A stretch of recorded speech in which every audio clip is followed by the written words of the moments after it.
can share the night. It goes on and on.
Winnie Stackelberg.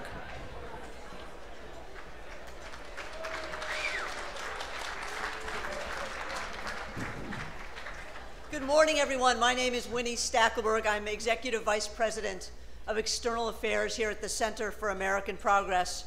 And while I hope you're all enjoying your breakfast and your conversations, I want to let you know that the 2018 CAP Ideas Conference will kick off in just 5 minutes.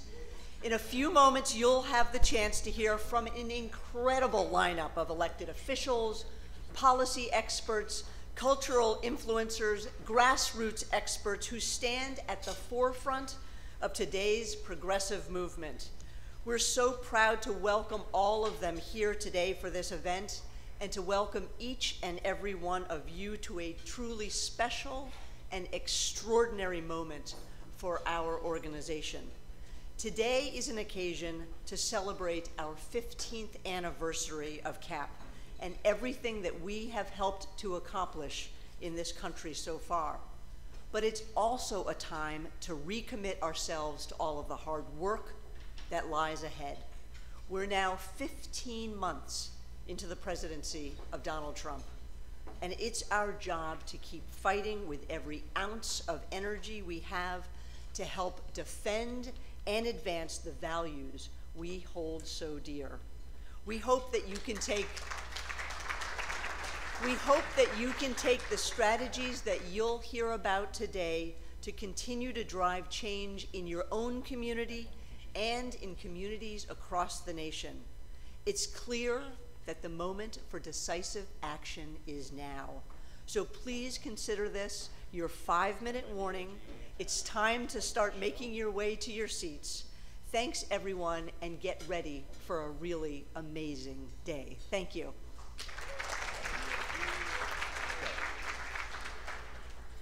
Please welcome the President and CEO of the Center for American Progress, Neera Tanden.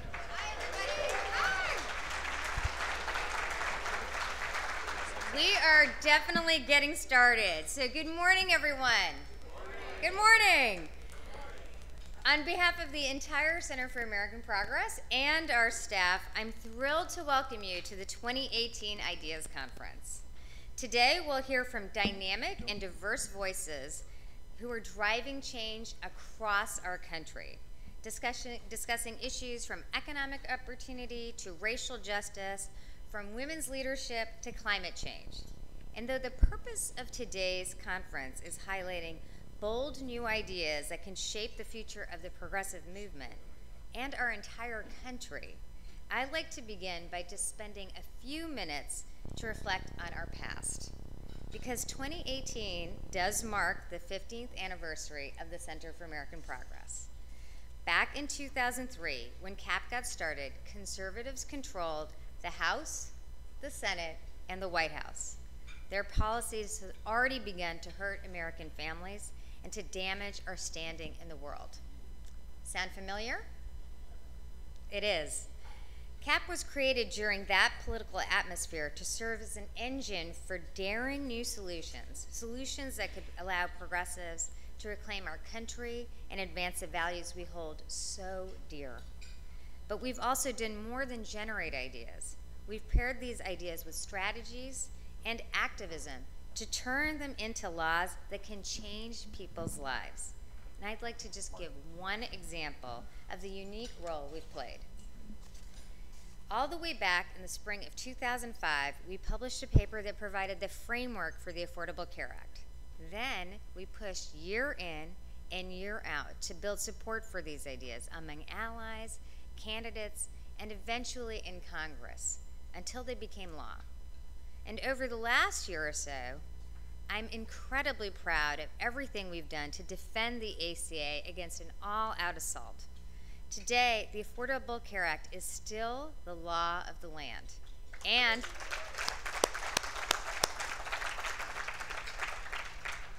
the effort to save it dealt conservatives their first major loss of the Trump era. Since 2003, CAP has devoted the same relentless commitment to pairing ideas with activism on one issue after another, from ending the Iraq War to expanding clean energy, from winning greater equality for LGBT rights to reforming our criminal justice system. Our success over the years is a testament to the vision of our founder and our former president, John Podesta, who is a true giant of the progressive cause, and I hope you'll join me in recognizing him for everything he's done and for all he'll continue to do. John?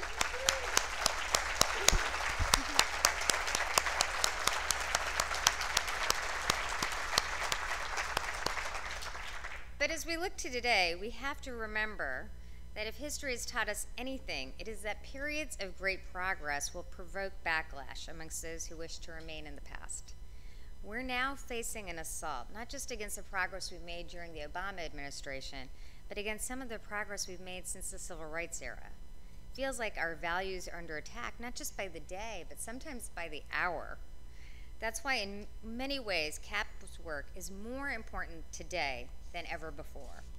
It's clear that Trump and Trumpism represent an unprecedented threat to our values and our norms.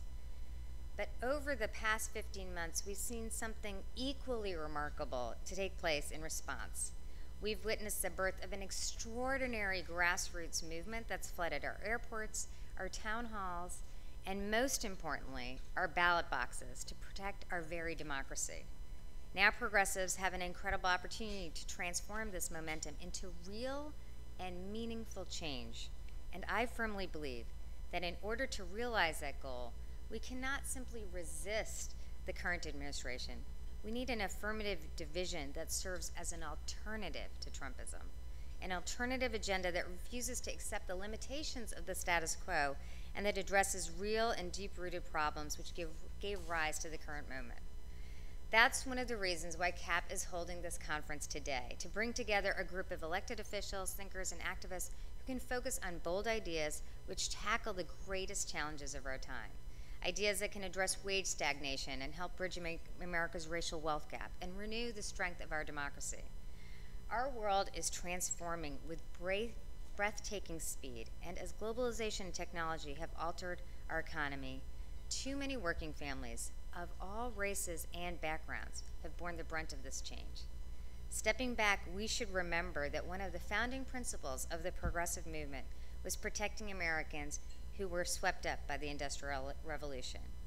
That leaders of that age redefined the very roles and responsibilities of government. And today, as we face another economic transformation, we need to apply that same sense of fearless imagination. Too many of our laws were made for the world that no longer exists. And so we need new thinking and bold ideas to address the challenges we have.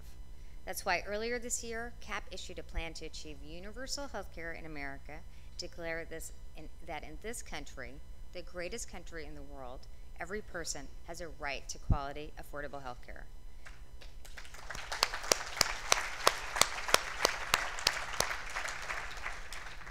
And earlier this week, CAP unveiled an initiative to raise wages and invest in working people of all races and backgrounds again who are struggling and striving. We call it our blueprint for the 21st century.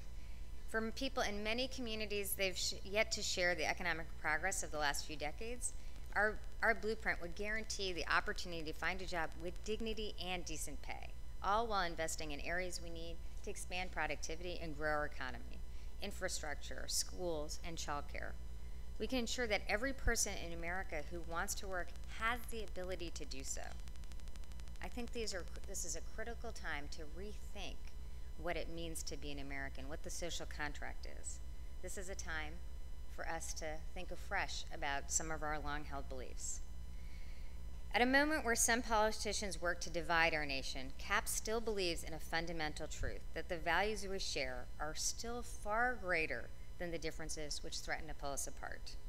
Every family deserves a fair shot at reaching the middle class, at leaving their kids a little further along, whether that family lives in Detroit or Appalachia, in eastern Iowa or East LA. It's true that it's a very divisive time. In fact, it feels like amongst the most divisive times I've ever lived in. But it is truly up to each of us in this moment to help make our nation whole again.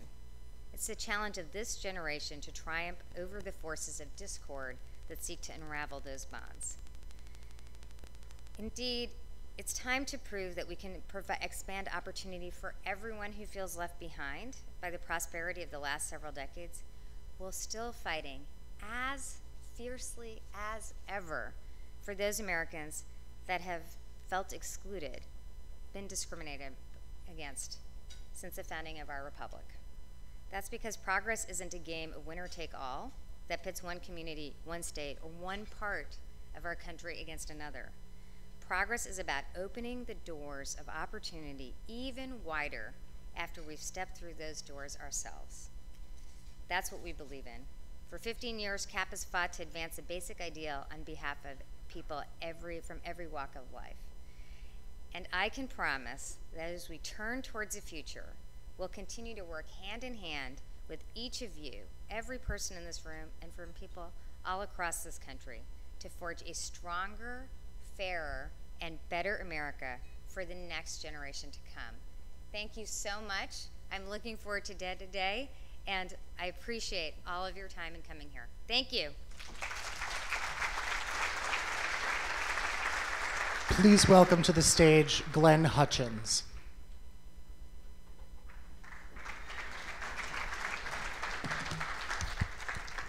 Good morning. My name is Glenn Hutchins, and I'm a board member of CAP, and it's my job today to introduce the first speaker.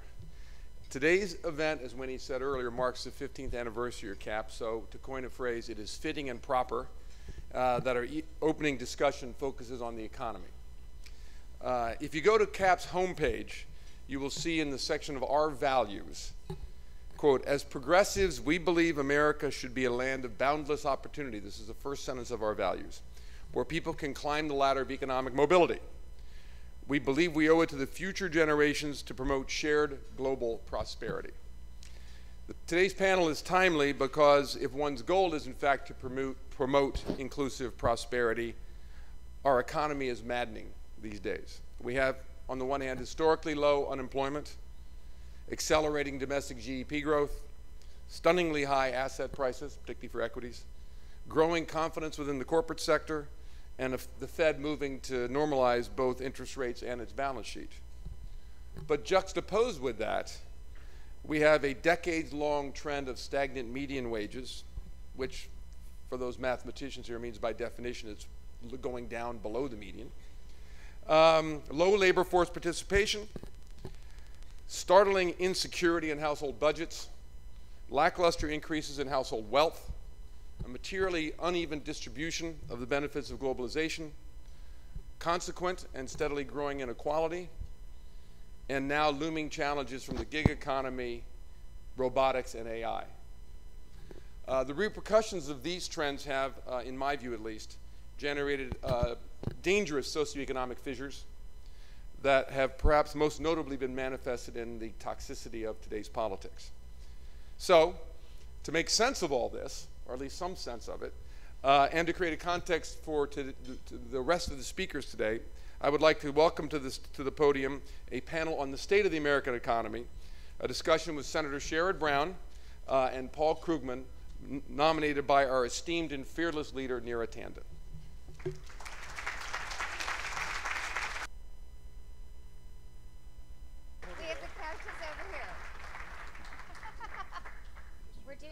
Oprah Winfrey style, I think.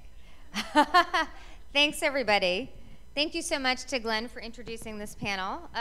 We have, I can't think of actually better people to discuss the state of the economy. We're really lucky to have Paul Krugman and Senator Brown. Senator Brown, I'm going to start off with you to get us right into this.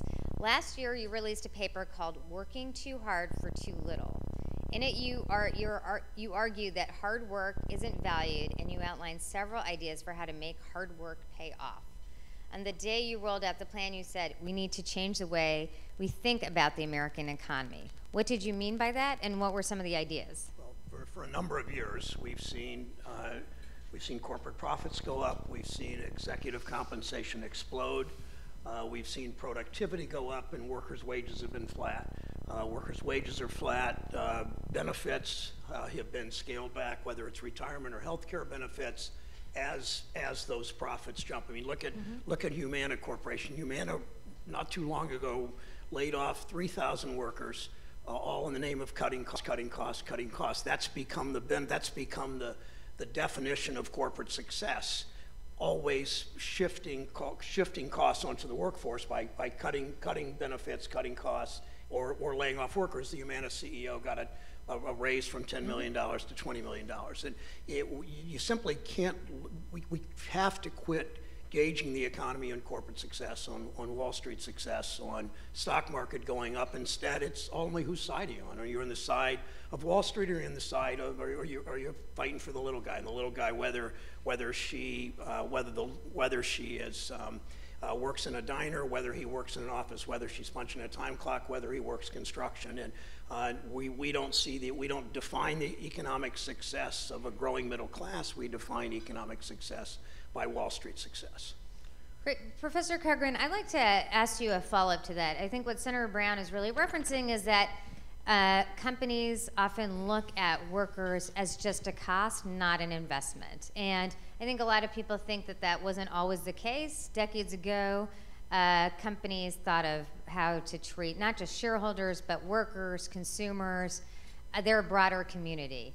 Do you have thoughts on how that switch was made and what we could do to switch it back? So it definitely is true. People used to write books about the corporation where they would say that a corporation is a collection of stakeholders, which would include the workers, would include to some extent the customers, would include the stockholders, but it wasn't all just about maximizing the stock price. And I think if you want to ask what changed, it's really it's a change in the political climate. It's a change in the balance of power. One of the reasons corporations used to feel that they needed to treat workers as stakeholders was that there were strong unions, and even companies that did not themselves have a strong union worried that they might get one if they treated their workers too badly. There used to be an environment where the signals from Washington were "don't be too greedy." Now the signals from Washington have been basically be as greedy as possible. So I just want to say we are pretty. There's been an overwhelming accumulation of economic evidence now, serious research that says that wages are not like the price of wheat. Wages are not like a commodity whose price is driven by market forces and with which you dare not meddle because you'll be punished by the wrath of the invisible hand. Wages are about people. Labor markets are there's a very imperfect competition. There's a lot of market power on the behalf of workers. On the part of employers.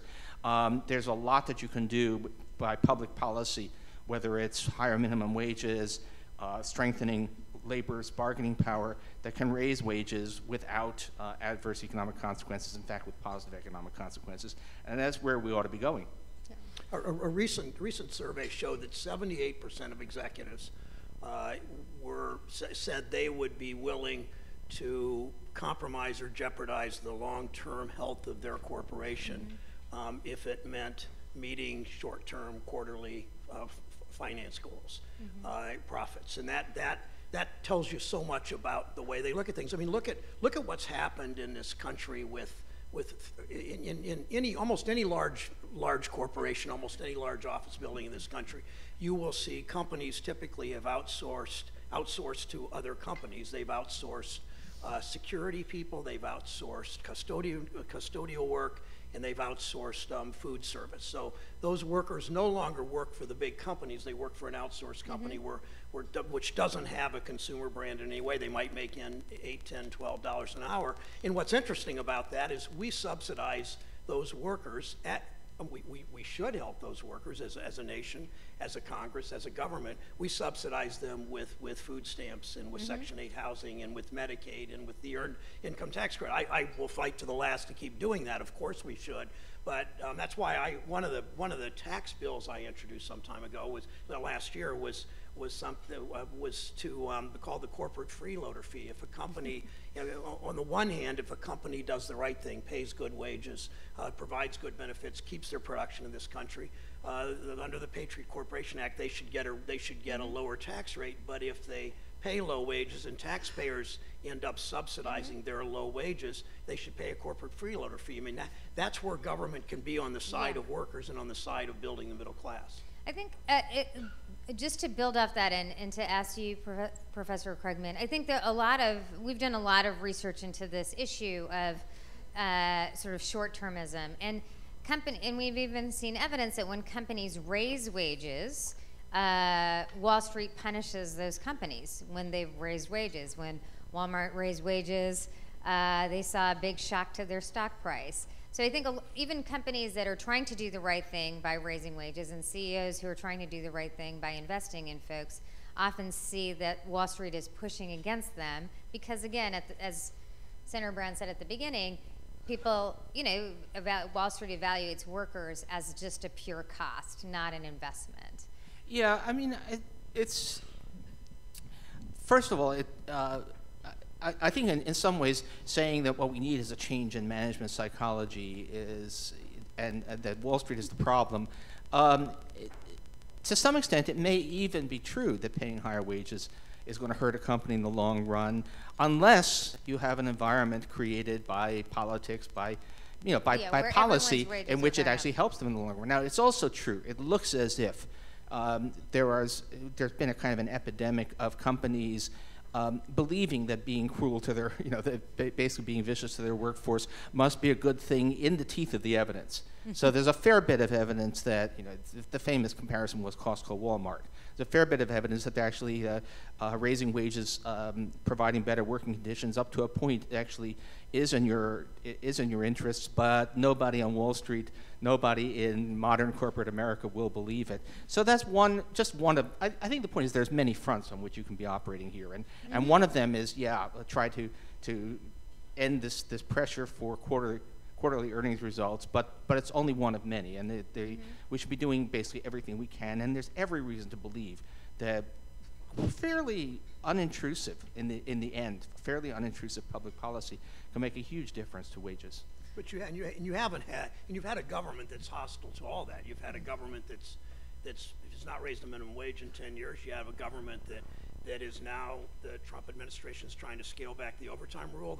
When Vice President Biden and Secretary President, I flew to Columbus, Ohio to announce the overtime rule in, I think, summer of 2016. It would have meant in my state alone, 130,000 workers would have gotten a raise. Workers who are making $35,000 a year are classified as supervisory, and then they make them work 50 or 60 hours with no overtime pay. We would have raised those standards in a way that many people would have had significant raises. We have a government that's hostile to the middle class in terms of the tax policy, which Paul has written about so well over the last couple of years, over the last year.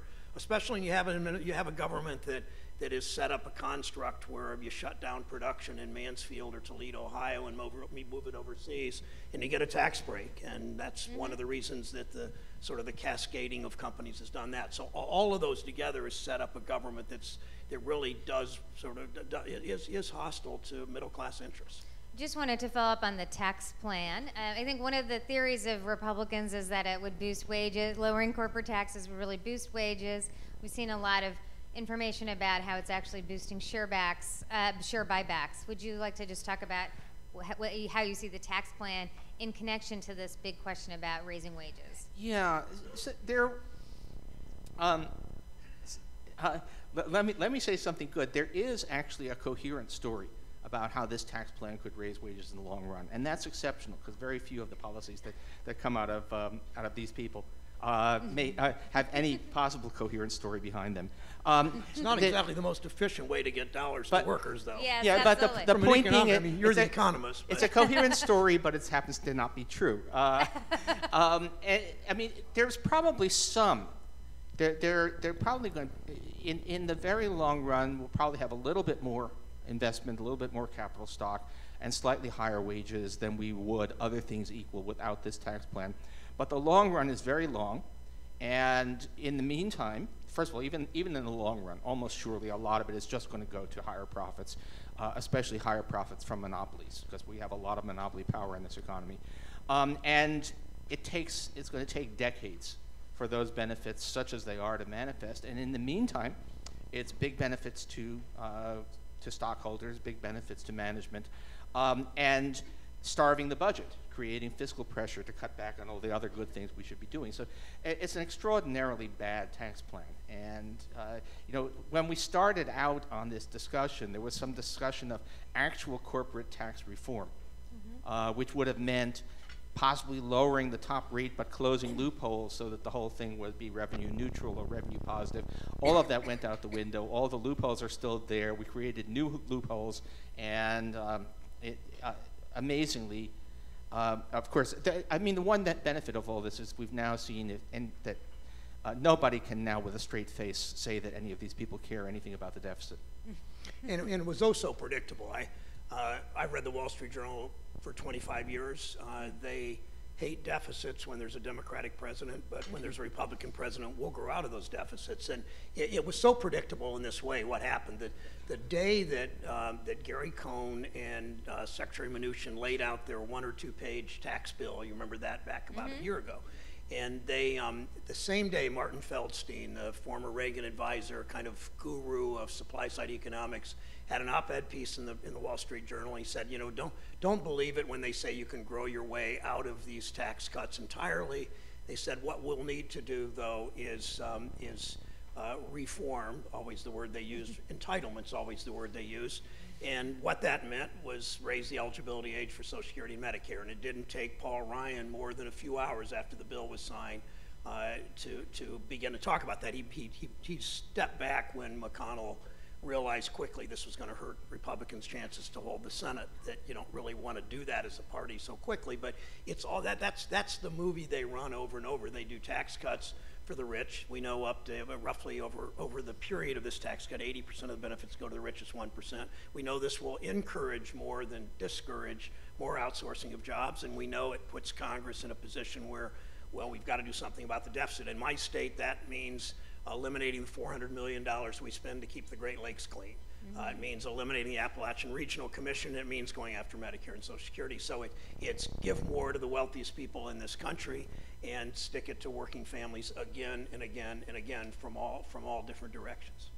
I want to ask you both a question. I'll start off with you, Professor Krugman, which is, I think, as Glenn mentioned, we basically have a dichotomy in the economy, which is we've experienced over 10 years a rebound in growth rates, and obviously a lot of growth at the higher end. We've seen wage stagnation, particularly for people who don't have a college degree, but I've seen a fair amount of wage stagnation. I'll start with you, Professor Krugman, but then obviously would love your views. Senator Brown, you're in Ohio, a state that has shifted a lot politically, and where those issues have been front and center with plant closings and outsourcing. So I'd love your views on what are the affirmative steps we could take to address the challenge we're seeing, which is, it feels like people without a college degree are kind of bearing the brunt of the economic change that we've been experiencing over the last few decades. So let me point out that actually even people with a college degree ain't doing so great. I mean, the days when we could say that inequality was about a growing gap based on education are long behind us. I like to say that high school teachers and private equity managers have about the same number of years of education. They've not exactly had the same trajectory of incomes over this past generation. So it's a much deeper phenomenon than just education. But yes, those without a college degree are hit even worse by all of this. There's two fronts on which you can operate, both of which are quite broad fronts. One of which is to say that even if your wage is not great, there are certain things you as an American citizen ought to have, like guaranteed health care, like a guaranteed decent retirement, certain basic things that, by the way, every other advanced country manages to provide. So there's absolutely no reason not to be providing a floor, a social safety net, in the real sense, something that if things go bad, it keeps you from hitting the ground. And there's lots more we can and should be doing on that. And we actually made substantial progress during the Obama years, but not all the way, and there are excellent plans out there to do more on that. The other thing, and this is in the jargon of where I am, we talk about redistribution versus predistribution. There's clearly a lot you can do on raising wages. I mean, we have, as it turns out, I'm sorry, I'm going to sound like a professor here, we have a lot of natural experiments on the minimum wage. We're a think tank. It's okay to be a Yeah. professor. Where individual states raise the minimum wage and the neighboring states don't, and we get to see what happens in neighboring counties, and we have a very clear estimate of how many jobs does it cost to raise the minimum wage, and the answer is 0. Within, I mean, everybody agrees if you tried to have a $35 an hour minimum wage, we'd have some problems. But within the range we see in the United States, raising minimum wages is all gained, no pain. It's a very good policy. There's now very strong evidence that unions have a very positive effect on wages, and particularly on wages of less well-paid workers. We've had policies that our minimum wage in real terms is lower than it was in the 1960s. So we have lots of room to, of course, the unions, we know about that, and all of that is political. So there's a lot of ways in which a political system that cared about workers can move us. Maybe there are still probably some headwinds from technology and trade, but there's a lot we can do, even with that, to make things much better for the American worker. Yeah, and I agree with all that. I think we need to talk about work differently. I mean, some people on the coast call my state the Rust Belt, and that diminishes who we are, and it demeans what we do. And I think that people in Ohio, I mean, Trump won my state by almost 9 points. He won communities he had no business winning with what he was going to do, this assault on workers, assault on the middle class, rolling back all kinds of gains that we've made. But I think workers in my state are looking for somebody in elective office to talk about the dignity of work, to talk about whose side are you on, to talk about why work matters no matter what they do. Again, whether she punches a time clock, or whether she works in a diner, or whether he works in an office or works construction. And I don't hear that enough from elected officials. I think that workers in my state in many ways know that this president is not on their side, although he's talked a good game, and it's my job to show that I am. And again, that's a higher minimum wage, it's stronger unionism, and it means when labor's in the middle of an organizing drive, I show up at a picket line, or I send a letter to the potential bargaining unit, or I call management and say, can you do card check neutrality? It's doing things like that, saying you're on their side and showing you're on their side.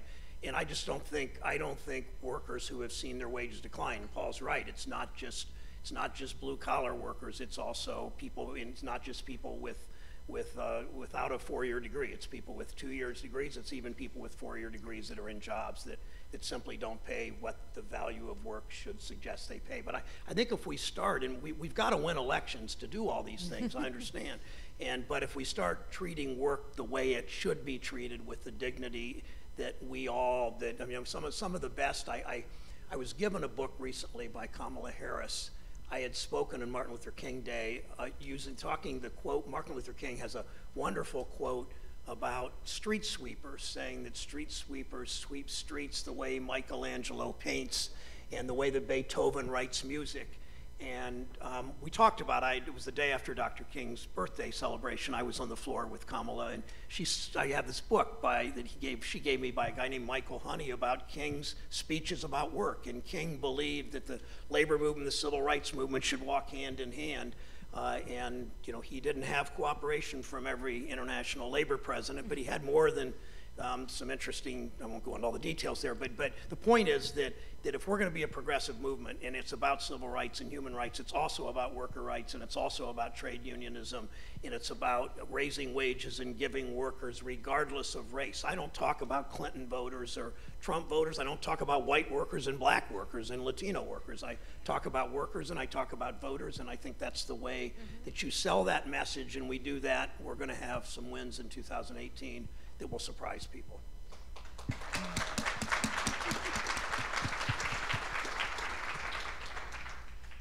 Did you want to add something to that, Professor Krugman? Yeah, let me. I think we need. There is a prejudice which I think is shared by a lot of people, which is that work only means manufacturing jobs and or coal mining jobs, and while we certainly should do what we can to to keep those jobs where they can and make sure they pay decently. Work means any kind of work. It means, I think a very important political development is people, I think, are starting to realize that when they talk about let's get rid of big government and slash government, at least at the state and local level, government is basically school teachers. And what's been striking to me is how broad the public support has been for these teacher strikes. That people are starting to realize, oh, that man or woman teaching my children is actually a worker, and when somebody campaigns against government, it's actually about hurting them. And by the way, those are wages that really have stagnated just as badly as blue-collar wages. And that if we actually, what is the typical American worker now? It's no longer an assembly line manufacturing worker. If you had to have an image of who is an American worker now, you would basically say a nurse. It's someone, healthcare. I mean, it drives me crazy sometimes when we talk about someplace like West Virginia, where there are 3% of the workforce is in mining, 15% are in healthcare and social assistance. And you know who pays for that? It's big government pays for that, and as it should. So anyway, we need I think a more inclusive view about who are the workers in America, and we should be out there to support all of them. And just we'll have to wrap up soon, but I wanted to just build on I think things both of you have discussed, which is essentially how I think we're all trying to think through how we can ensure this economy and the growth we have is more broadly shared. And I guess I would love your closing thoughts. We've talked about the minimum wage. We've talked about a whole array of issues. We had a president who campaigned on really helping working class people. The agenda he's put forward has been a little bit at odds, at least in some areas, the tax plan, the attack on overtime, the attack on NLRB and other issues. But so, if you could just summarize ideas that you have to actually redress the kind of wage stagnation we've seen and actually provide dignity in work. One of the fascinating things is there was a lot of talk about an infrastructure bill, no effort by the Republican Congress to actually pass that infrastructure bill. Are there investments we should be making that would actually boost the wages of people, but also at the end of the day make our economy work better for more people? Yeah, surely. And you start with an infrastructure bill, you're right. I mean, the Democrats, people all the time at home say, how come you're not offering alternatives? And I say, well, we are. I mean, 5 senators, including, I was one of 5 Democrats that offered $1 trillion infrastructure bill paid for that would actually deal with water and sewer and broadband in rural areas. I met a young woman, a high school kid once, a few months ago that lives in Appalachia in Southeast Ohio, in the area Paul was talking about, and she said when she studies, she has to go to her grandmother's house. She lives in a valley, her grandmother lives on top of a hill, and so she just can't get good internet access where she lives. That's part of infrastructure. That's part of rural development, and we don't speak to small town America. We don't speak to workers, and I just think so much of this, from infrastructure to wages to tax policy, the path's pretty clear in my mind. Having the votes to do it, we're not there yet. We very much can be. Professor Krugman? Yeah, actually, some people have put together a list. There were 5 basic Trump populist promises during the campaign, and he has now broken all of them, which actually kind of offers an opportunity, because there's a chance once again to say, look, here we are going to do real stuff, and it includes healthcare. Healthcare has been a huge, polling suggests it's been the biggest issue in the special elections so far. Infrastructure spending, I told, it was obvious from the beginning there would be no infrastructure plan, and the needs are huge, and they're needed that money for the tax cut. That's right. I think regional policies. So CAP has a new paper that, among other things, addresses that, and that there's a lot of reason to believe now that aid to distressed regions, one way or another, largely through infrastructure spending, but also through some job guarantees, is a really good idea, and it's something that we can offer as an improvement on the way things are. I would actually, I know we're out of time, but let me just say that please. People who say that we can't do that, actually, we used to have what amounted to a very strong regional development program to help lagging regions. It was called the defense budget. And if you actually ask, why did the South converge so much? Why did lagging regions of the U.S. converge so much for a generation after World War II on advanced regions? A lot of it had to do with defense spending, and then that kind of went away, and we need something to replace it. And so I think there's, look, we always have problems in America when we talk about foreign countries, because we don't ever believe we can learn anything from it. But we can. Every country does some things well and some things badly. But we can look at countries like Denmark, famously.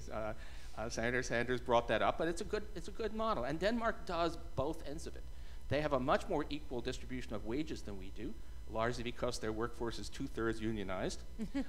And they also have a much stronger social safety net than we do. And the result is there's just vastly less misery in Denmark than there is here. Working people lead decent lives even though they face the same forces of technology and globalization that we do.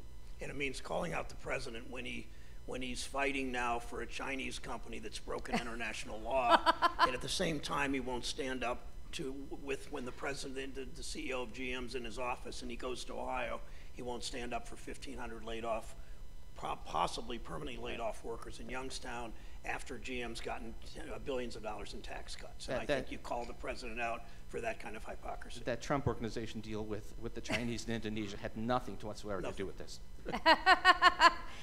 We could talk about that for another time, but that actually leads very well into our rule of law and democracy panel, which is next. Thank you both very much for the discussion and all you do. Thank you. You want to take that? Thanks. We're going to go this way. Come on. Thank you.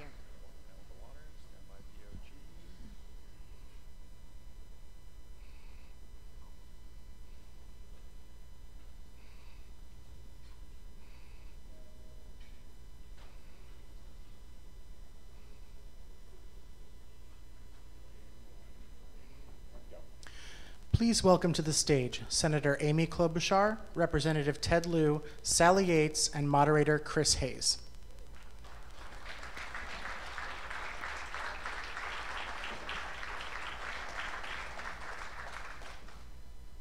That was a little tepid.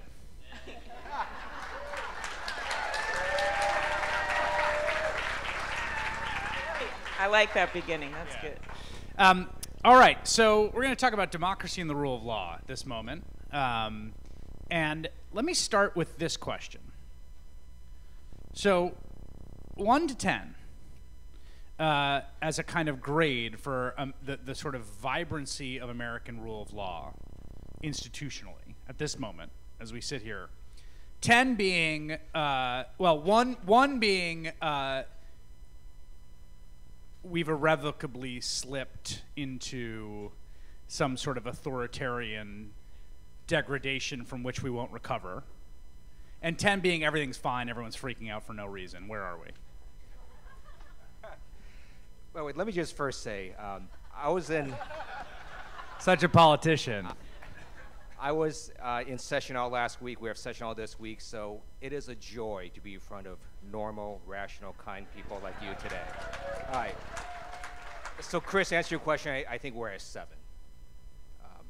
We still have a special counsel. We still have laws. We don't have enormously, massively bad things happening, but I think we're slipping. That's a good. That's around where I think I've heard people. I'm slightly a little more pessimistic and equally delighted to be here, I might add. I guess I'm sort of putting us at the 6 point, maybe even sort of trending toward a 5. Not because I think that the institutions are actually crumbling. I don't. But I think it's not for lack of trying on the president's part. And what I worry about is the normalization of so much that is not normal, changing how the rule of law operates in our country even after this presidency is over. So that's what I think we have to be really careful about, is what we look like after this. What strikes you as the most pointed example of that when you talk about the normalization of things that aren't normal? Is it his specifically his behavior with the Department of Justice? Yeah, and look, I'll acknowledge that I'm particularly sensitive to right. that after having spent 27 years at DOJ, but Look, there is a time-honored tradition at the Department of Justice, at least since Watergate, that is not partisan, that there is a wall between the White House and the Department of Justice when it comes to criminal investigations or prosecutions. And there have been moments where there's been a slip here or there, but everybody has recognized that that's aberrational, that the rule, the norm is that the White House doesn't have anything to do with criminal investigations. Well, now, whether it's through a call sometimes, like in the case of Sheriff Arpaio, when the president tried to get Attorney General Sessions to drop the criminal case, or speeches or tweets, this almost daily onslaught where the president tries to get DOJ to open up a criminal investigation on his former political opponent, or to protect people who are close to him, like Sheriff Arpaio or Mike Flynn or others, or just tearing down the legitimacy of the Department of Justice. That happens so much now. You know, it used to be it was a big thing, and you know, there'd be a big news story that would say, in an unprecedented step, the president did this. You know, now it didn't even make it through the full 24-hour news cycle because it happens so frequently, nobody's even rolling their eyes about it anymore. Yeah, I mean, I had something to get off my chest there. No, well, a great example of this is comparing. You just said the Arpaio thing. I cover this for a living. I was like, oh right, he did do that. Yeah. I forgot he did that. And yet, Bill Clinton getting on Loretta Lynch's plane, which wasn't even someone who's sitting in office in the White House, right? Everyone will remember that as this moment where something was, you know, some sort of norm was breached. Where are you at on the scale of 1 to 10? Well, I'm a little where Sally is, between that 5 and 6. And it is not, again, because of these incredibly hardworking people at the Justice Department. One of my favorites sitting right next to me, the most resilient woman in America. But it is because we see this constant onslaught on the rule of law. And I'd say the first thing is you don't have to like everyone in the Justice Department. In fact, I bet there's a lot of people out there that don't like many people there right now who are in leadership. But we have an obligation to protect that rule of law, and that means protecting not only the special counsel investigation, but also the role of the Deputy Attorney General and his job. And you heard him speak out just the last month, saying he was not going to be held hostage by the threats that he was hearing from the White House. We also have an obligation to protect the rule of law by protecting the very institutions that hold up that rule of law. That's our democracy, that's voting rights, that's the infrastructure for elections, and that is the entire constitutional concept of an independent judiciary. That includes, by the way, turning down or at least voting against and taking a stand against people that are clearly unqualified to be in the judiciary. And the third part about it is, and this is pretty important to me because my daddy's now 90, but he spent his whole life as a reporter, and that is upholding the First Amendment. You literally have a president in office that can tweet anything he wants every single morning, but he doesn't respect the amendment that allows him to do it. And I believe that as progressive, we not only protect that amendment, we embrace that amendment. And that has to be a lot of the work of Congress and all of us, because we have a situation where 18 journalists were killed, the most dangerous year ever this last year. We have the Justice Department downgrading their manual and taking out some of the language about protections of journalists. And I think that gets forgotten sometimes, but that is part of this effort to undermine our democracy, and we must stand up for the First Amendment. Let me follow up on this judiciary question. I want to sort of get everyone in on this because, again, it's sort of a little shticky to ask you to give these grades, but I think when you think about the three branches, right? We think about the Article 1 branch and how it's performed in Congress, and the Article 3 branch in terms of the judiciary. And I think my general feeling is the judiciary has provided the strongest check on the president's worst impulses. Do you think that's a fair assessment? I certainly do think that the judiciary has done its job in providing a check. I think what we have to be mindful, though, is that the president continues to attack the legitimacy of the judiciary as a whole and individual judges with whom he disagrees. And look, it's fine to disagree with decisions. We've all, thought that judges got it wrong from time to time. And expressing your view about the legal issues there, I think, is one thing. But undermining their very legitimacy, and in terms of national origin or whatever other reason he may find, that I think has a really corrosive effect in undermining the public's confidence in the judiciary being that important check. So it's doing its job, but I think we still have to be mindful it's not enough that they do their jobs if the public doesn't have confidence in that branch as well. So let me follow up on that. I think the judiciary has done a good job, but there's another check and balance we have, which is the 50 states. And so you see a lot of states now asserting their rights. I'm from California. They're pushing back in a pretty big way against this administration. But ultimately, it's the American people. And I remember being quite sad on election night, November 2016, and then being really sad all the way till January 20th. And then I saw these amazing women's marches on January 21st. And that changed everything. My first thought was, that's a country that I know. Second, there's more of us, and we're going to change and make it for Congress. So I think that makes a huge difference, the people who are showing up and really pushing back against the administration. So, one of the things we're talking about here, the real deep issue is about how these sort of cultures and institutional vibrancy works and how it withstands assaults that are often, I think, rhetorical, sometimes more than that. And on this judiciary question, I mean, they have pushed through, I think they're breaking all the records, Mitch McConnell and the president and whatever Federalist Society operation they've sort of outsourced this to, in terms of filling the federal judiciary. And I guess my question is, do you worry that the people they're appointing will begin to undermine the basic independence of the judiciary? Is that a concern of yours, or do you just worry that they have the wrong sort of legal views? Really both things. As you know, we are down to 51 votes for these judges, so they've been plowing through circuit court. Yeah. District court, sort of similar numbers from the past. On the district court, they've allowed the blue slip to remain in place. Senator Grassley has, as with the U.S. attorneys and the marshals. But for the circuit courts, which is very important to our system, they have gotten rid of the blue slip. So you have a situation just this last week where Senator Baldwin did not give her blue slip for a nominee out of Wisconsin. And it was someone who position that had been held open through most of the Obama 6 years.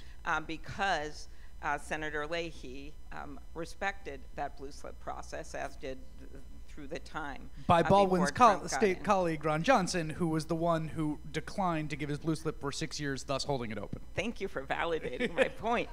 It's a pretty outrageous It is an outrageous story. And so that's where we are right now. So I would say it's happening on both ends. One, you're getting some of these judges through. Some of them are okay. But a lot of them, especially at the circuit court level, are ideological. You have some that are blatantly unqualified, and there have been moments where those norms is what I think you're talking about here, Chris, right? It's more than just the rule of law, it's norms. It's how we interact in government. It is civility, it is respect, it is respecting traditions that have been in place. Because the next time one party's in power and the next time it'll be someone else. And so the problem is they have broken down those norms when it comes to circuit court judges. And there have been moments when a few Republicans, like Senator Kennedy of Louisiana, have stood up when those norms have been broken in his inimitable way, saying things like they have just entered I was on TV with him recently, the lower foothills of craziness. I like that. I'm not going to try to do his accent, but I can do that for you. But he is willing to do that from time to time, and he has done that with one or two of the judges and stopped them in their tracks by the fact that they didn't even know what a motion in limine was, or the abstention doctrine, and those kinds of things. So you have a little bit of it, but it is pretty quiet, and it is pretty rare. One of the as I listen to you talk about this, right? I think there's a tendency to attribute a lot of this sort of degradation of these norms to the president, but it seems like it's bigger than that, right? I mean, when the president's not the one calling the shot on the blue slip, that's Mitch McConnell, right? In this case.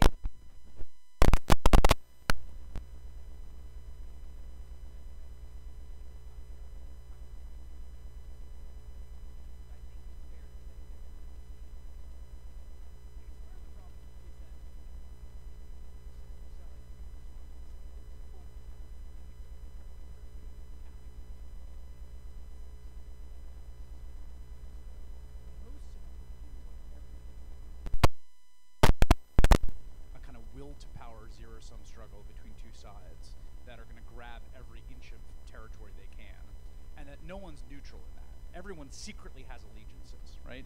So people at the Department of Justice, they say they're nonpartisan, but they're really on a team.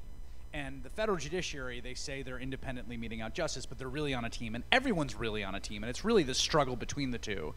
And if you view the world that way, well, then all this stuff that you guys are talking about, these norms and independence, sounds ridiculous, right?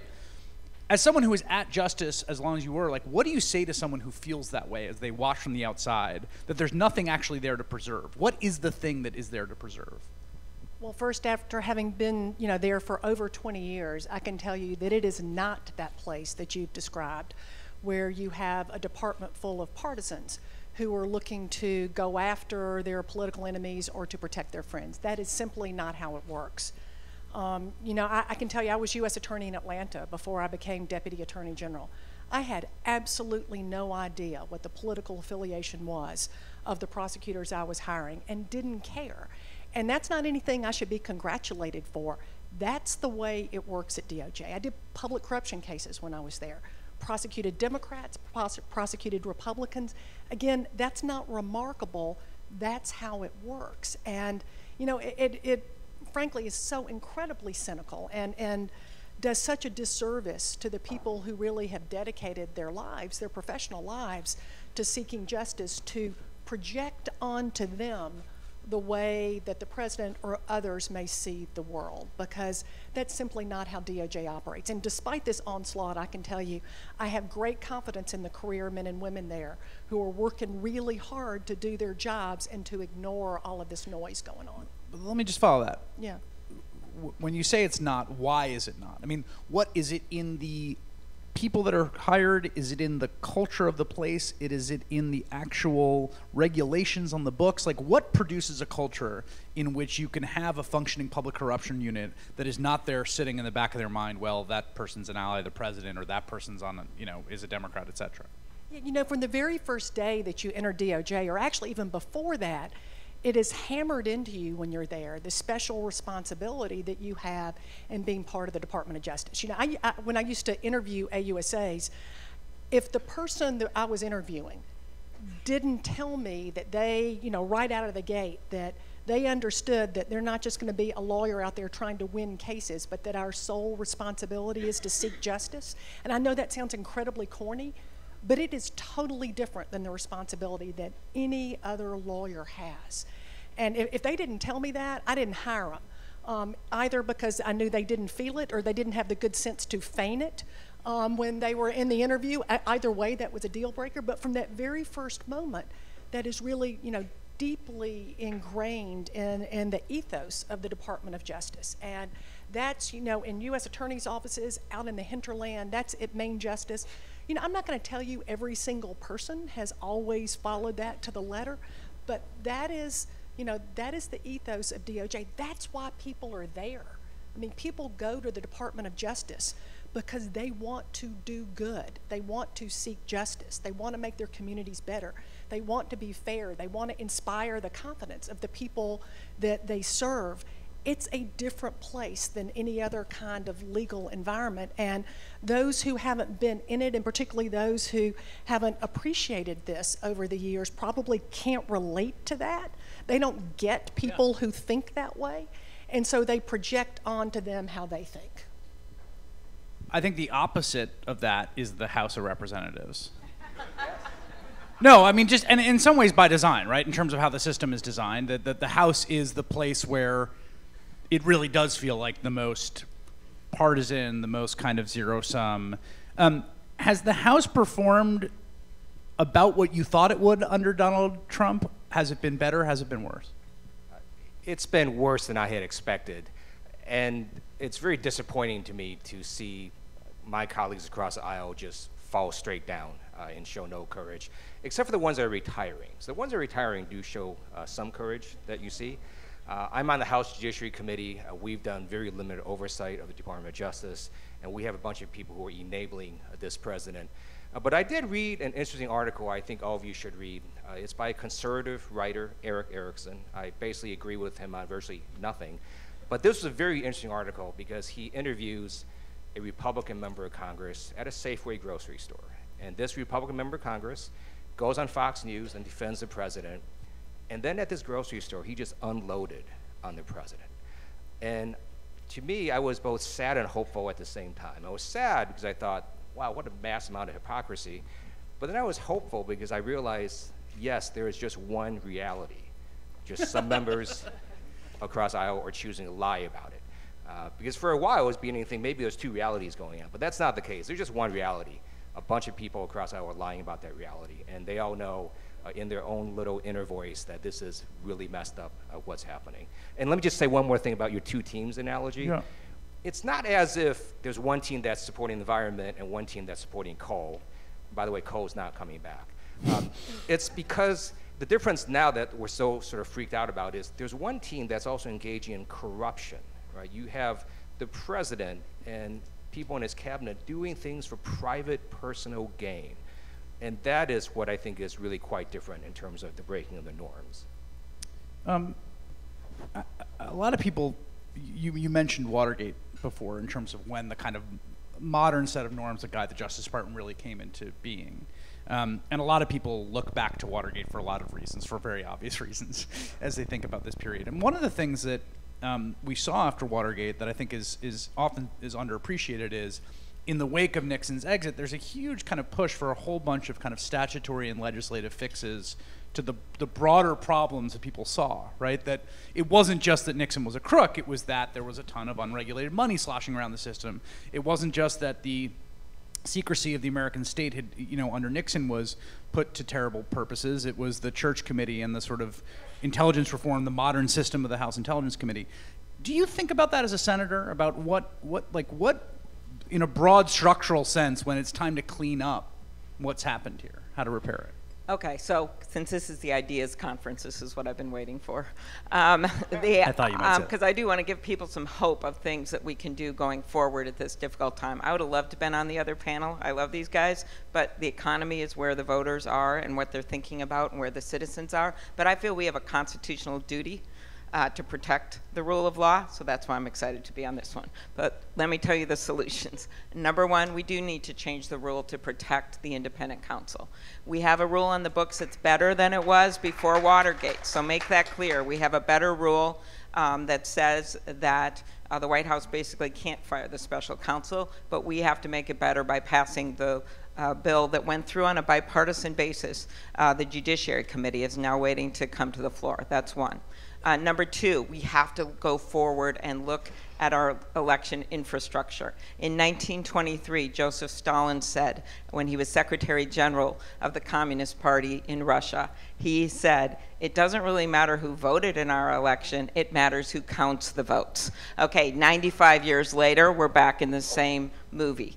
And so that's why Senator Langford and I, to give you hope, just obtained $380 million in this last budget. It's not just sitting out there in the ether. It is going out to the states in May and June to allow them to bulk up their election infrastructure, to do things like get backup paper ballots, which some of the states don't even have right now. Number two, to protect our democracy, it means doing everything we can, which former Attorney General Eric Holder has been working on, to make sure that we do everything we can to protect voting with going after suppression efforts, gerrymandering, you know it.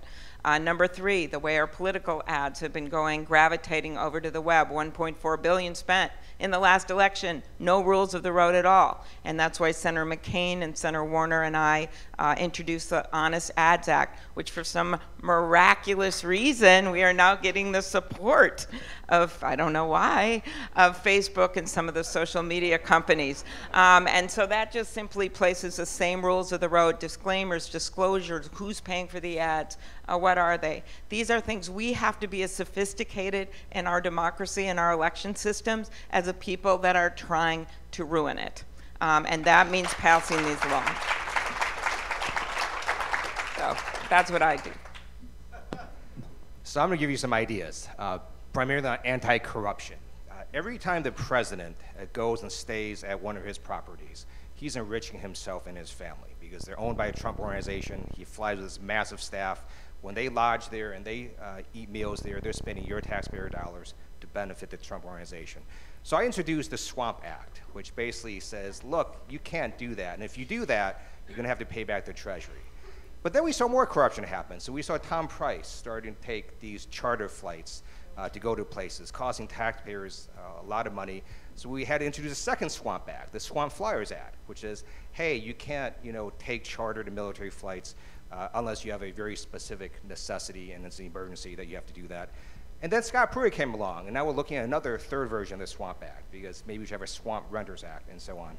So there's just a huge amount of cases where either the cabinet or the president is taking actions for private gain. And the American people should never have to wonder, is that policy or that action being taken because it's good for America or it's good for them personally?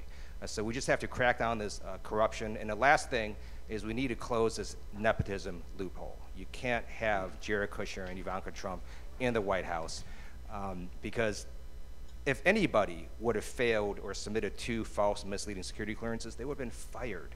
There's no reason he can still be in his job, and it's only because of nepotism, and we need to close that loophole. I gotta say, it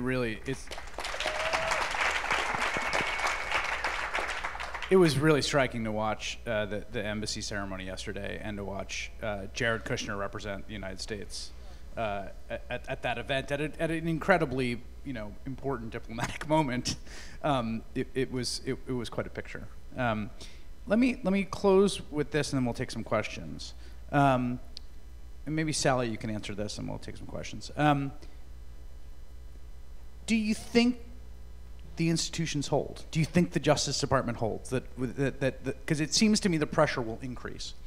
It depends a lot on what the facts are, but I think there's good reason to think the facts are quite damning ultimately when everything comes out, and the pressure will increase in correlation to that. Do you think that the department holds? I do. I'm actually optimistic about the long-term health of the department.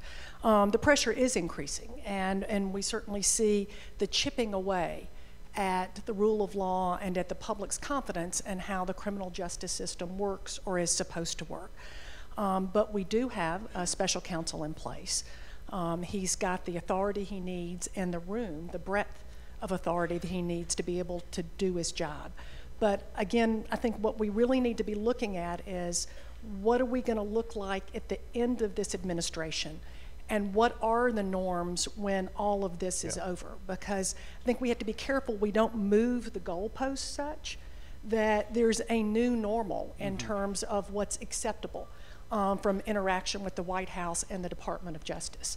That's, I think, what we've got to hold on to. And as much as, specific legislative actions are important to particular issues, these norms, the fabric that really holds all of this together is equally important. And we shouldn't be giving anybody a pass because of their political affiliation at not insisting on adherence to these norms. That's not a Democratic issue or a Republican issue. That's an American issue. And I think that we need to continue to put pressure on everyone to insist on adherence to those norms. All right, I think we'll take some questions from you lovely people. There's folks coming around with microphones. Thank you. My name's John Bain. I have a follow-up to what you were asking, Chris, of you, Sally. Sorry about that. There seems to have been an erosion within the DOJ in terms of people being pushed out. So I'm heartened by your optimism, but I also would like you to drill down a little bit into when you see people like you being pushed out. And people who are willing to compromise their morals. Why are you so optimistic about what this is going to look like after the Trump administration? Well, look, I was a political appointee. I knew that when I took the job. I was appointed by President Obama, and I would leave when he leaves. I was just there in an acting capacity during the carryover time. So.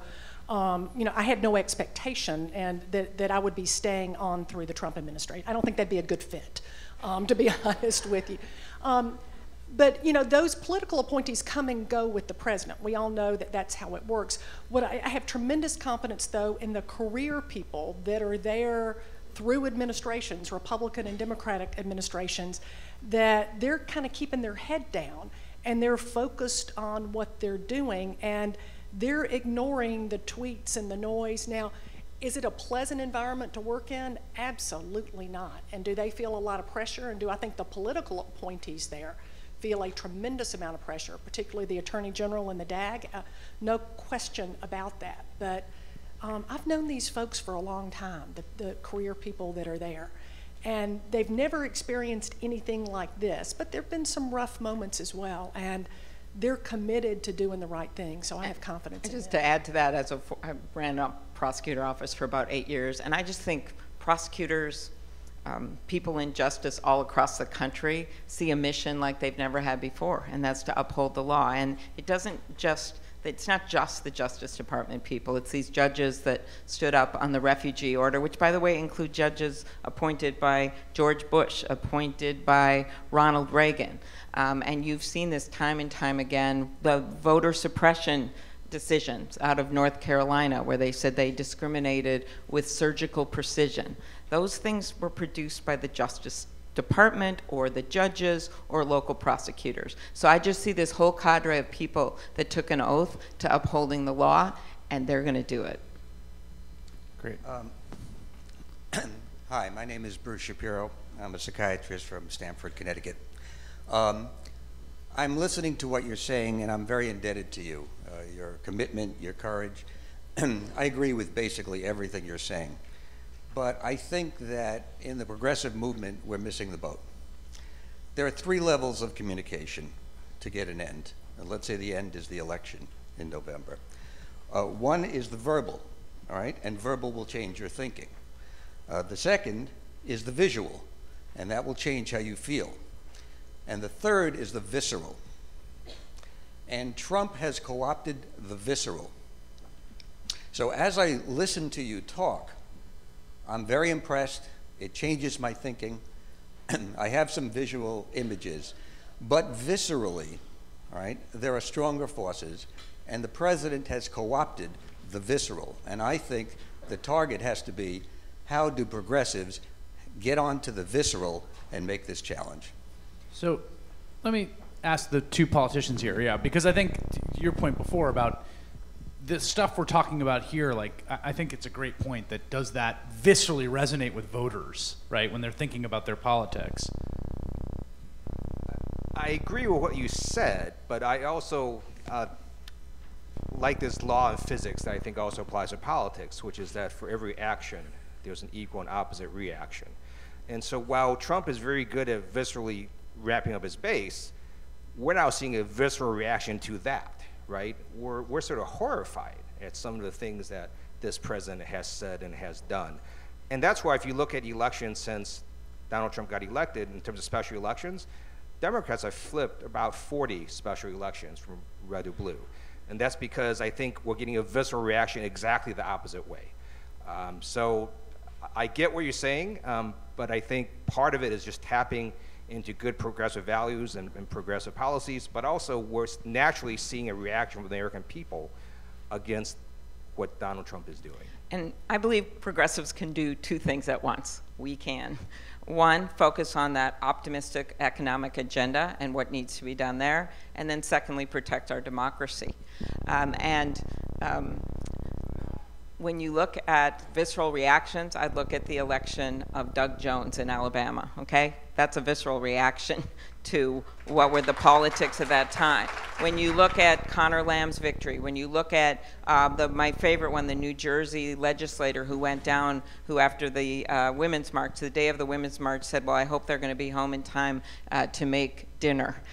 He got beaten by a woman, okay? So I just, while I give people that moment to wallow in what's happening right now, I don't have time to wallow.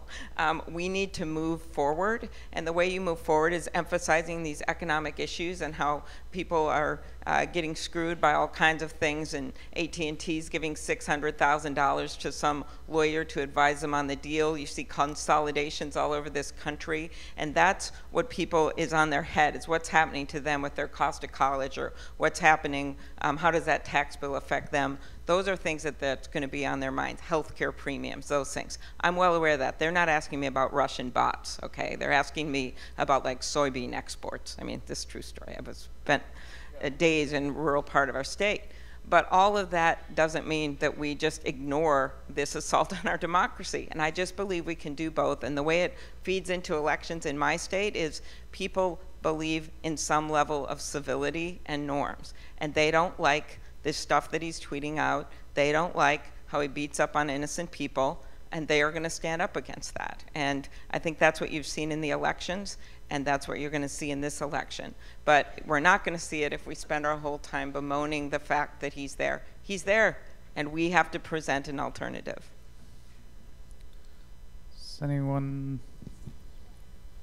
How about we do right here?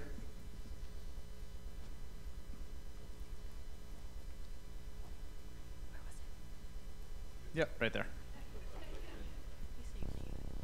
Thanks. I'm Wendy Abrams, a trustee of the CAP C4 board. I am, to your point about the civility and bullying, I am kind of bewildered why there's so much silence from the Democrats, you know, when he bullies Dickie Durbin. You know, why is there no response from all senators across both aisles saying, excuse me, Mr. President, we can disagree on ideology, but let's have a level of civil discourse and enough of the bullying. And so, Chris, here's a call to action for you, because you have the voice, as do the Democrats. But that we have a hashtag, you know, no more bullying from the bully pulpit. Something like that, where every time he bullies, 10 million people use the same hashtag, and then that is trending on Twitter. You can come up with whatever you want that hashtag to be, but that gives us a united voice to call him out every single time he has a tweet that's obnoxious.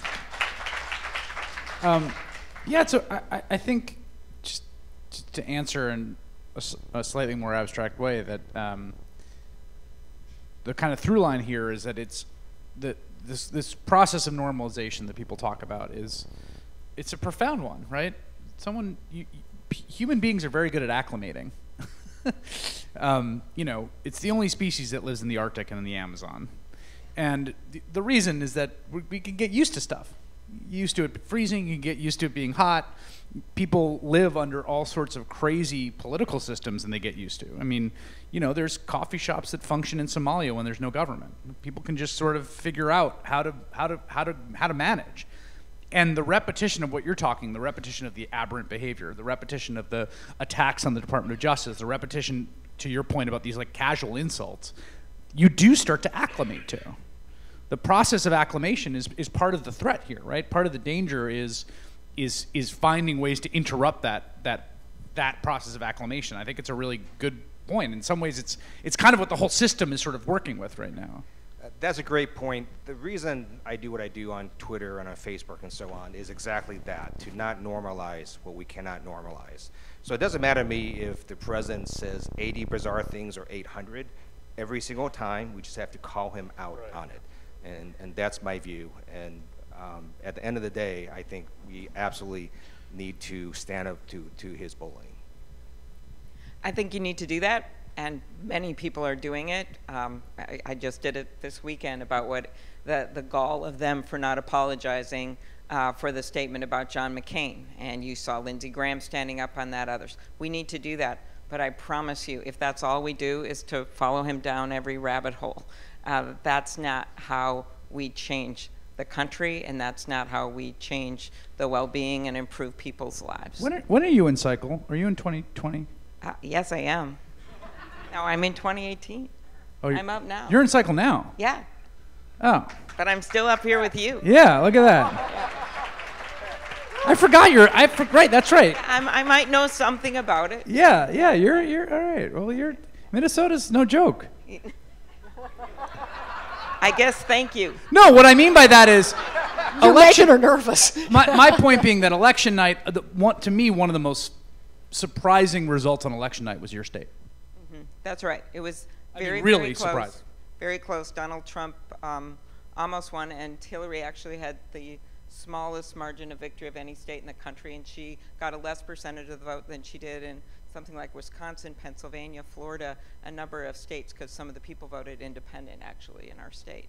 And so that's why I have seen this firsthand, and I understand the people in our state that just felt like they were getting a raw deal. Some of the things that Sherrod we've been working on together, whether it's iron ore miners, steel workers, whether it is people out in the rural areas that felt that people didn't understand rural poverty, where there was a lack of attention in the Midwest. And I think I said on this stage last year, my husband is the third of 6 boys, and twice now he's gotten left behind at the gas station when he was growing up by his family. You know, they've gotten the station wagon, and he was always such a nice kid, they forgot about him and drove away. And the Midwest can't be left behind at the gas station in 2018 or in 2020. And that means things like making sure that we're doing everything we can support candidates like Tammy and Heidi and Claire and Debbie. We have all these incredibly strong women, Tina in my state, that are up in the Midwest. We could literally lose about a third of the women in the Senate if we don't win this election. So when I look at those women and I look at people like Joe Donnelly and others that are standing up in their state, they every single morning have to wake up and ask these questions that you've been asking us today. And they have got to focus on what their citizens think, and that what they want to hear about is the economy and their plans for it. They don't want to hear about Donald Trump every single minute. I'm telling you right now, that's not what they want to hear about. So I think we just have to remember that, and that those of us who are in the positions, like Ted and myself, who are on those committees, who have to protect this rule of law, I promise you, we are doing everything we can every day to do it. But at the same time, we as progressives and in the Democratic Party have to move this country forward. So we resist, but we also insist on a better way forward. All right. Minnesota's DFL, one of the great political institutions in this country. It really Democratic farmer labor. It's as good as it gets. All right, Ted Lieu, Sally Yates, Amy Klobuchar, if you put your hands together and give it a round of applause. Thank you so much. Thank you. Please welcome to the stage founder of the Center for American Progress, John Podesta.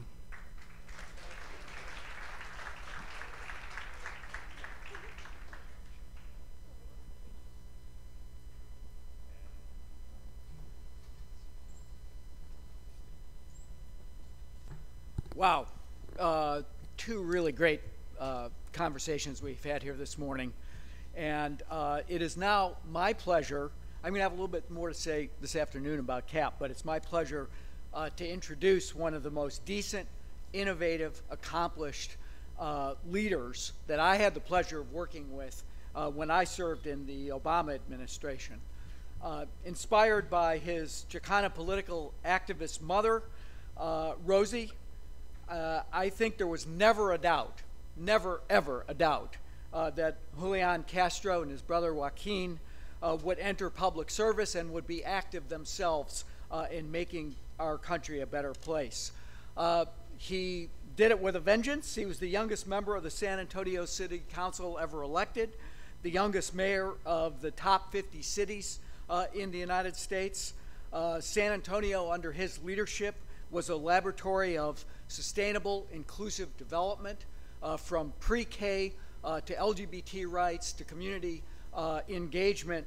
Julian, as mayor of San Antonio, racked up the kind of record that caused President Obama in 2014 to ask him to come to Washington and to serve as Secretary of Housing and Urban Development. Just think about that, folks. It was only 4 years ago that the Secretary of HUD actually cared about fair housing, affordable housing, and development in our country. Boy, things change. But these days, Secretary Castro is back at it. He's working to elect young progressive candidates up and down the ballot. through an initiative known as Opportunity First. We're so glad that he could join us here today at the Ideas Conference and share his vision for the future. So please help me in welcoming my friend, my brother, Secretary Julian Castro.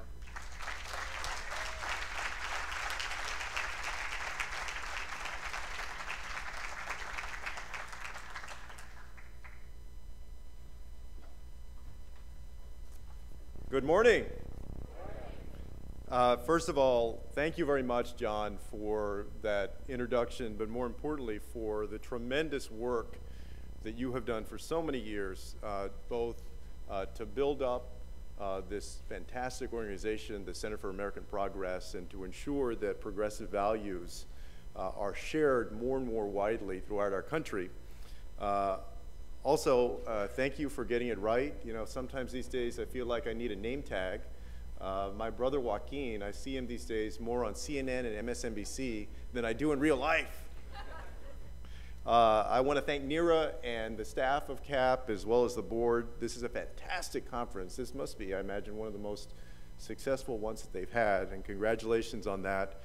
And also to each and every one of you, who I know either here in DC or in your own communities do great work to serve Americans of all different backgrounds in every corner of our nation.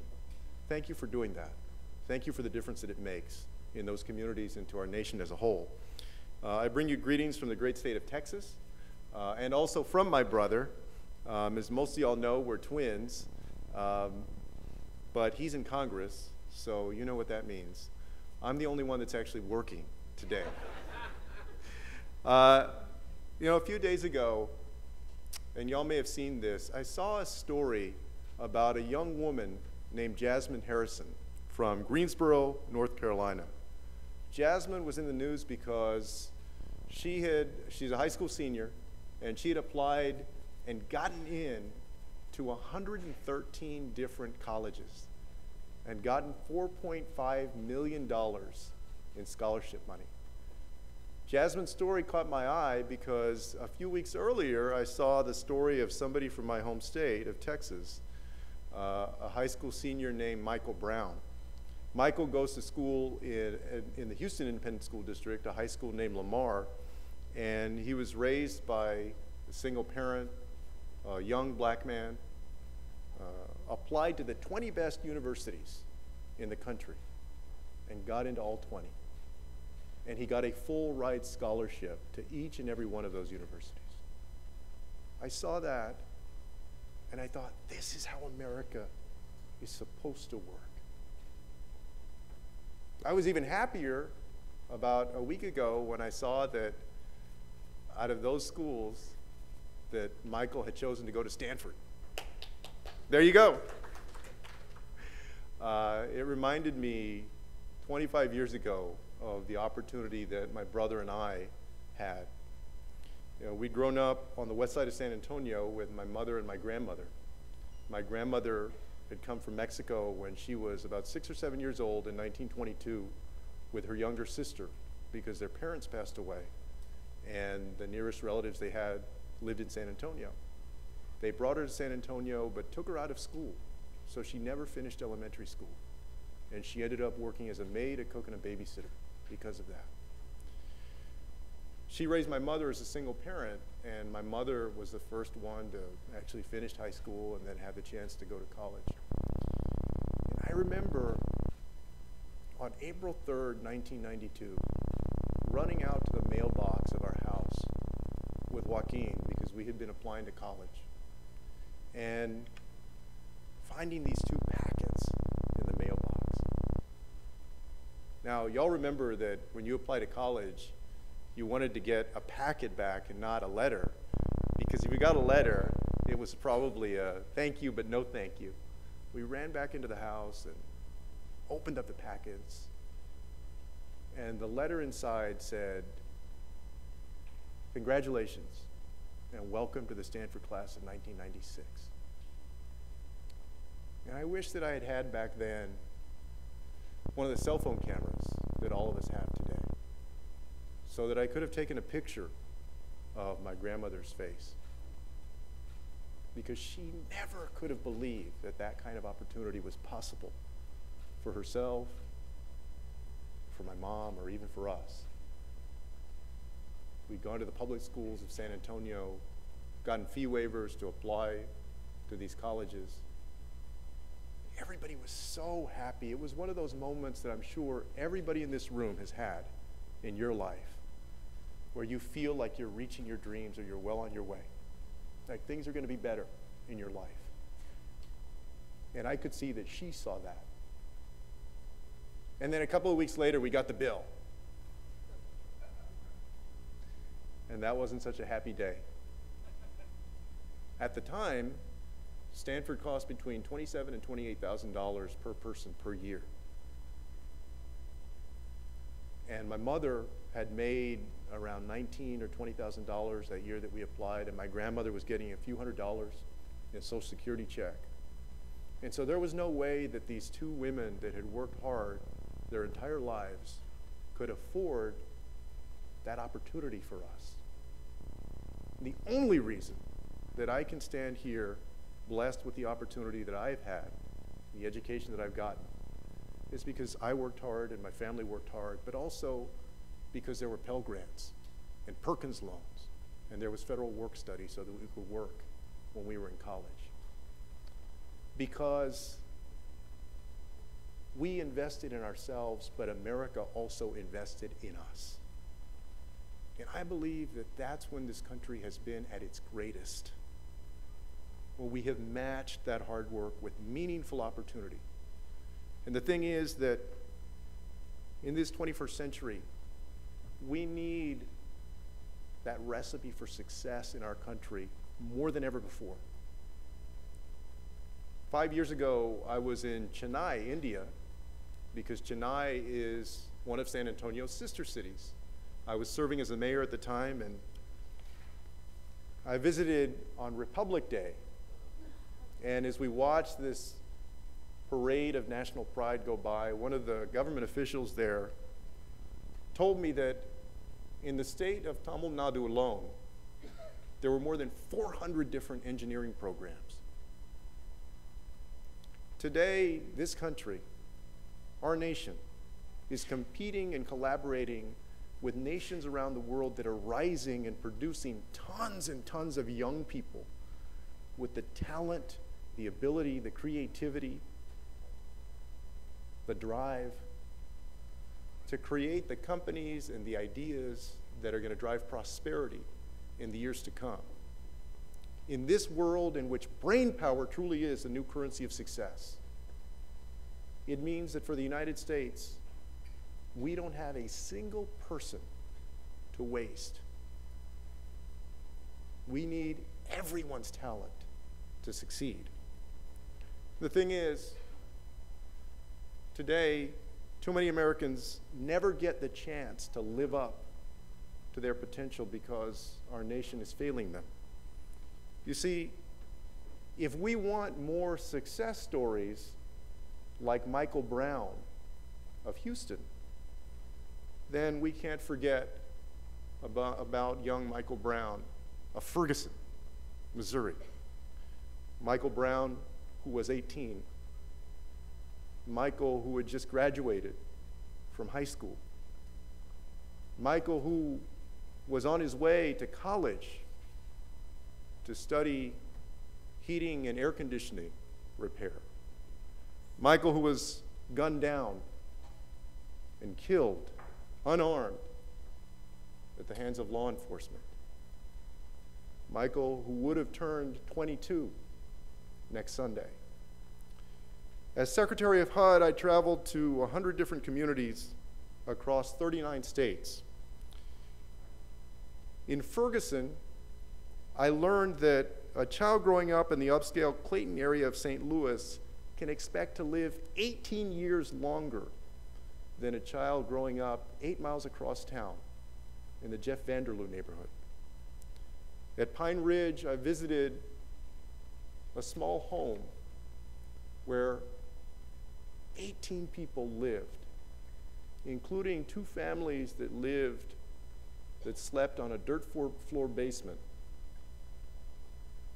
their room separated by a bed sheet that they had strung up across the basement.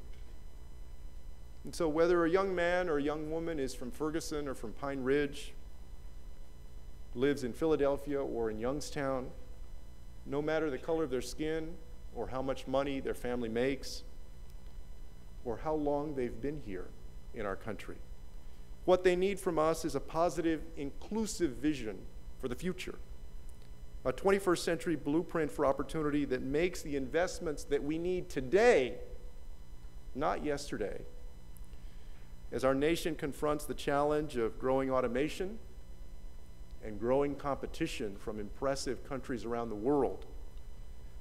We need a new blueprint. It means making universal pre-K a reality so that every single child can get a great start in life. It means making at least the first 2 years of college free. Because just as we used to think about high school as a requirement, today we need to think about certification or at least an associate's degree as a requirement to succeed in this 21st century global economy. It means raising the minimum wage, because even though productivity has skyrocketed over the last 4 decades, pay has not. It means finally making healthcare truly universal, so that the United States is not the last industrialized country to do so. And it means unleashing the potential of 800,000 dreamers by passing a Clean Dream Act and then getting on to comprehensive immigration reform. It means reforming our policing and stopping the brutalization of young black men in our country.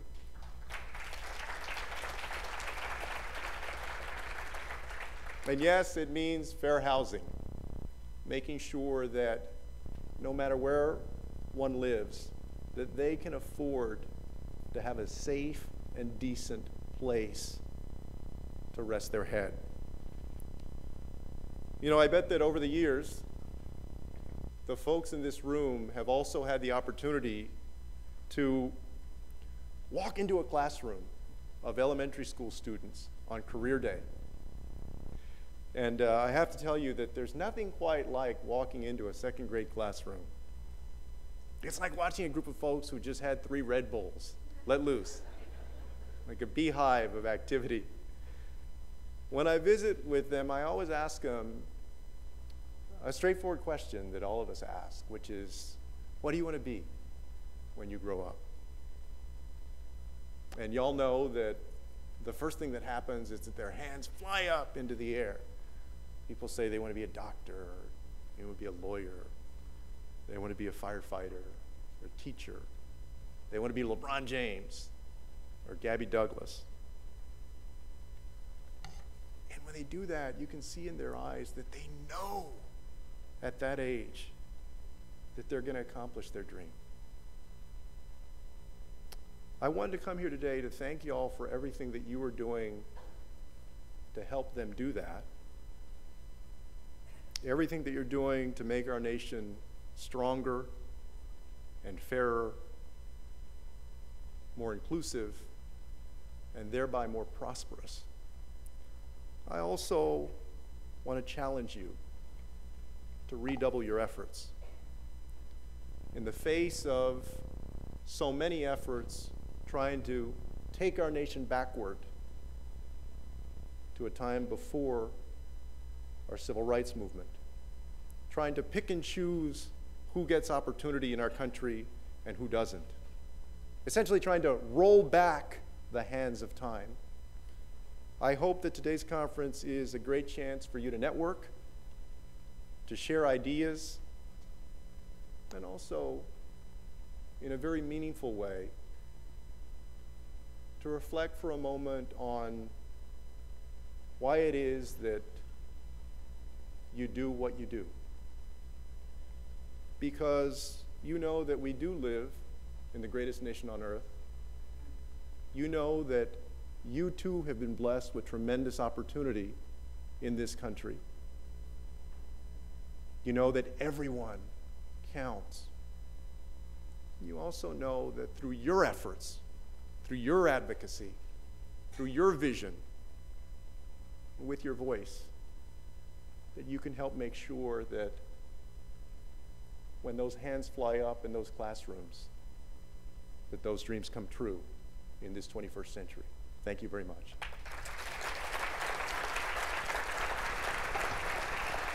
Thank y'all. Have a great day, y'all. We will now have a brief 5-minute break. Thank you.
And one more round of applause for Secretary Julian Castro. Was he not unbelievable?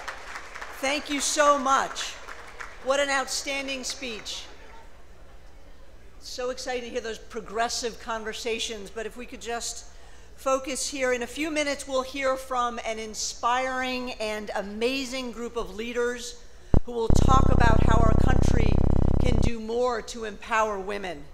But first, it's my pleasure to introduce our next speaker who will also take part in that panel, Senator Kirsten Gillibrand of New York. Senator Gillibrand of New York has made it her mission to fight on behalf of women and working families. She's worked tirelessly to afford childcare, create universal pre-K, and achieve equal pay for equal work. And she's also stood at the front lines of the Me Too movement here in our nation's capital, in New York and around the country. So please help me welcome a true friend of the Center for American Progress, a true champion for progressive values, and from my home state of New York, Senator Kirsten Gillibrand. Well, thank you, Winnie, so much for everything. It's an honor to be here with so many extraordinary Democrats who are fighting so hard. We're going to have a panel in a moment to talk about some issues that are near and dear to my heart, but the role women are playing right now. And I can tell you, women are leading the resistance, but this is not a new phenomenon. It's what women have been doing in this country for over 100 years, going straight back to the suffragist movement. Just like today, women understand that by working together, by creating a national movement, they could change the world. They knew their journey would be long, they knew their journey would be hard, and some would never even see that goal achieved.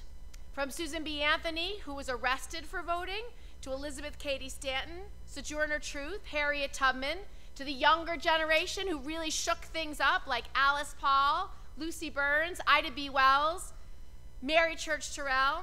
These women, they protested, they demanded change, they published newspapers, they gave speeches, they organized, they started clubs, and they began marching. In New York alone, they organized pageants down Broadway. They marched for 13 days through the snow and the rain from New York City to Albany just to get the right for vote. Nationally, they organized the first Women's March in Washington, D.C. in 1913, and then spent months and months standing outside the White House with signs protesting. And history teaches us, each new generation builds on the last. Their lessons are ones of perseverance, of determination, and a willingness to never, ever give up, even when it's hard, especially when it's hard. And their fight reinforces what should drive our democracy today: the fight for the empowerment of others, the fight for those who are most at risk, the least among us, those who aren't being heard. A year and a half after our generation's own Women's March, the grassroots energy is growing. It is not fading. And women are holding our democracy together in these dangerous times. It is women who are taking their outrage and running for office, volunteering, protesting, resisting, and persisting. The reason why we crushed it in Virginia was because women ran for office, fought hard, and voted. The reason why we don't have Trump care today is because the grassroots stood up, stood tall, and said no. The reason we don't have a credibly accused pedophile in the U.S. Senate is because black women in Alabama stood up and said no, not in my state. And the reason we will take back the House and hopefully the Senate is because we have great women candidates all across this country running in record numbers, and there is a powerful wave of women activists who are going to get it done. The next chapter of the women's movement is being written right now, and it is up to each one of us to do whatever we can, to fight as hard as we can, for as long as we can, for what we believe in. You see it happening right in front of our eyes. where women all around the country are speaking up, courageously speaking out, and saying, "Me too." It became more than a moment. It became a reckoning. It became a movement that is necessary and, yes, at times painful, because it does include people we love and trusted. But we must not lose sight of what this conversation is ultimately about. Do we value women in this country? Whether we value them in our military, on a college campus, in the halls of Congress, whether we value them in the workplace, everyone in this room knows that our workplace policies are stuck in the man-men era. Yet over the last 4 decades, the American family and the face of the American workforce has changed significantly. Nearly 2/3 of working moms are primary, sole, or co-breadwinners in their families. If you are Black or Latina, it's even more likely that you are the primary wage earner. But with the lack of a national paid family leave program, the exorbitant cost of childcare, and the gender pay gap, the majority of working mothers in this country cannot achieve their full economic potential, not just affecting their own children and their own families, but truly affecting the middle class as a whole. If we value women, then we would invest in the tools and the opportunities for women to succeed. Then America's middle class will thrive. In 2013, right here, I introduced my America Opportunity Agenda to make sure women are valued in the workplace. To achieve these goals, more women need to run for office, period. But the last year and a half really gives me hope for the future. I'm really optimistic because we are poised to elect more women than ever for state, local, and federal offices. Women in positions of power changes everything.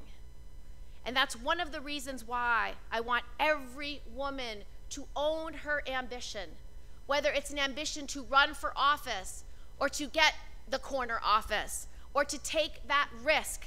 America will only achieve her full potential when every woman and girl achieves their potential. So that is why in 2011, I started Off the Sidelines. The whole point of Off the Sidelines was a call to action, to ask women to vote, to ask women to be heard, to ask women to run for office. And if they weren't willing to run for office, to support a woman who would. I promise you, if we had 51% of women in Congress, do you think we'd be debating whether we should have access to contraceptives? Do you think we would be debating whether we should have a national paid leave program? Do you think we would be debating whether we should end violence in the military or our college campuses or harassment in Congress? The answer is clearly no. So this is how we change everything for the long term. Never before in my lifetime has America needed its women more than today. We are built for this moment. Our voices will be heard, and we will change the future. Thank you.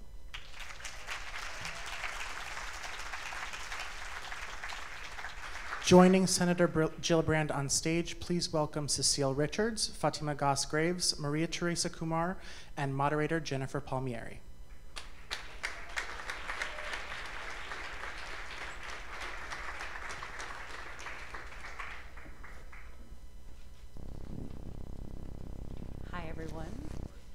Everyone knows I get to do the cool panel. This is the panel everyone wants to do. We all know it's true. Senator Gillibrand, thank you for those remarks. And I want to start off with the same question for everybody that sort of at the root of the last. You're talking about what's gone on the last year and a half. So. Donald Trump wins the election, and a lot of women were pretty crushed, initially.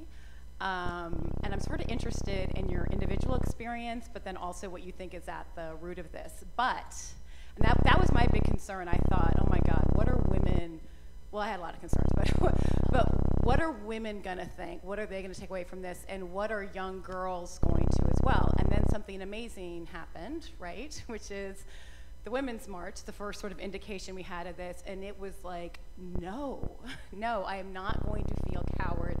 I feel either emboldened or a sense of urgency or empowered. I mean, it feels to me like it's women actually feel empowered. And so I'm just interested, starting with Cecile, how, if you care to share like how it felt for you and what do you think is at the root of that? Because I think it could be evolutionary and revolutionary. It absolutely is. And I think the Women's Marches, because I think the important thing to remember is the Women's March wasn't a Washington, D.C. event or a New York City event. It was, thousands of people in Salt Lake City, Utah, and Phoenix, Arizona, and Austin, Texas. So it was actually everywhere. And I think that's really important to remember. And the good thing to me about the marches is not only that they were the largest in recorded history, let's take note of that, but that then it was actually just the springboard. And I think, and I know that Senator Gillibrand mentioned, the major sort of titanic battle over preserving the Affordable Care Act and access to Planned Parenthood, and that just became sort of the next action that folks folded into. And that wouldn't have happened, we wouldn't have collectively been successful if women hadn't kept marching. I love the statistic that I think the Kaiser poll recently said that, which was 20% of Americans have marched in the last year and a half, which is really pretty amazing. And 20% of America, right, exactly. And there's some people who stayed home, so we know, some of our own friends would stayed home. And the most motivating issue was women's rights, bar none. And so I actually think that's a sign that there are literally millions of people out there who are agitated and are voting with their feet. And now, as the senator said, are actually taking that all the way to the polls. Because I was in New Orleans. My husband and I went to New Orleans for the inauguration, which I thought was a really inspired move, right? Right, I mean, Austin would have been a good choice too, obviously. And I didn't go because I just kind of wanted to take my hands off the wheel as if I had control ever to see how's America gonna react in this moment. And then it was, there was a huge march in New Orleans. It was Anchorage, Alaska. It was just everywhere. What about for you, Maria Teresa? What did it bring, what your own reaction and what do you think's at the Right. Well, I think that, a couple of things. We had Votel Team, we would get on phone calls with helping the sister marches, and there would be 3,000-4,000 people trying to figure out how do they organize locally. And that was inspiring and empowering, and I think that it was a moment of community for the very first time as Americans, but also globally. There was not one continent that did not have representation for the Women's March, including Antarctica. And that was, in my opinion, I did not know that. Yeah, this moment. Yeah. That's right. amazing. But that was the world in solidarity for the goodwill that we had given them, coming into solidarity for us.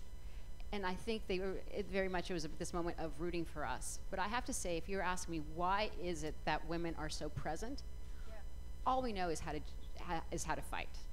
We're always punching up. Yeah. This is the moment.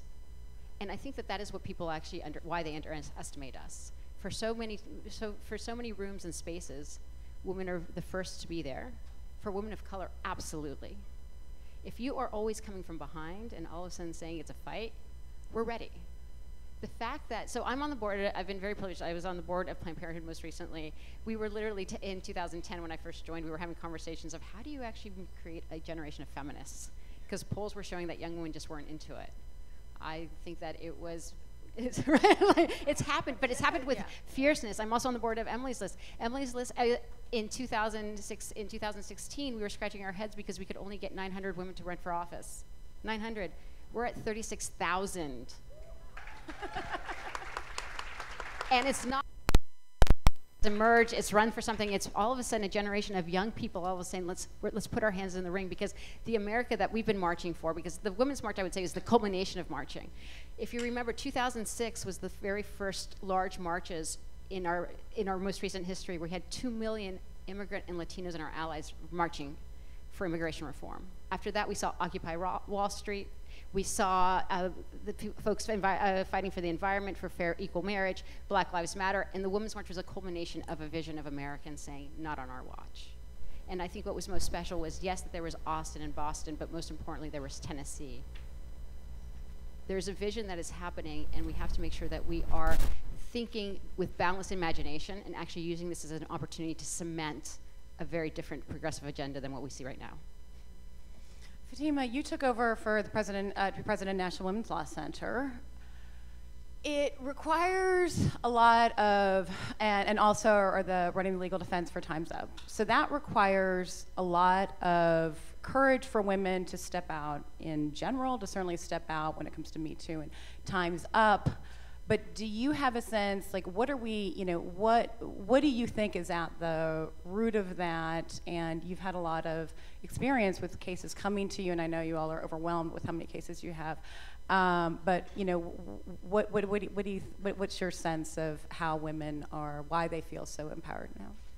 Yeah, I don't think you can disconnect what happened with the marches, that first sort of really serious practicing, engaging in your democracy and elevating your voice with Me Too going viral last fall, right? So throughout the course of the year, I mean, it's true that women have been engaged and speaking out long before this moment, but this year, lots of people who did not see themselves as activists were marching, were making phone calls, lawyers showing up at airports, mostly women. I mean, doing things that felt different because this time is different. So when Me Too went viral, you had millions of people around the world standing in solidarity, telling their stories.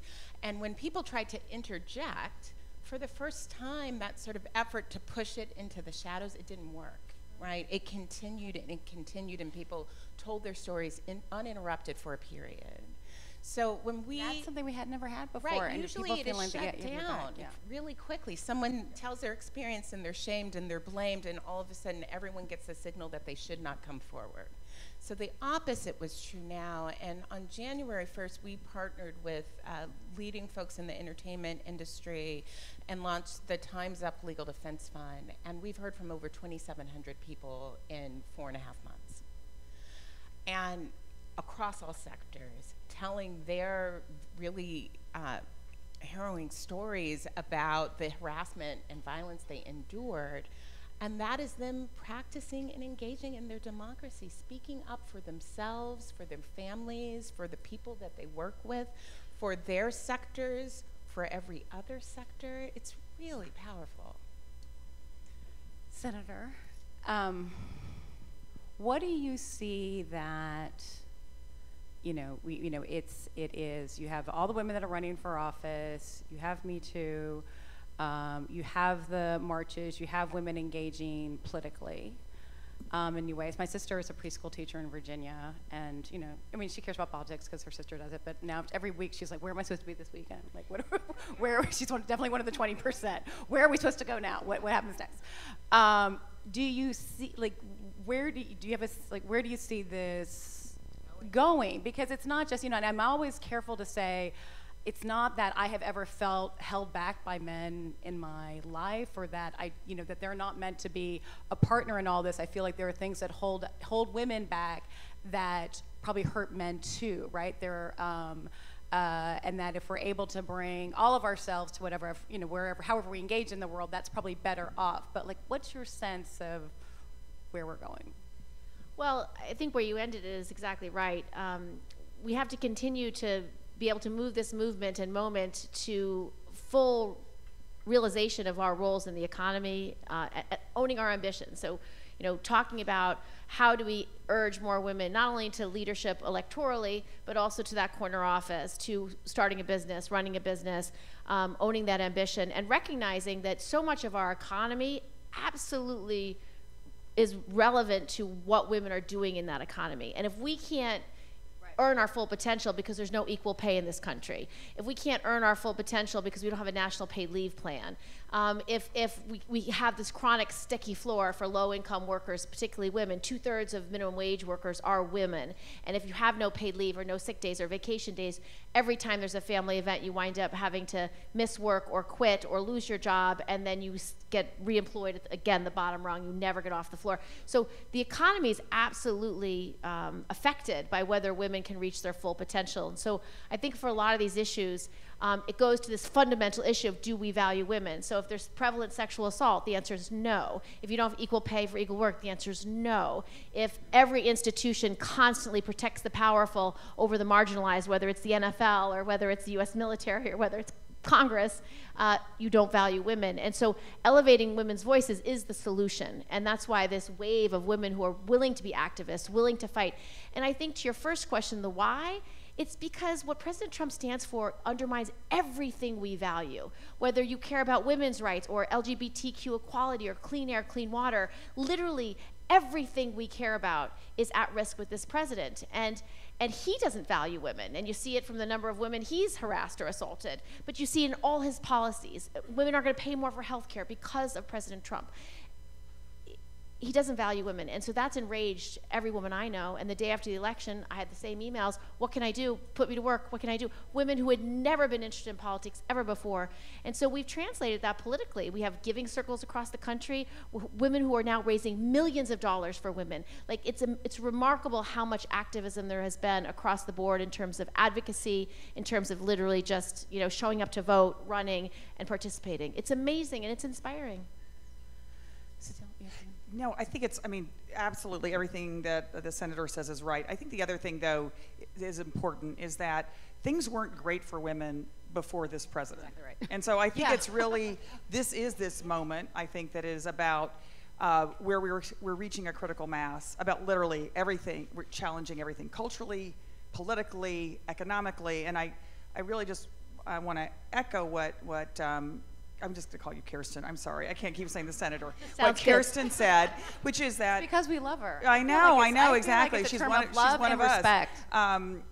But, you know, right now, women are basically, because of a lot of things, but including ability to decide when and whether to have children, women are now half the economy. We are almost half the workforce. We're more than half the undergraduates.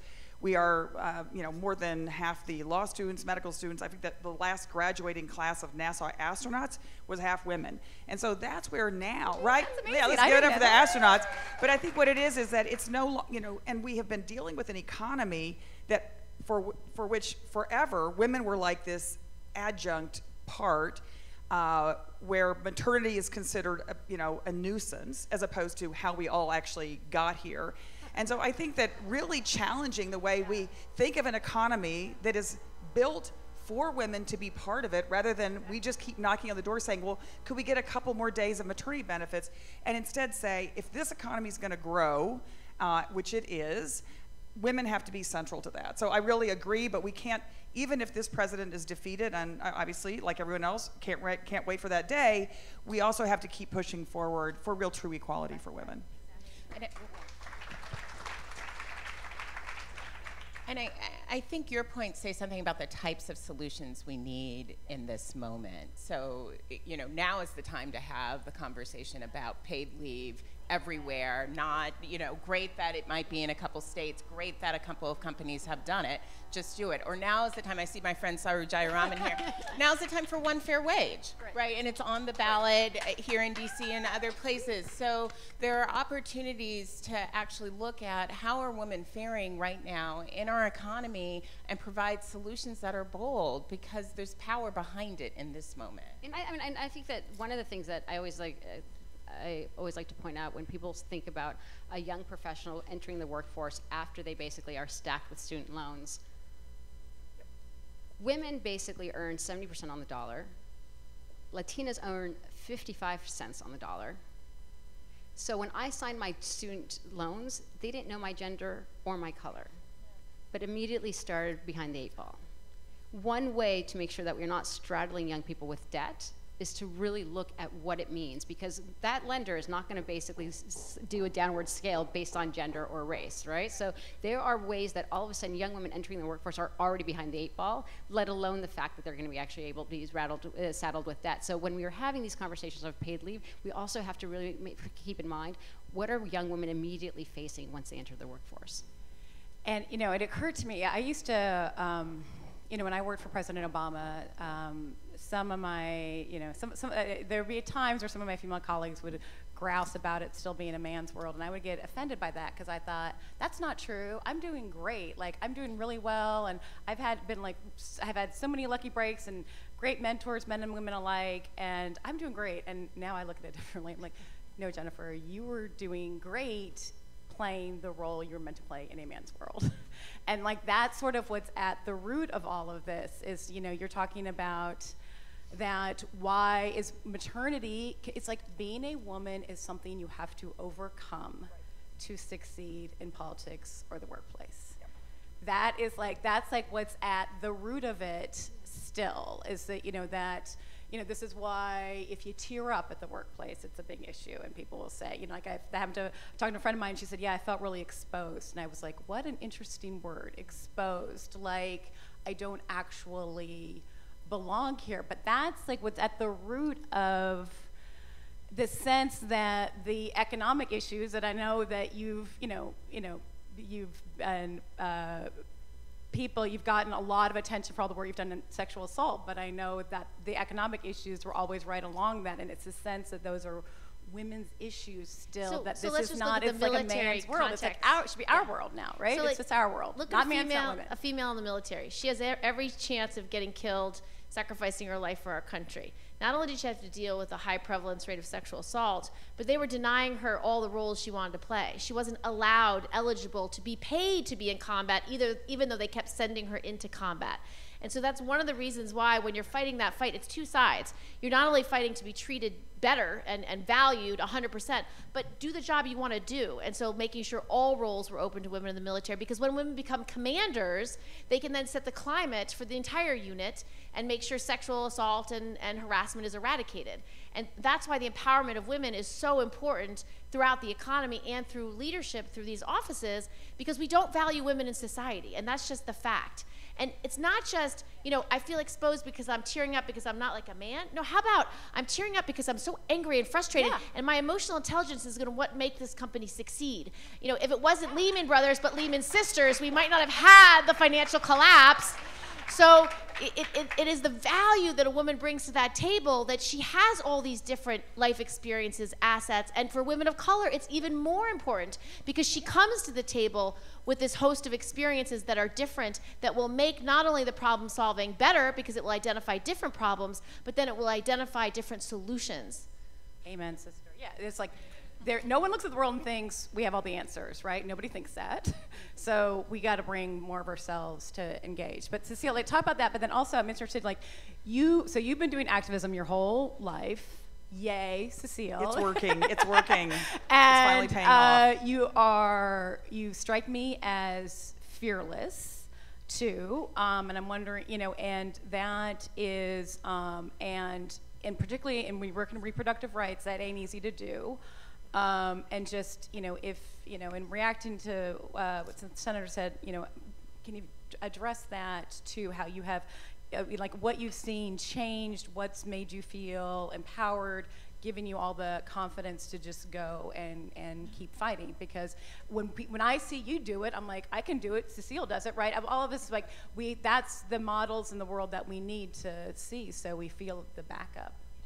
Yeah, well, the only reason I could do it is because Ann Richards was my mother. That's basically the reason why I feel confident. Okay, so Happy Mother's Day. Happy Mother's Day. Also, can I say it's Madeleine Albright's 81st birthday. Oh my today, God! too. So there we go. Yeah, so, speaking of women who know how to support other women. But I actually think that is an interesting thing that's happening right now, is that women are in solidarity with other women in a way that I just feel like I've seen a little bit, but I feel like because we're getting critical mass in different places, and when women now speak up or tell their stories, like Fatima was talking about, there were women going, yeah, I'm with you.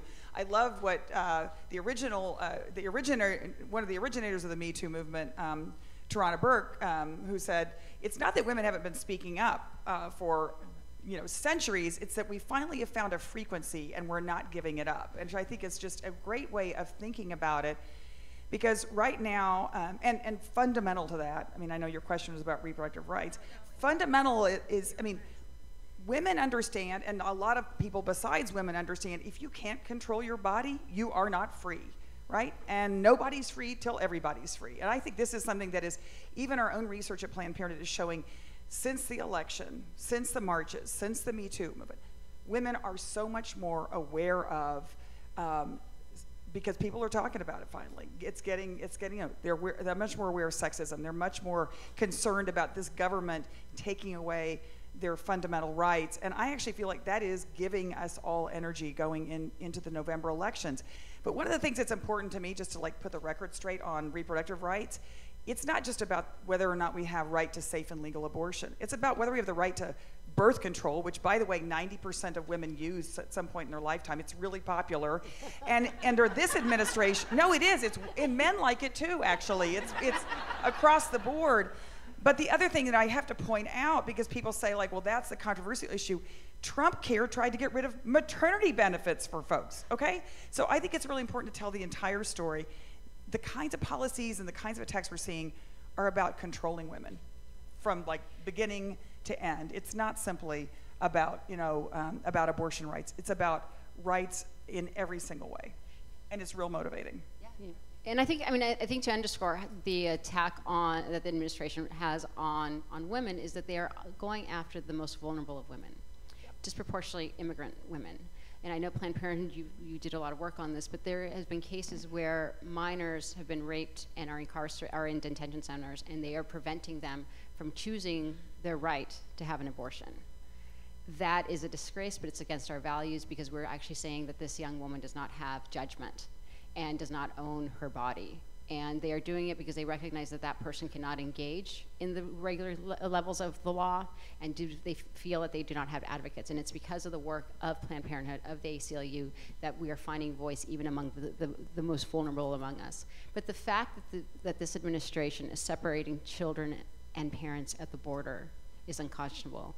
The fact that DHS has lost 1,700 minors into the system and they do not know where they are is because they don't expect that progressives and like-minded, hardened Americans to care about this constituency.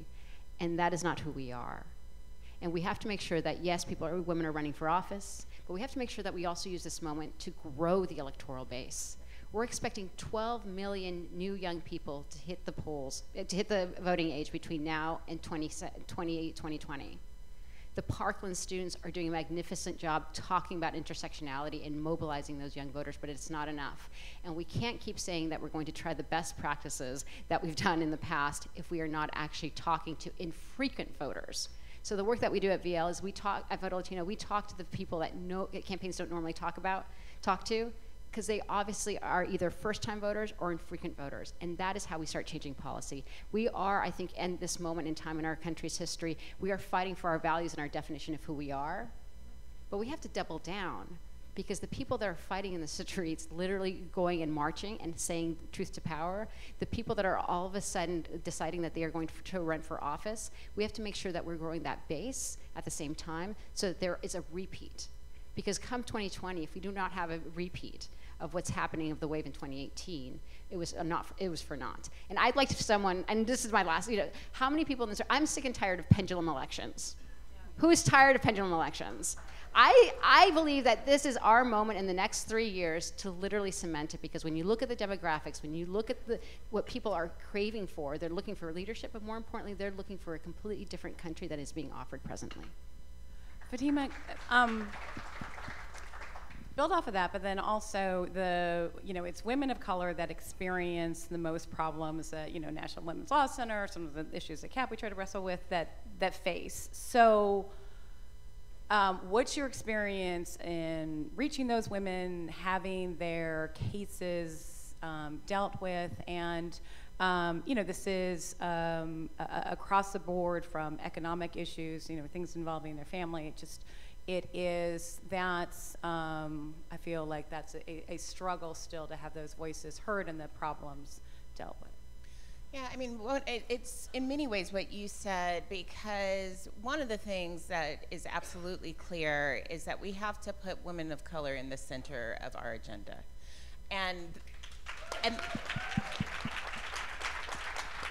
that's going to be important because it not only will ensure that your policies will assist women of color, but that it will assist all women, but it is going to identify additional solutions. So when you're talking about— It's going to change your work. Right, it has to change your work. Make it a lot better. So when you're talking about things like equal pay, which is critical, which has broad support, which people really want to work on, you have to acknowledge that the wage gap by race and gender is so dramatically different, right?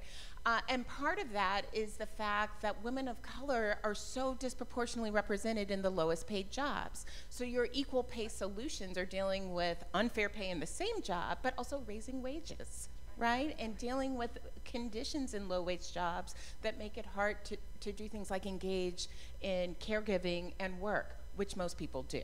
Right, so, you know, it allows for a complete rewrite of how we're approaching these issues. But I just wanted to build on one thing that you said, because I also think, you know, we're having sort of two dramatically different conversations right now. You know, we're all sort of holding the line, using all of the tools that we can to stop the bleeding that has happened from this administration's policies. For the National Women's Law Center, it means that we have sued the administration over their equal pay rule, over their Title IX sexual violence rule, over their contraception rule. You know, we are using our legal strategies. But at the same time, we are watching a growing cross-sectoral movement pushing forward and saying, we want dramatic change in the way things happen for us at work. And so you have in states, people passing laws, even in the Deep South. So South Carolina just passed a pregnancy law and came together with bipartisan support, and people just sort of said, of course, people should not be discriminated and should be accommodated if they're pregnant. That's a no-brainer. So, you know, there's this disconnect now, and I think it's really critical that even as we hold the line and protect the rule of law and protect what's happening here, that we continue to march forward, because that is what people are looking for. They want a broader agenda that actually gets to the reality of their lives. Yeah. Senator Jill, I don't know if you have anything to add to that, but also ambition. So, I know in your book, Off the Sidelines, you talk about that in Women Owning It. It's the thing that I didn't appreciate going into Hillary's campaign. That was like the big hurdle. You know, I feel like that's the root of, I don't know, there's something about her I just don't like. I don't know, there's something about her I just don't trust. I don't get what her motivation for doing. I mean, I really believe at my core, like that's what that's still about. Sometimes I hear it said about you. I don't know, Kirsten Gillibrand. There's something about it just like, I know what it is. Feminist. That's the worst of worst. That's me. I know what it is. Thank goodness for you, though. Here's something that's true for all of the women here, right? Yes. You're all very ambitious, and also aren't scared to be a pain in the ass, which you have to do if you're gonna agitate and make change. And that's like sometimes not easy for women to do. So I know that you believe in owning ambition, but you know, how did you do it? And you know, how do women, you know, like what's that path for owning it? Well, I think for most of us, we have role models. And if you have a role model like your mom, like my mother, like my grandmother, like the suffragists, you can see how other women did it once before. That you do fight when it's hard, especially when it's hard. That you do push the envelope as far and as hard as you possibly can all the time.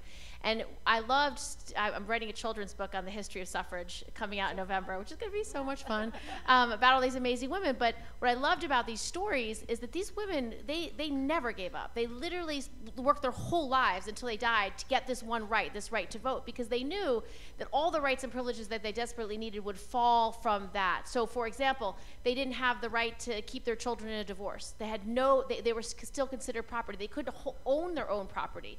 They had no voice. And so all these issues that we're fighting for now, I do think this election calls for bold ideas. And I think the women have to be speaking out about the things that they want, in what would make a difference in their lives. That's why equal pay is so important. But even new ideas are old ideas, like postal banking, because there's so many women who are unbanked and are constantly being preyed upon through predatory lending and other places. And so I think the bold ideas are needed. And what I'm urging for women in particular is now's your time to be heard. Like, this is your moment where you have to fight and push back and change what's wrong in your workplace, in your world. And I do think it's fundamental to the economy, because the economy is what brings us all together. All these issues that overwhelmingly impact overwhelmingly impact men, overwhelmingly impact society and the middle class. And so all of us have to care about it. And so elevating our issues to be the national issues, I think, is really important, because they are. You know, if you don't have equal pay, you're not going to have a strong economy. If you don't have paid leave, you're really not going to compete worldwide. I mean, these are real nuts and bolts issues about whether we compete in the world. But we have to just teach our girls. I mean, and we could do it by being good role models, by showing them what it looks like. And I think the fact that you have 36,000 women who want to run right now, you also saw it in the electoral outcomes. If you look in the primaries, it was unbelievable. Maybe 11% of the candidates were women, but 30% of the ones that won were women. So like it was exponentially different in terms of who's going to be in these general elections, and I think that's an important moment for us. Okay, you got a book, Make Trouble, Cecile. You know how to make trouble. You know how to be a pain in the ass. You know, like it's great. It's great. Got a great book. It's great. We both have great books. They're both New York Times bestsellers, as it turns Hey, out. whatever. Because you know Anyway. what? You know what? People like books about women, written by women. I know, it's crazy. It's crazy. Yeah, even though people didn't expect that was going to happen, but yeah. Yeah, no, I know. It's like people say, like, what's it like in book tour? It's like, it's more like tent revivals. It's like people just like, you know, women just. Yeah, women are ready for that. But I mean, the notion of making trouble is like, it's having the ambition to do that, having the confidence to do that, and not being concerned about, you know, needling and being a pain in the ass. And like, how do you know, what's your advice to women about how we just like get over ourselves to do that? I think it's just like, don't wait for someone to ask you to do something. It is like, don't wait for instructions and do it. Yeah, I mean, that's basic. And that is what's happening. I mean, I know we're all seeing it. There's a million different examples you could use, you know, African-American women electing a senator in Alabama, you know, a 22-point gender gap in the governor's race in Virginia. But my favorite one is that in the fight of the Affordable Care Act and to protect Planned Parenthood and all the, you know, hundreds of thousands of calls and stuff, one of the most you know, used app to actually call members of Congress estimated that 85% of the calls were coming from women. So it is about running for office, and it's also about all these other things of women saying, actually, I'm not going to wait for someone else to fix that problem. I'm just going to go fix it myself. And that, to me, that's the theme of this time. But I also don't want to exclude men. I know we got a lot of men in the audience, because I think it's important to remember that just like it's not on people of color to fix racism, it's not on women to fix sexism and the patriarchy. And so I really just want to applaud the men who are basically making room for women at this time, because I think it's going to take all of us. Yeah, and I mean, that's certainly been my experience in my life. So we have just a couple minutes left, but if you, you know, what's your closing advice from like in this time period with these experiences from both Fatima and Maria Teresa? Yeah, no, so I mean, I grew up in a matriarchy, so I think that my grandmother was by the time she was 26 years old, she had 8 children, and her husband decided that that was just too hard. He was 15 years her senior. So my grandmother had never had the luxury of saying, who's going to do it? I'm going to do it. When I started off the journey of Voto Latino, you know, I'd have a hard time because there was a lot of no's, and she's like, looking at me the other day, said, how do you think that I was able to raise really fine citizens? And that was because no was for everybody else. There's no options. And so my advice to young women and to young people of color, I keep hearing this idea of resist, resist, resist. I keep saying you can't resist what you don't occupy. So I need everybody to basically have all hands on deck. I need you to occupy the voting booth. I need you to occupy the executive suites. I need you to occupy the highest echelons of power, because if you don't like what's going on, it's literally up to us and everybody in this room to make sure that we change the future. Yeah, it's good. It's good. It's good advice. Fatima? So I guess my final words are that people keep waiting for this moment to end, and have been trying to makes me label so it. angry. Right, maybe it's the year of the woman, or maybe Me Too is almost done, and it's not wrapping up. I don't think it's just the year of the woman. I think we're sort of at the beginning of this, and that we're going to see some meaningful structural shifts, that is going to be the outcome. And so I actually think your point about making a bit of room for the activism, especially among younger women, is hugely important, because they have a different level of fire and are operating at a different pace about how we're going to get this done. They are so inspiring. I mean, that is like the thing that, I mean, I'm pretty an optimist person, but when I get concerned, I look at just, like some of the young women, Lily Adams, Cecile's daughter, just like the women on the Clinton campaign, Alex Phillips, who's working for you now, Amanda Littman, who started Run for Something, Jess Morales-Urquette, who's like National Domestic Women's Workers' Side. Emma Then there's the Gonzalez famous calling one. BS on all the but crap they from just, Congress. I mean, she's is changing everything. Yolanda King, just Marley Diaz. Yeah, because there's nothing, everyone's got one, right? There's nothing more confident in the world than a 9-year-old girl. So, be as fierce all your days as you are as a 9-year-old girl. I had a big stack of questions I didn't get to because this was an actual conversation, which is what you want from a panel. I feel like it was a really great moderator, right? That's what that was Really about. good, really so, good. Thank you all so much. This was really, really great discussion. I'm really grateful to all of you for coming. So thank you. Thank you.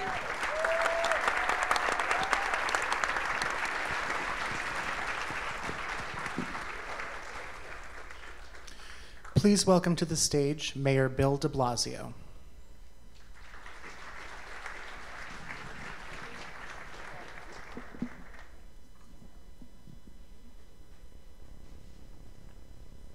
Well, hello, progressives. There is nothing better than a big room full of progressives, is there? And it is great to be with you, and I want to thank CAP for convening us at this moment where we need to be together, and for helping to energize this movement, and for everything CAP does as one of the centers of this movement. I want to say it is so important to all of us to have a place like this that we can all connect together. And I will say in particular for New York City, we've been in constant collaboration with CAP because so much good thinking is happening here. And we particularly have been devoted to the Smart Cities Initiative, Smart on Crime Initiative, which is so important for finding ways to have fairer and better policing. And I'm going to speak about that in a moment because this is one of the most central issues facing our country right now. But look, I think you're hearing it, you certainly heard in that wonderful panel we just had. This is a time to be passionate, this is a time to be bold, this is a time for progressives to be proud of who we are. This is a time of extraordinary opportunity, I would say unprecedented opportunity. And it's a time to throw away conventional wisdom. I was thinking about talking to all of you, and a scene came into my mind from one of the ultimate examples of skewering conventional wisdom, and that is the movie Moneyball. And in Moneyball, there's a scene where there's a despondency at the loss of a big slugger, and the team's all worried, and everyone's worried, and the fans are worried. And the smart analyst says, no, wait, there's more to it than this. This reality opens up a whole world of possibilities. And we have to see this moment as that. This is, look, it's a painful moment on so many levels. It's a moment that is distressing. It's a moment where real harm is being done to real people. But it's also an incredibly ripe moment, one that we could not have foreseen or imagined. It's a time of tremendous possibilities. And we, as progressives and as leaders, have to get that point across to everyone we encounter all over this country. This is our mission, to communicate that urgency and to communicate that possibility. I often feel that progressives, as good as our intentions are, that we talk ourselves out of our own power, that somehow we don't count our victories as well as we might. And I have to be confessional on this point. I spent a long time doing the same thing. I think a lot of us over the years were miseducated. We were taught to be something less than proud of what we are as progressives. And we were taught to water down our vision and our goals and our message, and it didn't work. It held us back. For me, maybe some of the things that happened in New York City, the particular effect we felt from the Great Recession and the events around Occupy Wall Street and other things, maybe they jarred me and opened my mind in a particular way. So when I ran for mayor in 2013, I decided it was time to be blunt and to be bold and to be clear. I called for a tax on the wealthy to pay for pre-K for all the children of the city. The people liked that. They believed in that. I called for taking on landlords and real estate developers that had been unfair to communities. I called for ending a broken policy of stop and frisk that was dividing police and community and unfairly targeting young men of color. These were not conventional wisdom positions. They were not supposed to be the winning hand, because we had been taught the wrong way to think about what the winning hand was as well as what the right thing to do was. Well, I pursued that agenda, and you will not be surprised to know the conventional wisdom mongers presented a vision of the sky falling if this were to come to pass in New York City, particularly on the question of crime. The consistent message, and there was wonderful advertisements from my Republican opponent, the grainy images of the 1970s, and examples of order, disorder, and chaos, and literally the concept that if you elect a progressive, we will go back to the bad old days. That's what was being purveyed. The people did not buy it, not in the least, because the people felt a yearning for change. And it's a lesson to me that when we are bold and clear and sharp, people get it, people feel it. We proceeded in the city to end that broken policy of stop and frisk. We proceeded to give rent freezes to folks who needed them. We gave lawyers to stop evictions. Got to pre-K for all. Now we're well on our way to 3K. Kids who are 3 years old will have universal free early childhood education in the next few years in this city. And that's going to change things for so many families. So we took that moment, fought that conventional wisdom, and actually made the changes that people can feel in their lives. I want to tell you about this because it is such a good example, I think, of what we can achieve when we stay true to our values, and how people experiencing it believe more deeply than ever in a progressive vision. And once they experience some, they want more. Look, this point about boldness, it is so important that we set big goals. And we not be afraid of that. We embrace it. In fact, when you set big goals, people can make sense of it. They can align to it. They can feel it. It keeps everyone in the equation honest and accountable. Those big, bold goals make sense. You say pre-K for all, you say end stop and frisk, whatever it is, it captures the public's imagination because it is sharp and clear. So we said we had a goal of being the safest big city in America. We had to be safe and get safer. And then we added another goal, to be the fairest big city in America. To be a place where people really where they felt deeply bought in, where they felt like stakeholders. And think about our society right now all over this country. Think about the inequalities that persist, and think about how many people feel left out, and how much the 2016 election reflected that sense of disconnect. Our role as progressives is to show people a society they can be proud of, they can feel bought into, they can feel is actually for them. That's what we sought to do. When you do that, you see the social fabric start to heal. You see the wounds of the past start to heal in a real way. And I want to give you a quick example of what we did with policing. Because in terms of big ideas, this was the one that in so many ways we had to address head on. Nothing speaks to the quality of a society more than whether people are policed fairly. Right? If they feel they're treated fairly by the police as the ultimate representation of their society and their government, it speaks volumes. And if they feel they aren't treated fairly, it's the ultimate indictment and the ultimate message of an unequal society. So we had to do something very, very different with policing. In the words of our Chief of Department, Terry Monahan, we had to invent an entirely new type of policing. And what we created was neighborhood policing, an idea that's so beautifully simple, but so powerful, to literally reconnect police and community by putting the human element back into the equation. Unfortunately, for so many years, everyone in this room knows it, there was a sense in many communities that police were from someplace outside, not connected to the community, left at the end of the day, and no one felt any investment in each other. Neighborhood policing turns that idea on its head. We train our officers and prepare them to go into one neighborhood and stay there for a long time. And the message is, you will make everyone safer. You will make community members and officers alike safer if everyone actually has a human bond, a human relationship. Right down to the notion that our officers now regularly give their cell phone number and their email address to neighborhood residents. So when they have a problem, they go directly to the cop on the beat that they have come to know. It's a very different approach.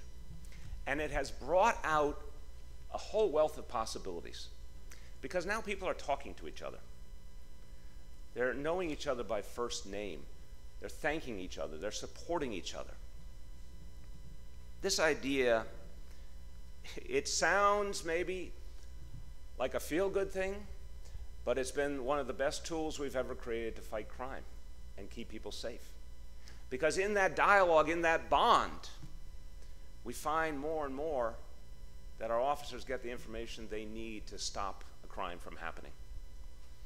And everyone recognizes in this new bond something that was a yearning for a long time, a sense of actually being on the same side. This is what we have experienced through neighborhood policing. I want to tell you what it's helped us to achieve. Crime is down 4 years in a row in our city. At the same time, last year we had 100,000 fewer arrests than just 4 years ago.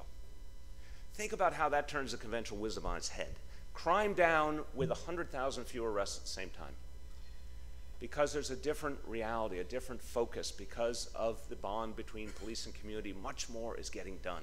Much less time is wasted, much less conflict. I want to make it vivid to you. 3 simple, very fast vignettes. 1, I was on the subway platform at Penn Station last year. Police officer is there. Could have been at a central casting. Big, muscular guy, young guy, happened to be Caucasian. I went up to him, got talking to him about it. He talked to me about the changes he'd seen in the force. I couldn't tell if he liked them or he didn't. I said, well, what do you think? What does it mean? He says, it means that people are talking to us a lot more. I said, okay, why do you think so? He said, because people will talk to you if they're not afraid of you. That was one of those moments that crystallized for me what change we were making. Another example, I was in East New York, Brooklyn, one of our poorest neighborhoods. And a commanding officer of precinct was talking to me about all the things they were doing to try and connect with the neighborhood. He talked about midnight basketball and all sorts of things that I had heard before. And then he said, just in passing, and yeah, we're doing the prom dresses as well. I said, prom dresses? What do you mean? He said, the police officers are taking a collection in the precinct for young women who want to go to a prom but can't afford a dress. And I thought how that changes the tone and the reality and the emotional connection between police and community. And the last one is so simple, so beautiful. I was in East Harlem. And a mechanic who worked in our housing authority, I was visiting this housing development, and he saw me talking to a couple of young Latino officers, a woman and a man, Latino and Latina, who were very invested in this neighborhood policing idea, who talked about it with vigor and emotion and how much they love getting to be a part of the community. And they walked away, and I turned to this guy and I said, what do you think? And he said, I grew up in this neighborhood my whole life. He said, I always hoped we'd see something like this. I said, what do you mean? And he said a simple phrase that captured it all. He said, we always wanted the cops to be our friends. That is what neighborhood policing is achieving in our city. Now look, There's a lot more to do, and I want to be blunt about this. There's a lot more to do. There are still inequalities we have not addressed. There's still things that have to be resolved. There's wounds of the past that haven't healed. There's inequalities still staring us in the face.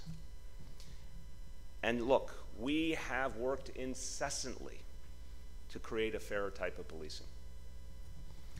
But I can be honest about the fact there's much more to be done.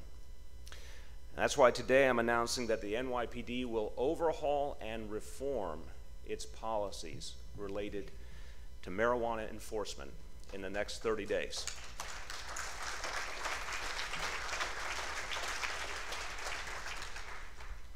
We must and we will end unnecessary arrests and end disparity in enforcement. It's time for those to be a thing of the past in New York City and all over this country. This is the kind of change we can make, but we can make it because of all the changes that came before, and this is the point I will conclude with. Each change builds the next one. And as progressives, we have to have that sense, again, of our own power and possibility. Be bold, be fast, build change because it opens the door. And what you thought was impossible just a short time ago suddenly becomes real and tangible and possible. We're seeing it in New York City. We're seeing it all over the country. I have to tell you, I feel a lot of confidence and a lot of hope in this moment. I look around at what's happening, and I'm not missing the problems that are occurring here in Washington, all, again, the pain that's being caused. But I'm more focused on the grassroots. I have the perspective of my city, and I talk to mayors and activists from all over the country, and I see the movements that are springing up. I see the changes that are being made. I feel like we're seeing something we never saw before. I feel like change is happening and movements are growing in ways that are literally unimaginable. And I'll say them in very quick succession to make the point. Everything I'm going to note has happened in the last year in America. What the teachers have done in West Virginia and Oklahoma and Arizona and Kentucky, what the students in Parkland, Florida have done, what the Me Too movement has done, what the Black Lives Matter movement has done. The elections in Virginia for the House of Delegates, the elections in Alabama for U.S. Senate, this all happened simultaneously. I say it and I don't exaggerate. We are living in a time of miracles. We're living in a time we could not have imagined. We hold the keys. It is about us being bold and relentless. So I can say this to all the good progressives in the room. We've seen a lot of times in history where we felt left out. We felt there was no possibility. We felt we couldn't make the changes we believed in. But we've never seen the possibilities that are as ripe as this moment. So I say to all of you, good and strong progressives, this is our time. Thank you.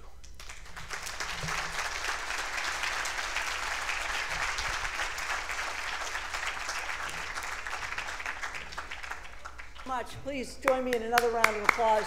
Just unbelievable leadership. Thank you, Mayor de Blasio. What an outstanding speech. What an incredible set of policies. Now I'm excited to introduce sort of a special part of today's program. We've had an amazing morning. And as you know, 2018 marks the 15th anniversary of the year CAP was founded.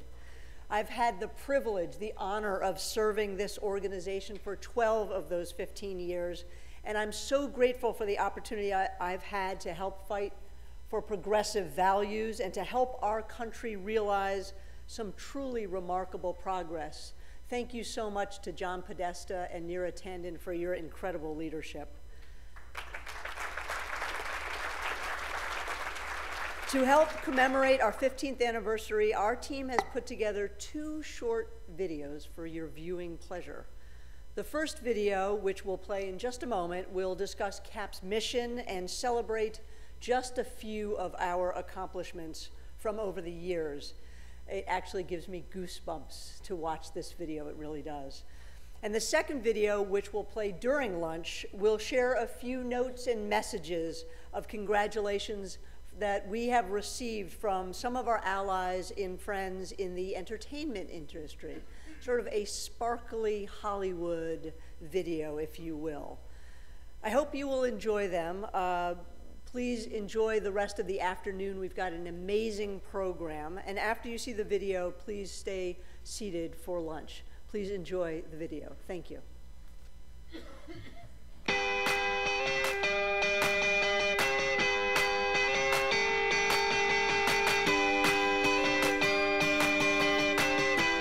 The Center for American Progress has done incredible work to shape the debate over expanding opportunity for all Americans. I'm proud that in the last 15 years, the Center for American Progress hasn't just changed the conversation, it's changed the country. CAP has played a vital role in moving the country forward, from creating the ideas that generated the biggest investment in clean energy to really laying the groundwork for the Affordable Care Act. For more than a decade, you have truly been an incredible source of ideas, of insight, and most importantly, of solutions. CAP isn't just a think tank, we're an action tank. We focus on ideas, but we also invest in communications and engage activists from around the country. You challenge leaders in business, in politics, and in our own communities to live up to the progressive ideals that have defined our two countries since their founding. This organization itself is an urgently needed organization for our country. CAP is such an extraordinary place with so many talented, thoughtful individuals. Its purpose today is much the same as it was when it was founded in 2003, to bring Americans together on behalf of policies that will bring out the best in our country. I know it feels like we're in dark times, but CAP got started in dark times as well. And then we built a strong progressive majority in the country. Over the next 15 years, we can build a stronger, fairer, more just country for every single American.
Hi, it's Tony Goldwyn. Hi, my name is Sean Patrick Thomas. Hi, it's Deborah Messing. Happy 15th anniversary, Cap. Happy anniversary, Center for American Progress. This ain't no stinking TV show.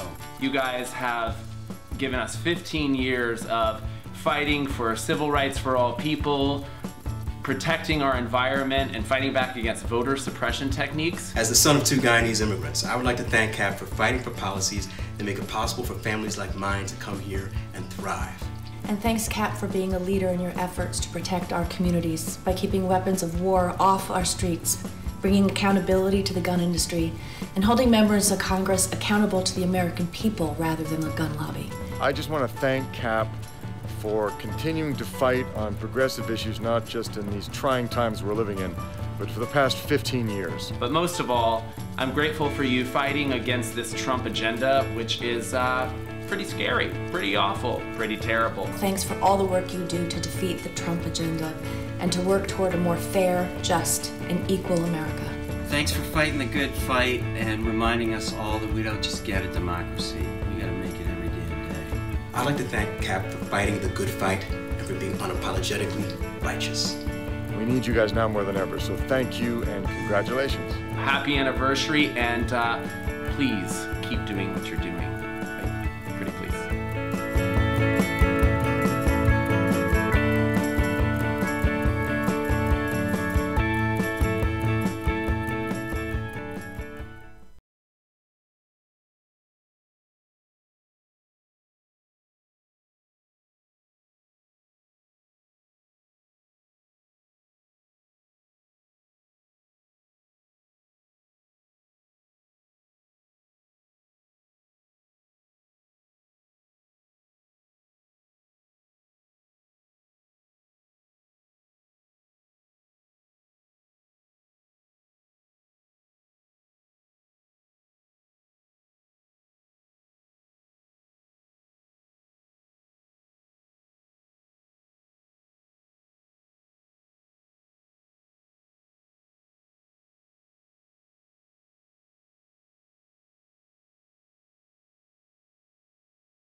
Mira Landon.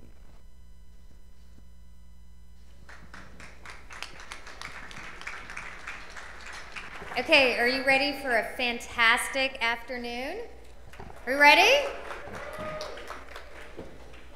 I hope you've enjoyed the program so far. I am incredibly excited to introduce our speaker for the afternoon, our keynote speaker, Senator Cory Booker of New Jersey. During his 20-year career in public service, Cory Booker has looked at every issue of injustice he can touch and been a fighter for it. And I just have to say a point of personal privilege. I went to law school with Cory Booker many, many years ago, and I remember working on a whole variety of issues, homelessness in New Haven, a range of issues that we were all concerned about. And Cory said then that he was going to go back to Newark and change the community that he could change.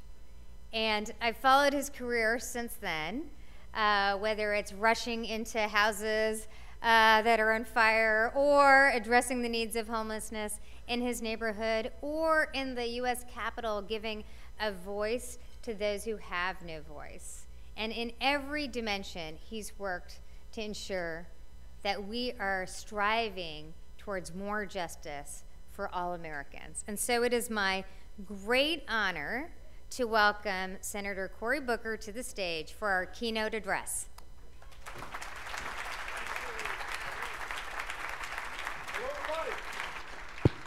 Hello, everybody. I am so grateful to be here. I'm really grateful for the young lady that just spoke. Neera has been a force in my life from the time that we were both in our 20s. She is still in her 20s. I, however, am quickly aging out of my 40s. But I'm excited for us, this gathering here, and I'm excited for it because it's a gathering of ideas, for us to talk about facts, for us to talk about what works. I was a mayor of a city, which is a very pragmatic, tactical, strategic job where you don't really have time often to discuss larger philosophical issues. You're trying to fix stuff and get things done. I used to have this saying when I was mayor, in God we trust, but everybody else bring me data. I wanted to look at the numbers, what worked. And it gave me a searing view into not only what was good about America, but the unfinished business that our country had not achieved. And I want to tell you this, my father, who died 6 days before I came to the United States Senate, who filled me with a love of this country. Here's a man that saw the most vicious instances of segregation, of violence, civil rights movement, and the activism he was involved in. But yet he loved this country because he believed in the ideals of this country. Ideals I could speak about in front of any audience, that we all believe in, our common aspirations. Ideas like this is a nation where every generation should do better than the one before. All of us, I don't care who you are in this room, whether you're a first-generation American immigrant or whether you're someone like me who, thanks to Skip Gates, can trace my history back to the 1640s in this country.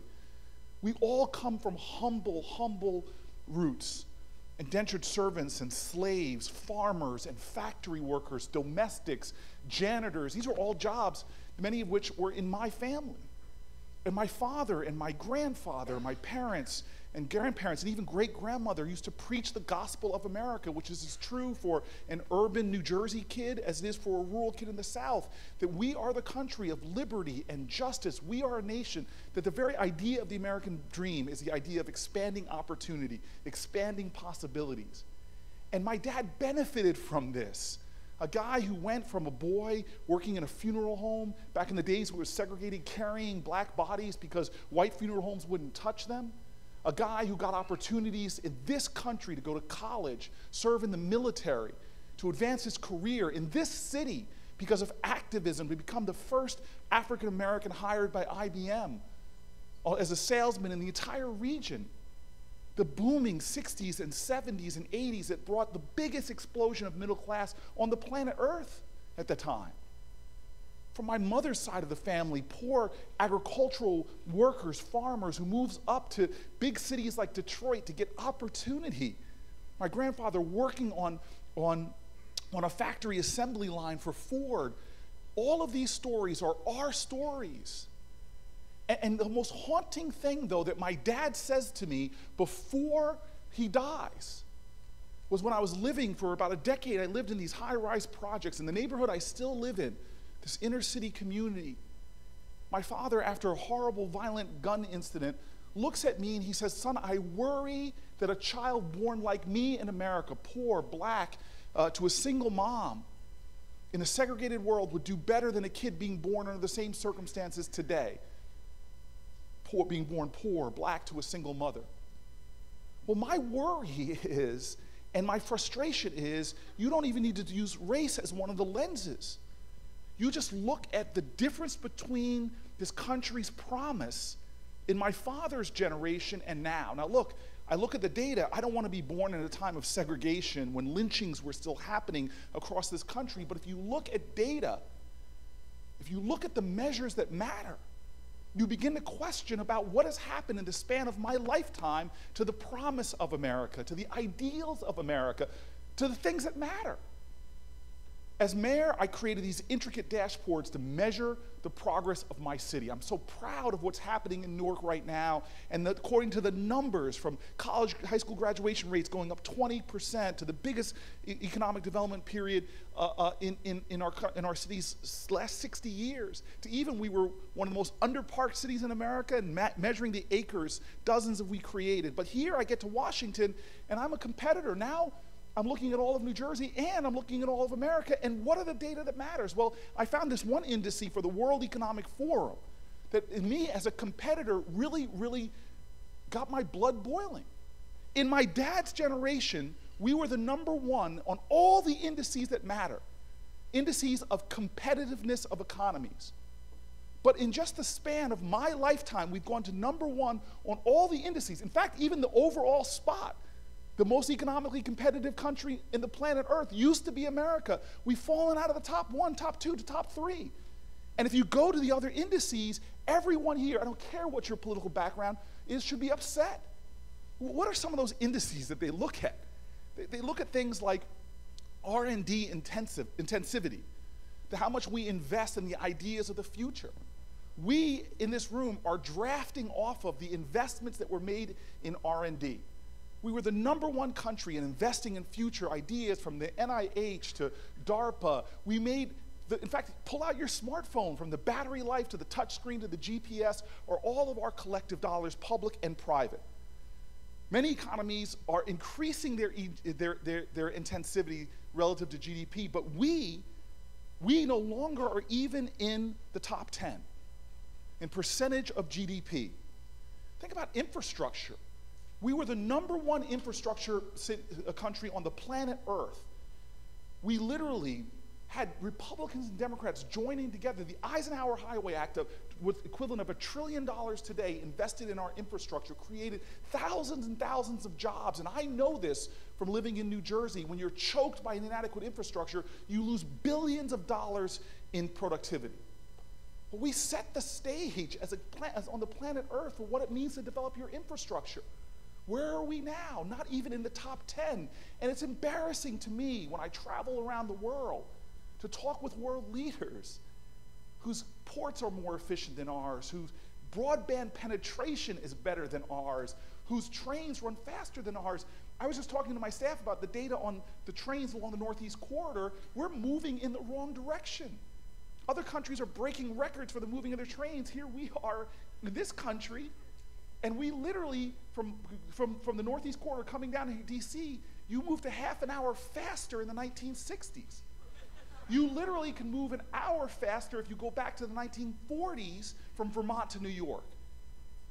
This should get all of our, I don't care what your political background is, what your philosophy, this should get us upset. But how about this? This moral mission that our country believed in, that every single person has worth, has value, that if you invest in the genius, which is the greatest natural resource any country has, the genius of their children, in a global knowledge-based society, that is true. And we declared with our great public education systems, the greatest public colleges on the planet Earth at the time, that we would be the education nation. And it's not just a moral mission, but we understand how this directly affects the productivity of a populace. Well, we used to be the #1 in high school graduation, college graduation, percentage of population. We're out of the top 10 now. I could go on. The data screams out about what other countries are doing that we used to do in the 50s, 60s, and 70s to build out this nation. It's like we inherited this incredible house from our parents and we trashed it. And now we're about to pass on an infrastructure, about $3 trillion of infrastructure debt to our children.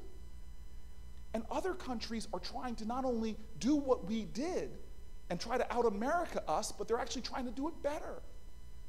Other countries now are racing towards early childhood education. We're one of the few industrialized countries that doesn't have universal early childhood. They believe in things knowing how critical a child's earliest years are, and they have things like paid family leave. Other nations are realizing that we need to lower barriers to access to education. Germany, 0 to 4% of median income to go to college. Canada, 7%. Canadians. Here in the United States,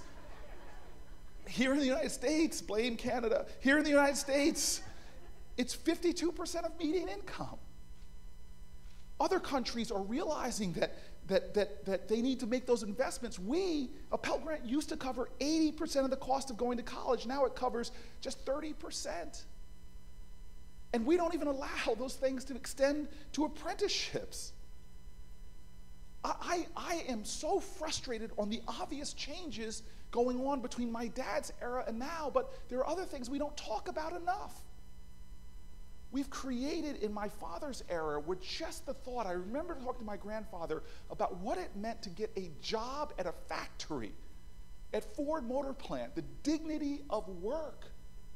Well, in one generation, we've destroyed that dignity of work, one, by commoditizing workers. We now live in a country where just the minimum wage in my dad's era would be the equivalent of about $12 an hour now. Now we have in American workers 40 million that make less than that. We now have a nation that this idea of short-termism in our economy is changing the very nature of business enterprises. Listen to this. According to a survey of about 80% of the CFOs of 400 of America's largest public companies, they admit in the survey that they would sacrifice a firm's economic value to meet the next quarter's earnings. We're seeing the investment of our companies, and companies, one of my favorite business books is entitled that We're Built to Last, and now companies are designed just to try to up the next quarter's earnings. And this is coming from an activism and a pressure on Wall Street where the average stock holding used to be for the long term, 8 years in my dad's era, now is measured in 8 months. And having firms do things of not investing in workers and training, but just investing in stock buybacks. Between 2003 and 2012, S&P 500 companies spent 91% of their earnings on buybacks and dividends. Compare that to private companies. Over the last 20 years, private companies have spent twice as much on public companies as a percentage of their overall revenue on things like worker training, building new factories and investing in infrastructure, investing in R&D and the ideas of the future. And what this is doing is it's creating a lack of dignity in work, and to have an economy that, not like Adam Smith imagined in Moral Sentiments, where the economic system is not the end, it is a manner to produce great moral outcomes for our country. What that's produced, unfortunately, is this terrible practices that continue to suppress workers' wages in this country. I told you, I live in an inner city community. I'm the only senator that lives in a community where the median income, according to the last census, is $14,000 per household. My neighbors, my residents are incredible folk who work hard as anything. In fact, I would argue they're working harder than many of their parents did, but they're making less money. New York Times did this great article comparing a janitor that worked for Kodak versus a janitor that now works for Apple. This new thing that's going on, which is just outsourcing, where companies are now outsourcing basic functions. That janitor that worked for Kodak was a worker, actually an employee of Kodak.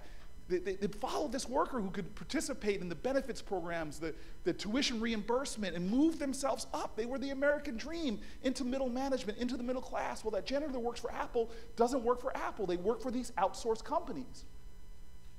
I see my residents, my neighbors, getting up, working full-time jobs, catching extra shifts, finding things to do on the workout and hustle for money, and they still rely on public benefits. They still rely on affordable housing and Section 8 vouchers. They still rely on SNAP benefits.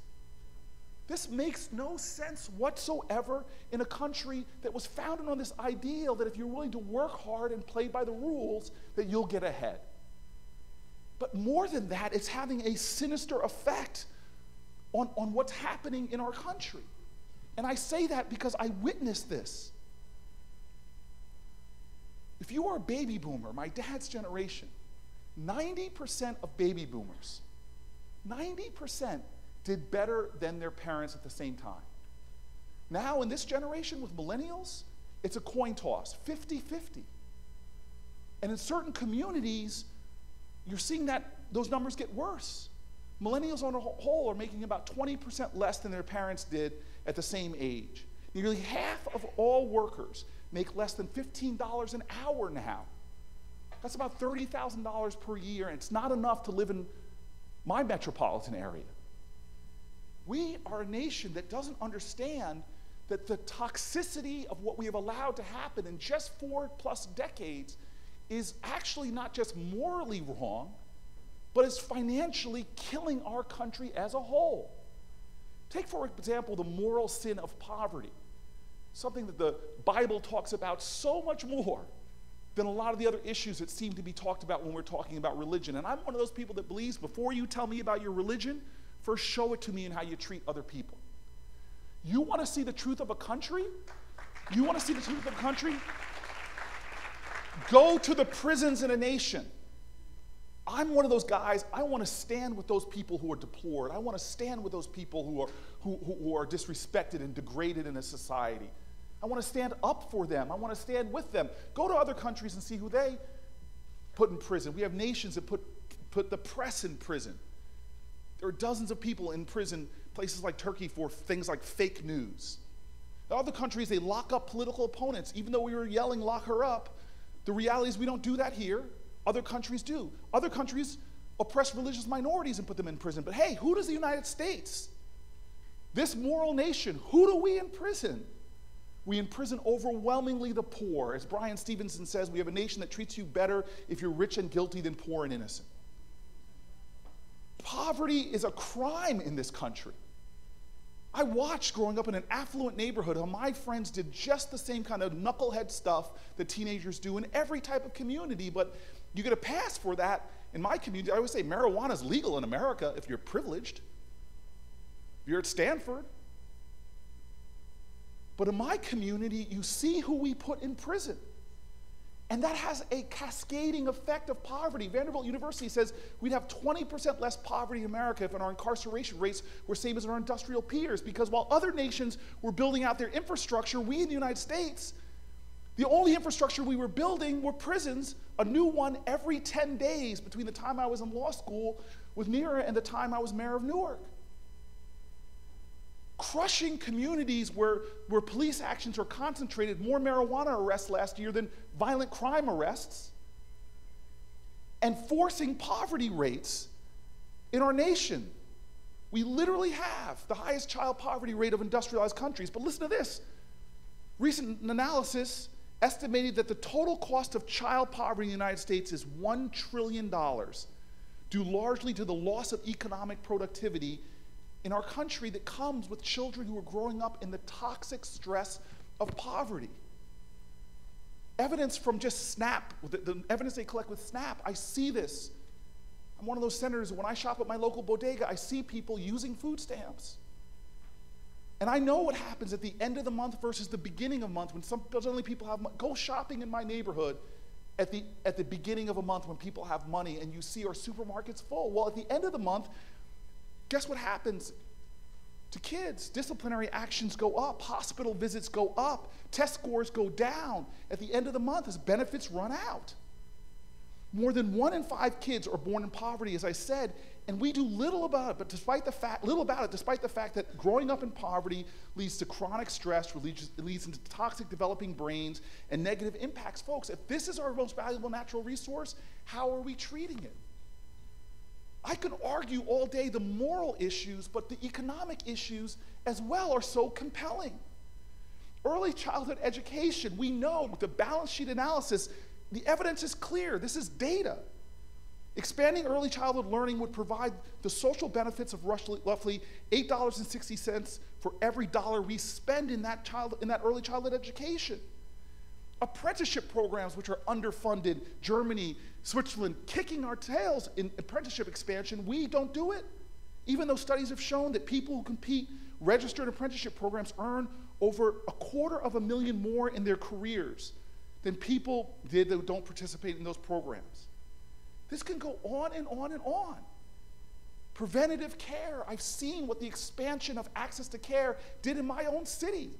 Hospital emergency rooms went down, visits went down. In fact, New Jersey as a whole, just by expanding access to health care, preventative care, lowered our charity care costs in our state $500 million. This is a balance sheet analysis. R&D investments, one of the best things we can do. Infrastructure investments in terms of increasing productivity. We can go on and on and on. The minimum wage alone, a $12 raising in the minimum wage, just raising the minimum wage to $12 would cut SNAP costs to us by $53 billion less in food stamps. And this is the cost of letting people go hungry, which we do not understand what it means to have food insecurity in this country, which affects millions and millions of people. I am angry and agitated because I have watched my generation take the torch from the greatest generation, take the torch from the civil rights generation, and now what are we going to hand off to millennials and Generation Z when it comes to American greatness? To America showing the world what the land of opportunity is about, what the American dream is about. Heck, now, if you were in heaven, thinking about where to be born poor on the planet Earth in a generation past, you would pick America. But now this is not the best country to do it.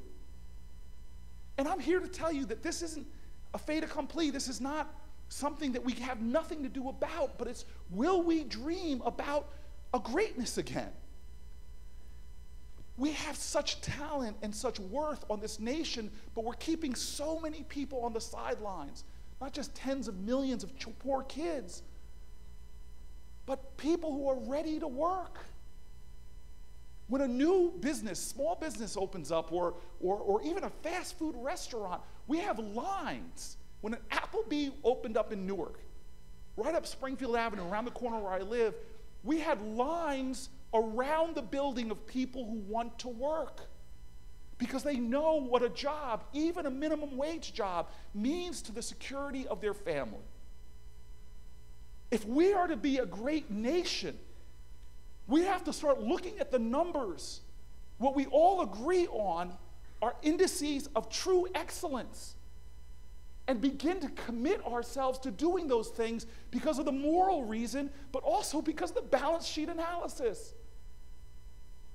And so I'm in this fight because I go home at the end of this week to Newark. I'll stand in the neighborhood where my dad stood. Shahad Smith, who just got murdered on my street by an assault weapon weeks ago, I'd only look at as a moral tragedy, but if we were adding up the numbers, Chicago alone, just on the medical treatment of gunshot wounds, almost $500 million. And we're not doing common sense things that will save money, not to mention the trauma. My friend who works at the IHOP, she has a son that has asthma. She literally couldn't leave to go to the hospital to visit her son in bed because she would have to give up her paycheck, no paid family leave. When the gunshot happened in front of her IHOP, she survives on $2.13 an hour plus tips. Guess what? It shocks a community and businesses go down. This makes no economic sense, not to mention moral sense. And so this is an idea festival, and I was taught at an early age, don't curse the darkness, but light a candle. Some of the playbook here we wrote. I can't believe I have arguments over environmental justice issues when I can show you the economic impact. When you have wild, rampant corporate consolidation in the agricultural sector, It not only hollows out Midwestern communities, it not only drives, literally standing in North Carolina in Duplin County, looking at the almost sharecropper lifestyle of people who take care of pigs, but then it pollutes rivers in these massive CAFOs, stealing the wealth of communities, land values going down. This is not rocket scientists. We know what a free market really should be about and how we've perverted it in everything that we see changing from just a generation ago. And so I want to give you all hope. But Democrats and Republicans used to get together. We used to do things and make investments in the number one valuable resource we have, which is each other. My grandfather was able to get his family out of poverty because Gerald Ford had this belief that capitalism had a responsibility. He said, I want to pay the people on my assembly lines enough money so they can afford the cars that they're making. And now I have people in my community who work in restaurants and literally have to live on food stamps because they cannot afford the food that they're serving. And so a lot of this is common sense. If the minimum wage just kept up with inflation, it'd be almost $12 an hour. We need to raise the minimum wage. If we are a nation that believed in investing in things that have a multiplier effect in our economy, investing in infrastructure programs, investing in early child education, investing in research and development, that's the best use of taxpayer dollars because it grows the whole. Unlike this toxic tax bill that blows a hole in our deficit, driving money up that is often benefiting, not even, if you see what we're doing with so much of these profits that corporations are getting, stock buybacks, which benefit stockholders, a third of them are outside of our country. I believe we have the ideas to make the change, but what we're lacking is a commitment, the moral sense of urgency, that the fabric of our communities are hurting. And I'm not just talking about inner city Newark. I've had the privilege now of traveling to Midwestern communities, traveling to the rural South, traveling out west. I've read books like Hillbilly Elegy and everything I can to try to understand other folks. And when I'm reading books like that, I'm thinking to myself, oh my God, these folks have so much in common with folks that live in my neighborhood. We in this country have a common pain, but we are lacking a sense of common purpose that drove this country forward generation after generation, and that's what I am calling for us to do. To start doing the common sense policies, embracing big ideas like the presidents that talked about highways stretching throughout the country or talked about investments in research and education that would get us to the moon. This is the calling of our country right now. I found common sense ways to get some things done that I'm proud of. An Opportunity Investment Act I did with Tim Scott, the other big bald guy in the Senate, that says, hey, we're going to create tax incentives to invest in the emerging markets in America, the poorest areas, because we're suffering as a country from VC dollars being overwhelmingly dominated in 3 metropolitan areas. I'm working across the aisle trying to say, how can we have VC dollars only going to overwhelmingly white men when genius and ideas exist in women and minority communities? I proposed a federal jobs guarantee, which is not a radical new idea, from Martin Luther King to FDR, this idea that instead of paying on the back end of a problem with billions and billions of dollars, food stamp, TANF, housing vouchers, why not invest on the front end with secure jobs so you're not seeing the negative impacts that come with low employment or underemployment, like loss of housing, evictions, foreclosures. I've pulled together with other senators and talked about just the understanding that we've got to get out of these false debates like expanding health care. Literally, we debated about a month ago the CHIP program, the Child Health Insurance Program, when the CBO even said, look at the balance sheet. The more you expand this program, the more taxpayer dollars you even save. And so this is how I want to end. 50 years ago, Martin Luther King grew in frustration about integration, not that we weren't achieving it, but he bemoaned publicly, what's the sense of being able to sit at a lunch counter if you can't afford to buy what's on the menu? He knew that the test of this nation wouldn't be the size of our buildings, the amount of billionaires we have, and there's nothing wrong with those things, but he knew that the test of this nation was how we dealt with people that were in poverty. And 50 years ago, right after King was assassinated, the idea that he had and others was the Poor People's Campaign. And it wasn't some kind of class revolution. It wasn't some kind of trying to pit one group of Americans against another.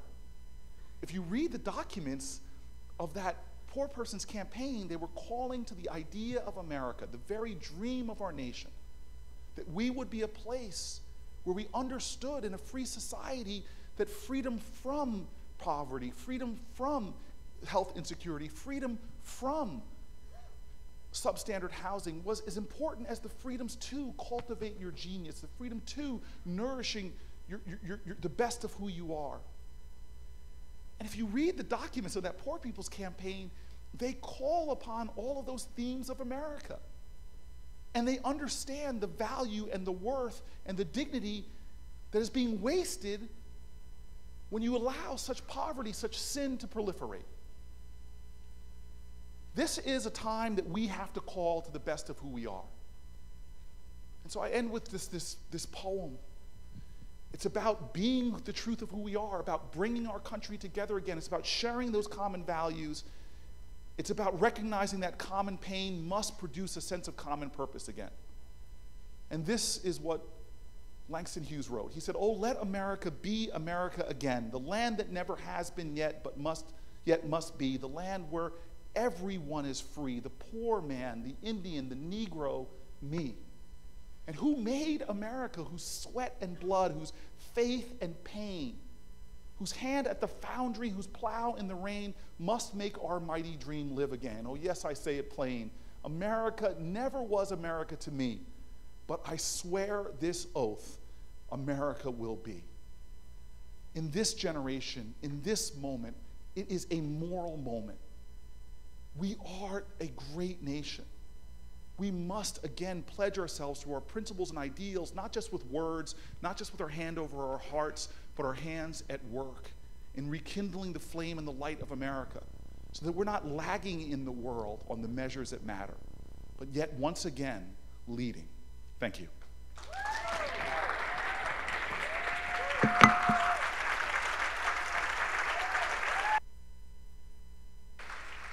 Please welcome back to the stage John Podesta.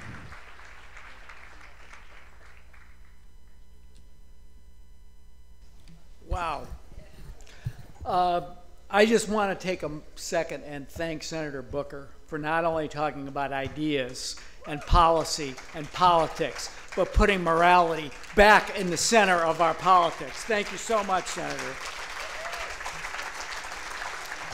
I was going to give you a long rap about 15 years of CAP, but I'm going to keep it really brief, but I'm just going to say a couple of things.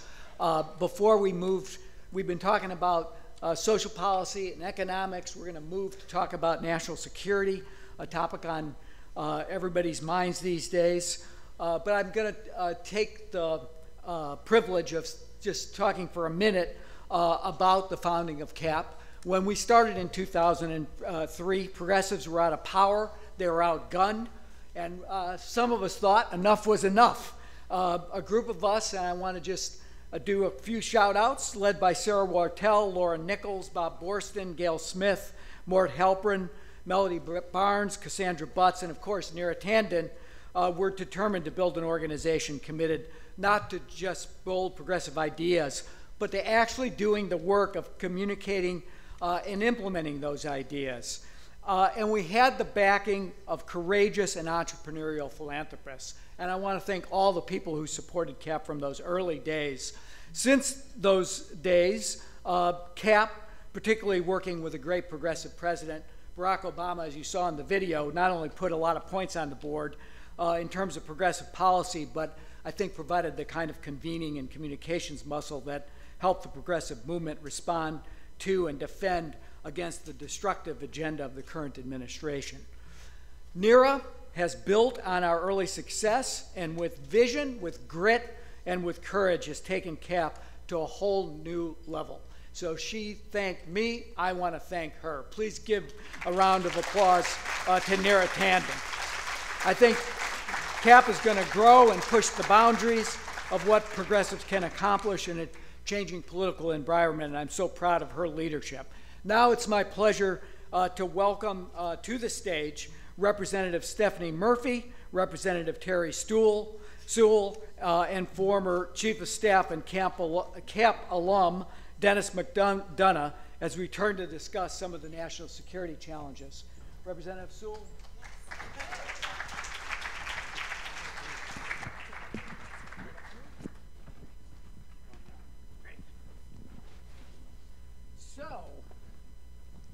We got a lot to talk about, and we have probably not enough time to talk about all the challenges, from the collapse of the Middle East peace process to the violence going on in Gaza, the pulling out of the JCPOA, our nuclear agreement with Iran, the confrontations in Syria, Muqtada al-Sadr winning the election in Iraq, Russia, North Korea.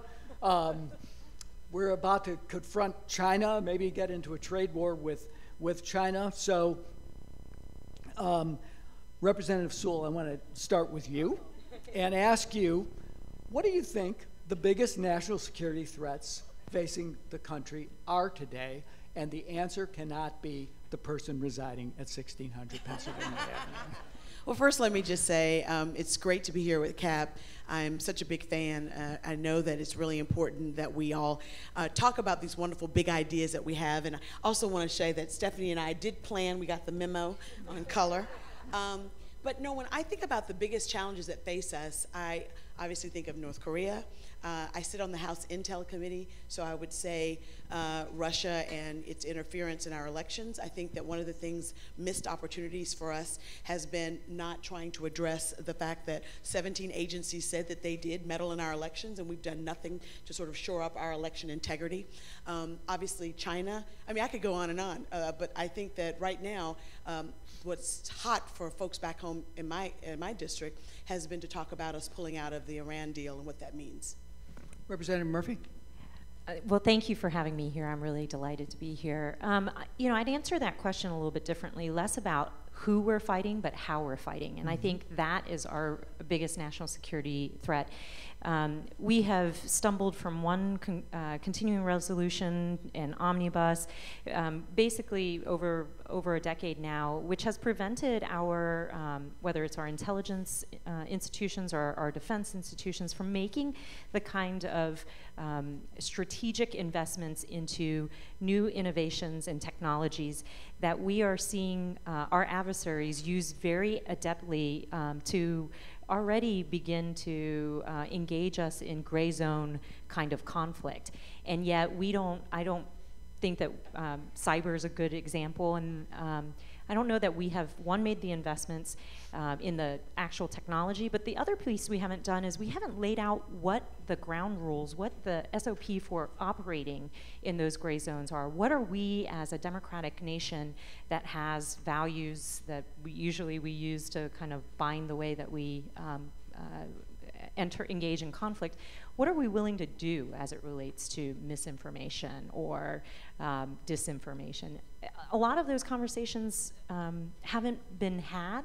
So both on a technology perspective as well as on a policy perspective, I think we're a little short in the how we combat these threats. Let me follow up on that. And you served in the Defense Department. It's easy for Democrats to criticize the Trump administration. There's sort of chaos. It changes almost every day, and we'll probably spin around the world and talk about a lot of the hot spots on that. But if you're talking to your constituents and they ask you, what's a democratic foreign policy that's value-based really look like, what would you answer them?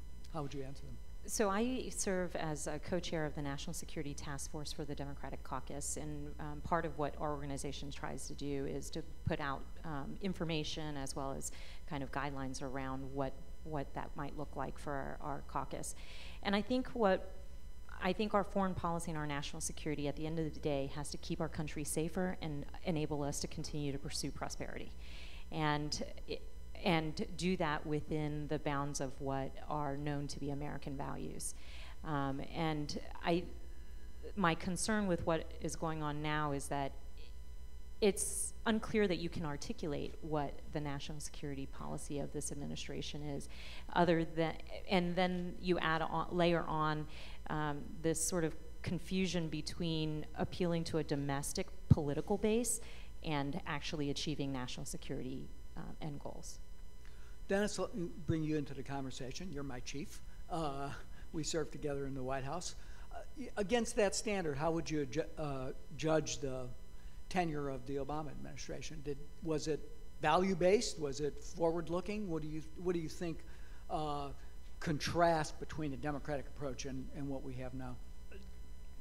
Fair question, John. Thanks very much for the chance to be here. And I will just say I get this is an ideas conference, and I just want to say that in many cases, personnel are policy, and I could not be more proud to be associated, John, with you and CAP, but also with these two emerging leaders. I should have said Dennis is a CAP alum, too.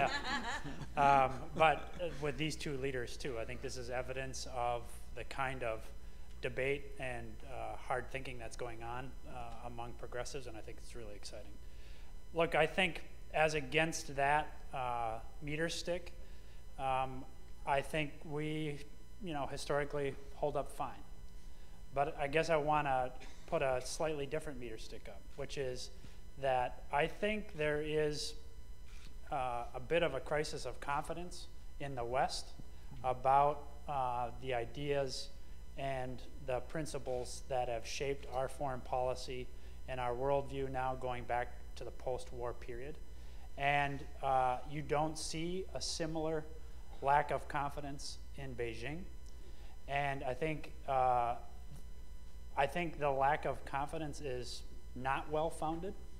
I think that recognizing the fundamental tenets of our strength, more than anything, our alliances, which are historically very unique, investing and working hard to maintain those, we ought not be experiencing the kind of crisis of confidence that we are. Part of that is from our own action, which is to say that I think our allies looking at JCPOA, the Paris Accords, how they were surprised by the decision about North Korea, all those things feed their concern about our decision making. But there are also things that we have to get our hands around here at home to restore faith in our institutions, as Terry said, and restore faith in basically the basic social contract that we've been raised up on, which is that you play by the rules, you get a fair shot. For me, I think that when I think about a policy, I think that it's not just about military might, it's about leadership.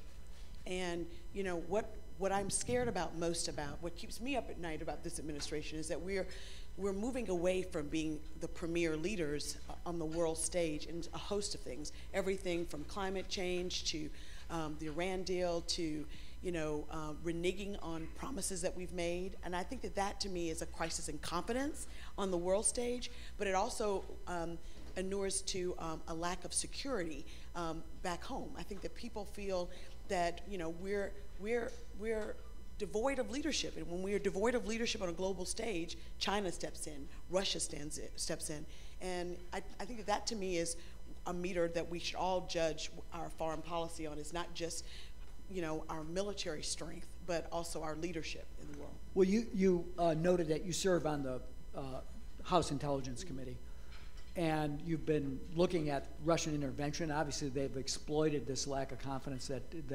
Dennis talked about in the 2016 election across Europe in elections over there, and with anticipation that since their return on investment was pretty high, that they're going to keep doing it.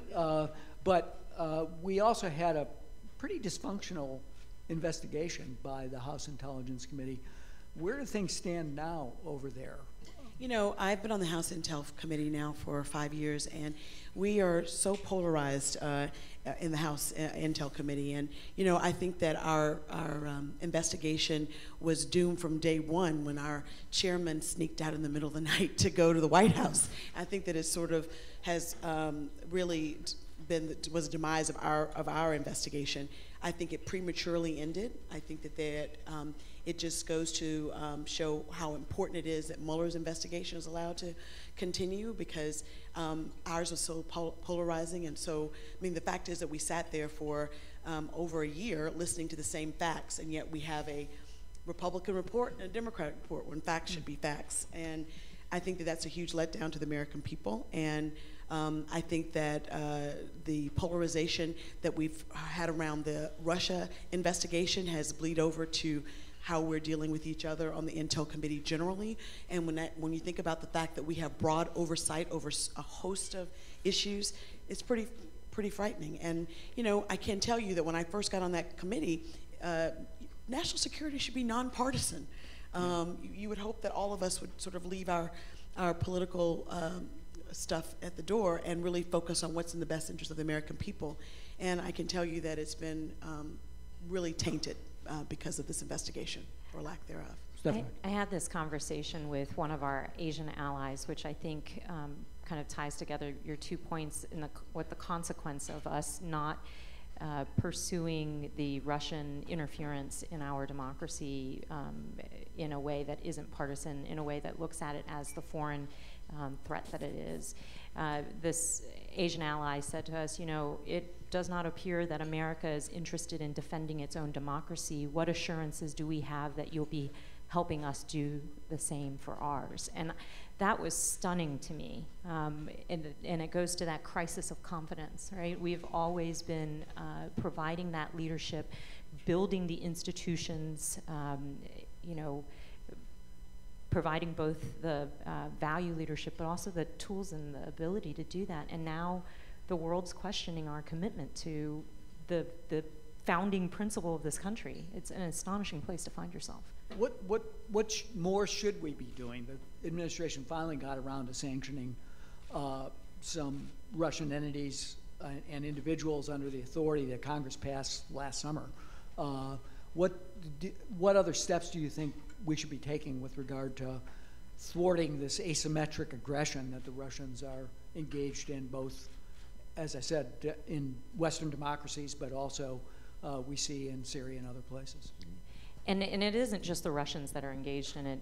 Now all of, I saw something recently that said that now that we've pulled out of JCPOA, Iran is stepping up its cyber attacks as well. So we need to make those investments, have tighter partnerships with the private sector to build up our cyber defenses, outline for ourselves how far we're willing to go when it comes to cyber offense, and what does that look like. And you know, Cybercom's like 10 years on. I mean, we got to pick that pace up. You know, in this space, life cycle products are 18 months. We've taken 10 years to build a response, and we're still in the process of writing out billets for it. I mean, that's too slow. So we need to pick up our pace on building that out. And then I think the other thing is we have to be able to have this conversation about what Russia did in a way that isn't partisan. And I think maybe we're too far beyond that, but it's gotten to the point where our local, our state election monitor or election organizations aren't willing to invest in new technology to harden their election systems because they feel like that's taking a position in this debate. But Stephanie, we've had, what's been a year, our agencies came out, the 17 agencies came out and unequivocally said that they meddled in our elections. And we've taken, between the Senate and the House, 800 votes since then, and not one have been about how we're going to shore up our election infrastructure. Okay, let's put the whole Russia investigation to one side. What are we doing to invest in making sure that the myriad of election infrastructures that are critical infrastructures, as designated by the Obama administration, what are we doing to shore that up? We need a minimum cyber standard. We need to have a fully engaged Homeland Security that is actually working to do that. I know I have several bills, others have several bills. None of that has even reached the level of an agenda item to be debated about, let alone voted on, and yet we're less than 6 months away from the midterm elections. They're going to do it again. That's exactly what our intelligence agencies said, and they're doing it to democracies and non-democracies all around the world. Dennis, you raised the strength of alliances and the traditional and particularly post-World War II commitment by Democrats and Republicans to keeping strong alliances. I think one of the characteristics of this president is he's really doesn't care that much about it. Said so in the campaign and has indicated that in his dealings with our strongest, most traditional allies like the UK, France, Germany, Japan, and others. What is the withdrawal from the JCPOA that you put so much blood, sweat, and tears into do to U.S. credibility with respect to what our allies can count on us to do?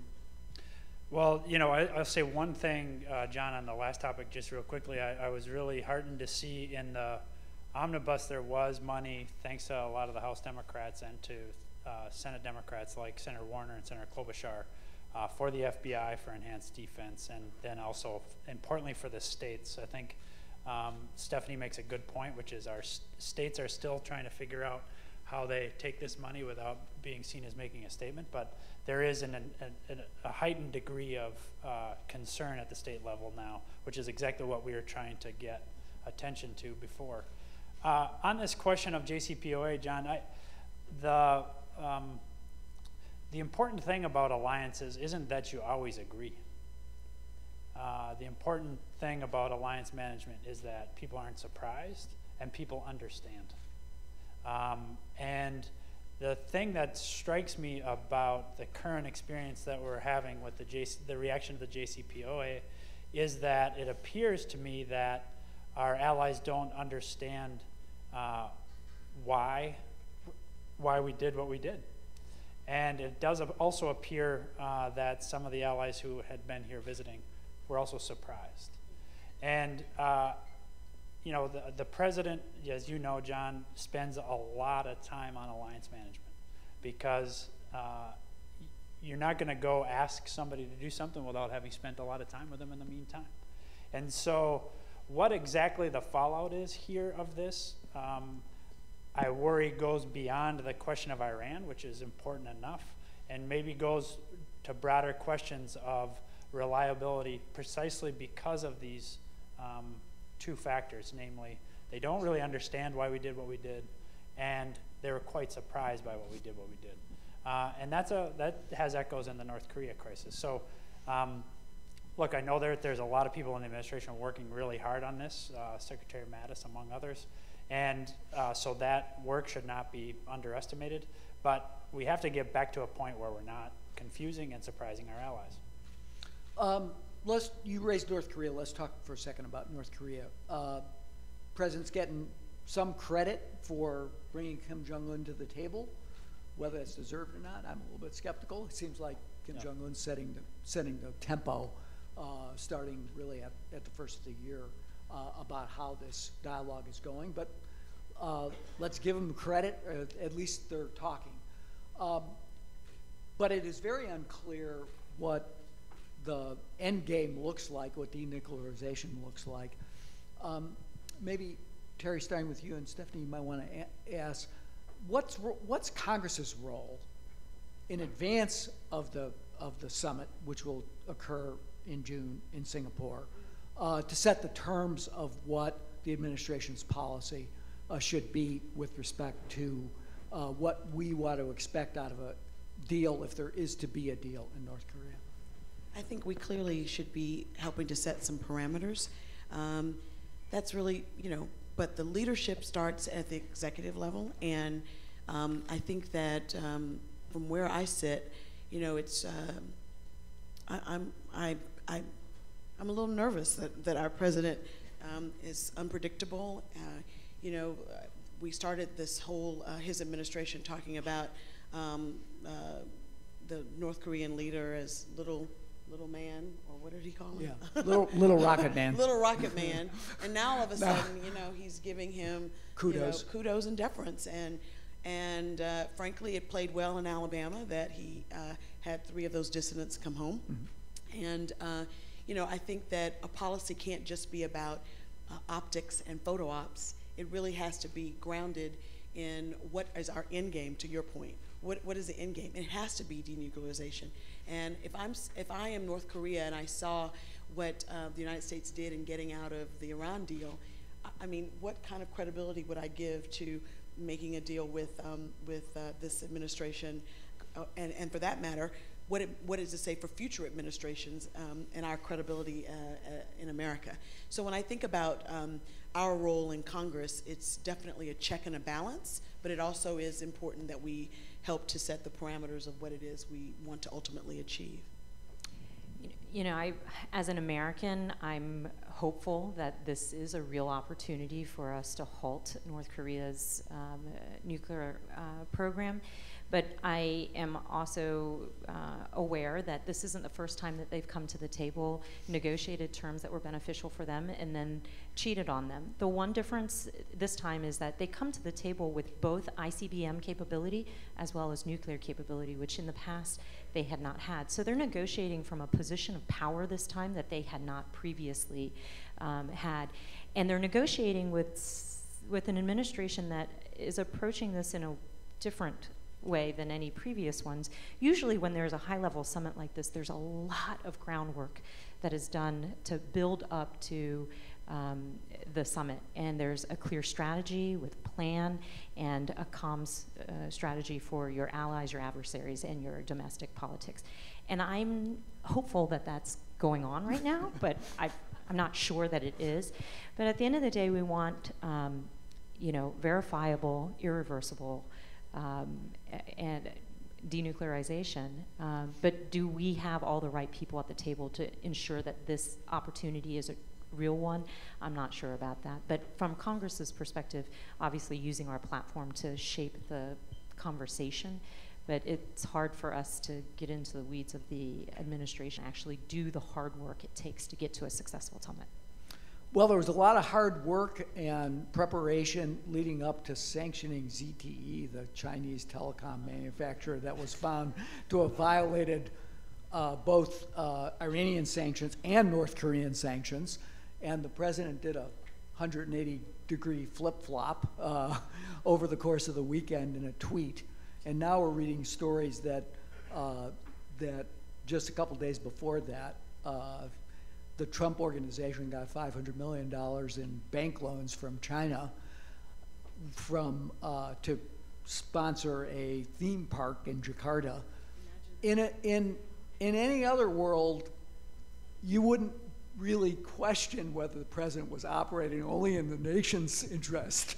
But you raised the issue of predictability. It's so hard to tell what his motivation is sometimes, and his whims and his instinct are. Does it bother you, Dennis, that we have a president that is willing to change course so quickly, so unpredictably? Well, I think unpredictability is particularly dangerous. One. Two is the thing that concerns me is the relative quiescence of the institutions. Ultimately, we were talking before about how people are feeling increasingly like the system is not working for them. That the historic bargain of playing by the rules means you'll get a fair shot seems increasingly empty. Part of that is because the institutions have not been as vibrant as I think the Constitution envisions them being. And I think in this case, oversight from Congress, just to kind of transition a bit between the last two, link the last two questions. Implementation of any agreement reached in North Korea will have to be aggressively overseen by Congress. We knew that about the JCPOA. You guys knew that about the agreed framework. We knew that about the Paris Accord. That's what the Constitution demands of Congress. And so what I hope to see is some recognition of the Article 1 power here, Congress, that it has constitutional responsibilities in this, balance of powers with the president. And unfortunately, we're not seeing that yet. There's one of the things that I think has been also a break from post-war bipartisan consensus is the embrace of autocrats and the downgrading of human rights as both a foreign policy interest and a foreign policy tool by this administration. Does that give you any concern in terms of can that be reset with a new president, which hopefully we'll have in 2021, or does this cause any long-term damage to the way publics perceive the United States? No, I think people, the good news is that the rest of the world, as is also the case here in the US, people see this as atraditional behavior. And so a return to traditional values-based foreign policy of the type that Stephanie talked about, I think will be not confusing, but rather refreshing. And so I don't worry about it, about unringing that bell as much, especially, by the way, if we start to see the other branches of the government executing their powers. You know, I'm sitting here today because of this unique combination of American power and generosity, and because the U.S. Navy rescued my family when we were escaping Vietnam by boat, and so and they were in the South China Sea, you know, ensuring freedom of navigation, far away from a home port, but demonstrating power in this region. And when they saw these desperate strangers, they exhibited the generosity and grace that I know is a part of what America is. And I think at the end of the day, we will have leaders that come in and out. We will have Congresses that change majorities. But I deeply believe that those core values that brought me to where I am today will be the true north that America pulls back to. You know, the other thing that we have to think about is the effect our policies have on our allies. I mean, the reality is that what made the Iran deal so palatable was that it was a multilateral agreement, and we entered that with our allies. And while I know that there is great, you know, people do expect changing of administration changes, but I do believe that there may be some lasting effects on our allies and whether or not they can, you know, count on us when we enter into these agreements, because we're walking away from not just one, we've walked away from a few, and that, I think that may have some lasting effect. And yes, Congress has great oversight, but we can't do this alone. We are leaders in the global arena, but we are not alone in our actions in the global arena. Can I ask you one last question of all of you? Have we forfeited our voice, particularly in the Middle East peace process, to basically be able to be credible in trying to reduce violence that we've seen in Gaza, you know, over the last few days as the embassy move has occurred?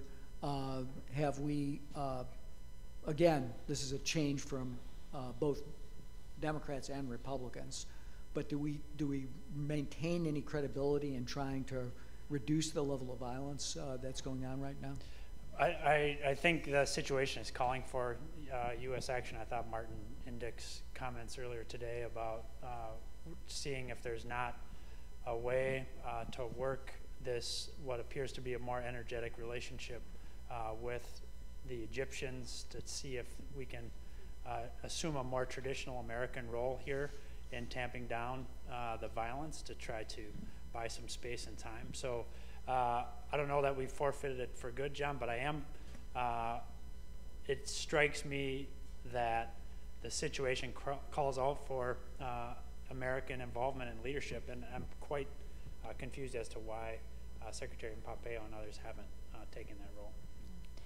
I agree that it does call out for American leadership, but one of the things I think we can't discount is that the images of the last couple of days of our administration, you know, happily unveiling at the embassy celebrations, contrasted with the humanitarian, you know, plight of the Palestinians and the violence. I think we would, that doesn't have an impact on the Arab Muslim world, and the willingness of folks who might have otherwise been a helpful voice in this situation, we can't discount the negative impact that that's had. Terry, any last words? Well, I just think that the resiliency that is America, we have to always remind ourselves. Our democracy is strong. It's not perfect, but it is a strong democracy that I think I'm just reminded that we have to, take our leadership role seriously, take our allies seriously, but take our roles, our respective roles, be they the journalist that has to, one of the things that I think is really promising from this administration is we're seeing investigative journalism like we've never seen before. And I think that's a good thing. I think that we've seen activism and civic engagement and civic informedness. Alabama elected a Democratic senator. There's hope. And so I think that we just, have to be encouraged by the resilience that is our democracy. Here. Thank you all for your service to our country, and thank you for coming here today to participate in this conference. That was fun.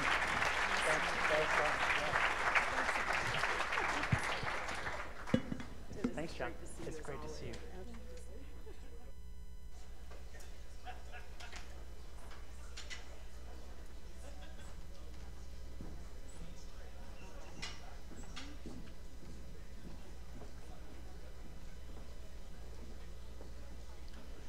Please welcome to the stage Governor Phil Murphy.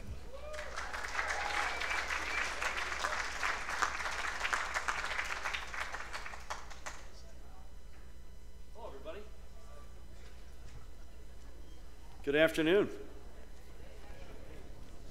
I want to thank the voice of God for that introduction. I want to thank NERA, wherever you are out there, NERA, for your leadership every day and in bringing together this conference today. Talk about a day laden with star power. Just witnessed that last conversation. I'm incredibly humbled to be a small part of today, and I'm incredibly honored as well. Thanks not just to NERA, but to the entire team at the Center for American Progress and to CAP supporters for all you do to promote the smart, progressive, and common sense policies our nation desperately needs, especially in the current climate where facts and opinions are often confused and conflated. We need real research and evidence-based policy making to lead us forward. CAP is the policy embodiment of Moneyball, nothing but the facts.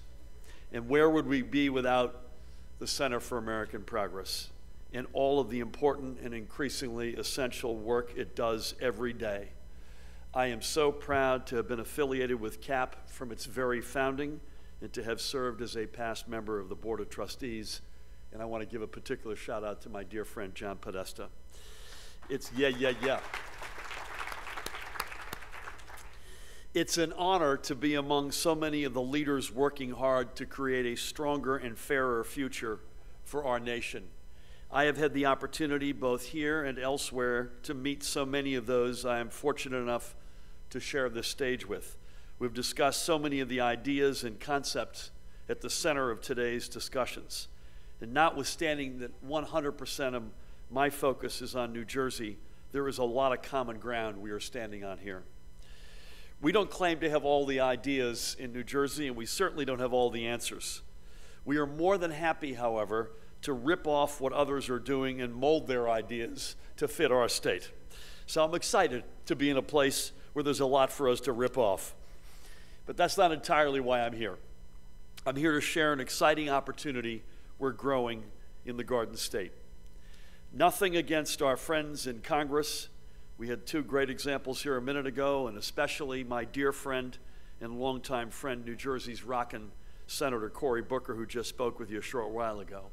But as we begin to reposition ourselves to prove the power of ideas and the ability of our shared agenda to change our nation's course for the better, I would argue that governors will have never mattered more. And I'm not sure he's in the hall, but I also want to give a special shout out to my fellow governor and friend who's speaking today, Washington State's Jay Inslee.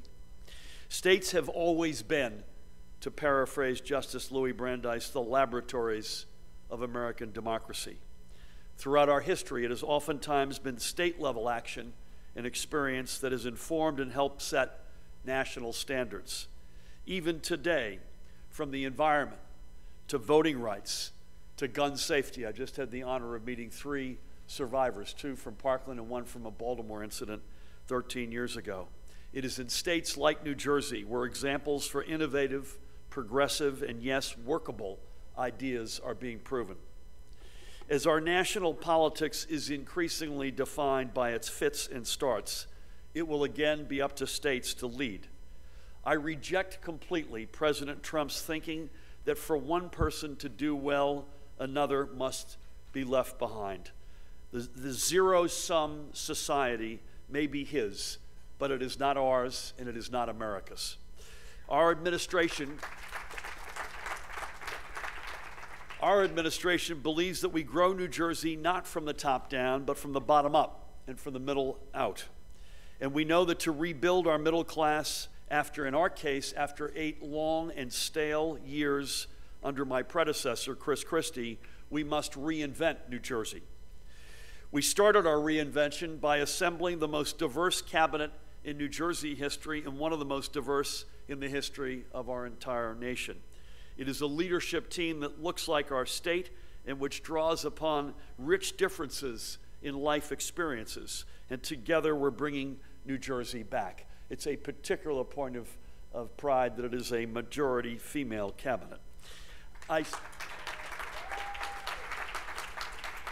I see us as the natural home for the innovation economy. This is in New Jersey's DNA. We were Silicon Valley before there was a Silicon Valley, and the examples are many. Bell Labs, Sarnoff Labs, AT&T, the pharmaceutical, bio, and life sciences industries, world-class colleges and universities, and on and on. To get this back means dramatically expanding incubators and new partnerships where the businesses of tomorrow will be born, and reimagining our cities to be engines of growth and opportunity where innovative companies will want to locate and where our millennials will want to live.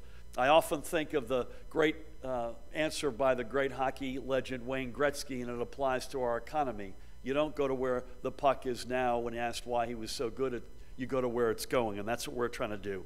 And we have all the pieces of the puzzle. We have diversity, density, location, peerless educational opportunity. All we have been missing is the leadership that understands how you pull the pieces of that puzzle together.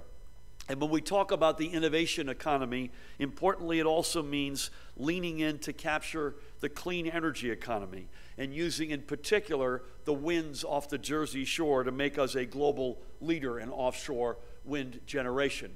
We have a very credible plan that we've begun on by the year 2030 to have 3,500 megawatts of offshore wind energy. That's enough to power 1.5 million homes. Assuming we get there, and we will, that'll be the largest offshore wind farm in the entire world. It means, It also means communities connected by modern, safe, and reliable mass transit, something that we had given up on, frankly. This is how we will create new, good-paying jobs. And building this economy, when you all come down to it, starts in one place. To do this will require building a workforce for the 21st century. It will require New Jersey to set a new standard for education. All of this has led us to a simple yet enormously consequential question. Who said that public education should be a right for everyone between the ages of 5 and 18, and not for those either before 5 or after 18?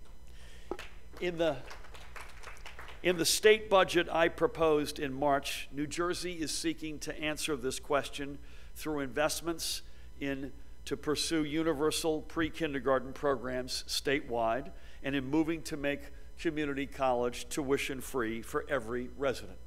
If we accomplish these goals, and I believe we will over a series of years, New Jersey can become the first state to lock in access of a free education for everyone from pre-K right up through an associate's degree.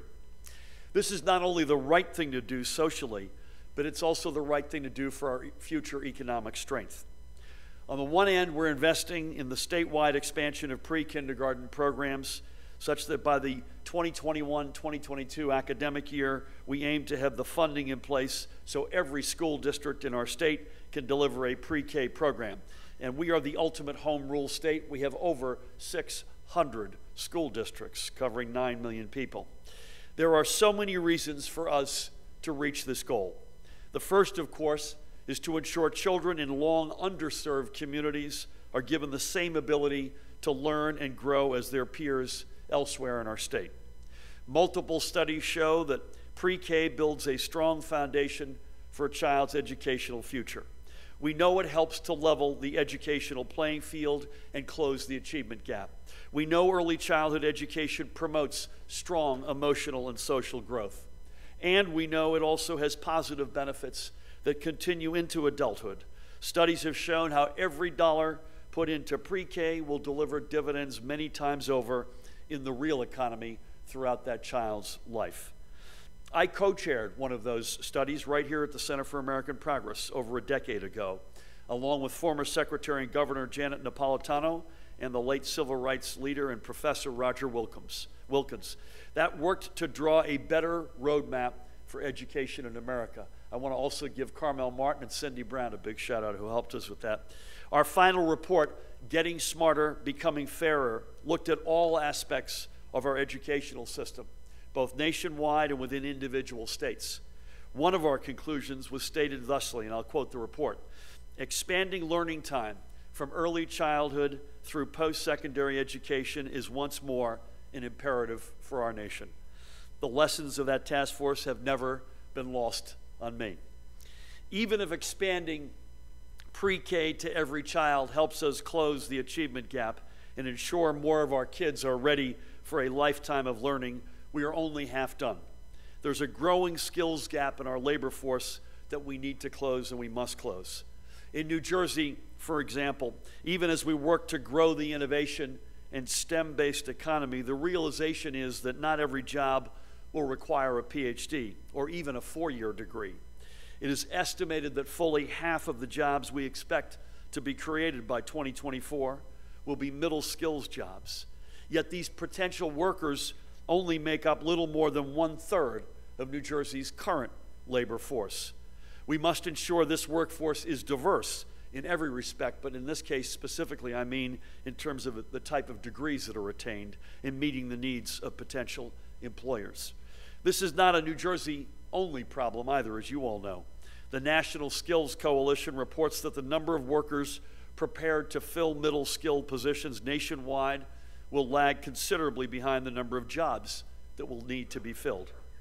Our goal in New Jersey is to open the doors of opportunity wide for all residents by ensuring everyone has the skills to get one of these jobs. And more than anywhere else, it is at our community colleges where these skills will be learned. And importantly, we're not just talking about recent high school grads. Even those who have already spent years in the labor force are coming to the recognition that the skill set that helped them climb into the middle class is no longer capable of keeping them in the middle class.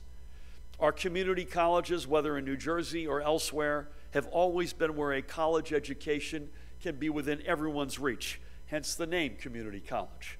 We should not allow cost to be a barrier for anyone simply looking to strengthen their hold on a good family supporting job. Too many of us in government have come to think of schooling as some sort of closed and static universe rather than an expanding one. We focus on test scores, we focus on dollars and cents and how much we pay educators and administrators. While these are all critical aspects of education, we desperately need a more long-term view. In New Jersey, we are challenging the status quo. We are no longer willing to take the answer to our question as because that's the way it's always been done. We cannot accept that answer, not with the mounting evidence that our focus on K through 12, while obviously necessary, has been insufficient in preparing our children, not only for their futures, but for our collective future as a state and nation. For too long, too many, at least in our state, have viewed education as a budget item. We must urgently view it again as an investment. Unfortunately, we have in the White House and in the Republican congressional leadership people who do not share this view. They are people who I have described as the type who, and I will paraphrase Oscar Wilde, I'm sure not for the first time today, people who can tell you the cost of everything, but in doing so prove they know the value of nothing. Hopefully, come next January, they will be in the minority. But until we have more enlightened leadership in both Congress and the White House, it will be up to states to show the way. We did not ask for this challenge, but we will accept it because we must. There is too much at stake, and we think New Jersey has the opportunity to establish a model and show that our hopes and dreams can still come true. I want New Jersey to be the place that proves that social progress cannot be achieved without economic progress, and likewise, economic progress cannot be achieved without social progress. We can be both right and smart, and it starts with education. I thank you so much for allowing me these few moments, and I'd ask you to please come on up and hang out with us in the great Garden State. Thank you all very much. Please welcome to the stage Governor Jay Inslee.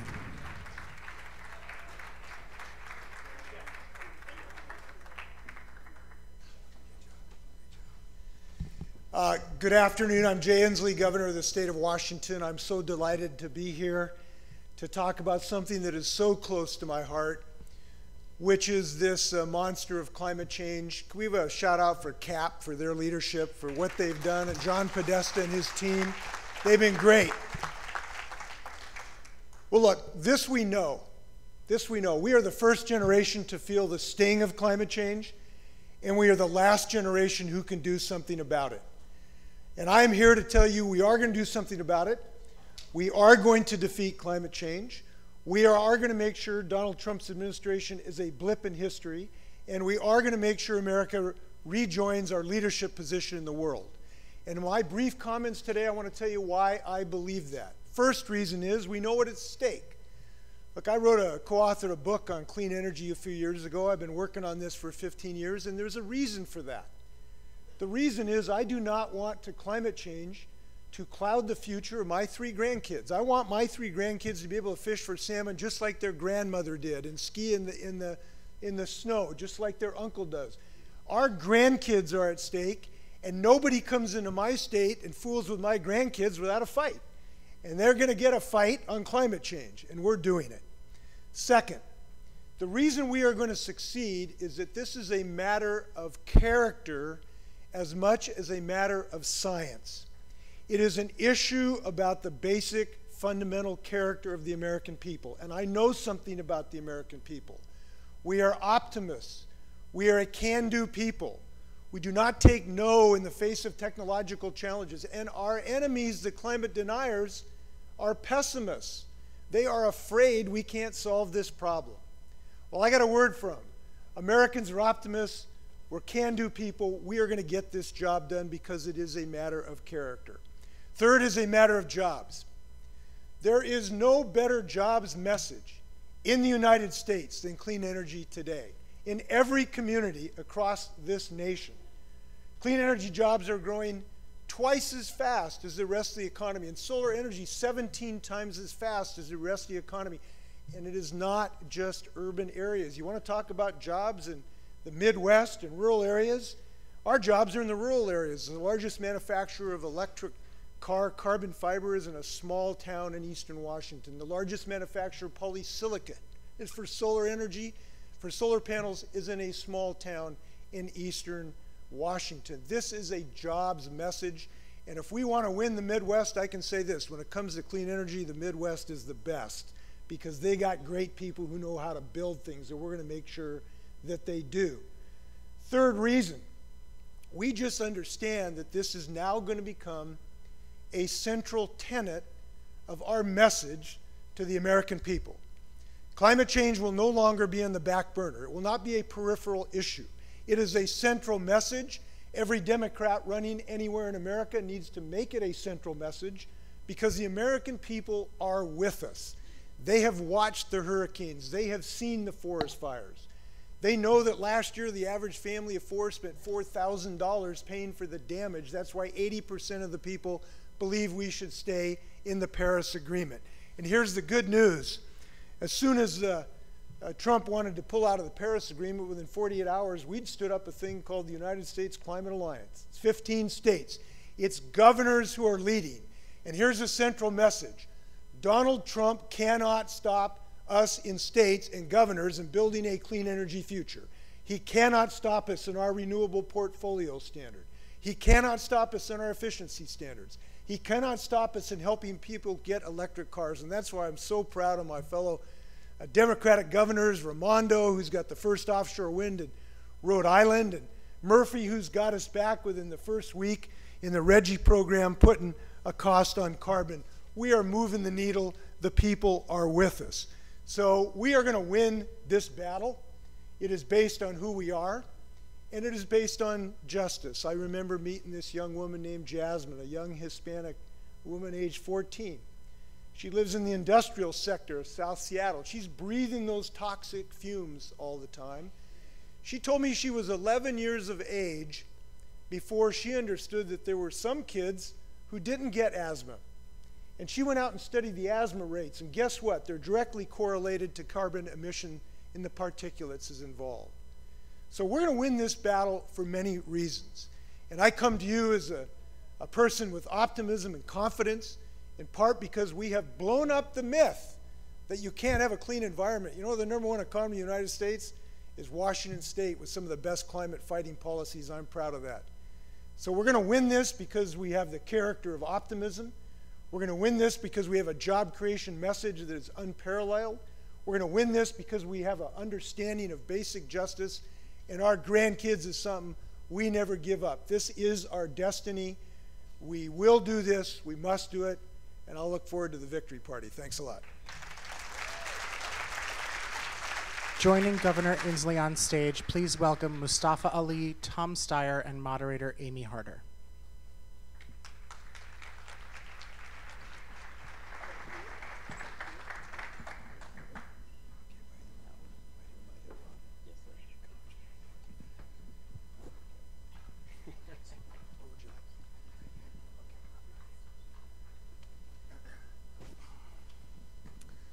Well, good afternoon, everyone. It is great to be here. My name is Amy Harder. I cover energy and climate change at Axios. If you're not signed up for our energy newsletter, I encourage you to do so. I have a weekly column there where I cover a lot of these issues that we're about to dive in today. And it's really great to see Governor Inslee and Tom again. I think the last time I spoke with both of you was on the sidelines of the United Nations climate talks in Bonn, Germany. I hope you'll be in Poland. I already have my accommodations, so I hope I'll be able to see you there. And Mustafa, it's great to see you as well. I caught your Samantha Bee performance, so congrats. I encourage everybody to watch it. It was funny. But before I dive in for a question for you three, I want to ask everybody here in this room a question. Raise your hand if you know somebody who doesn't acknowledge that climate change is real.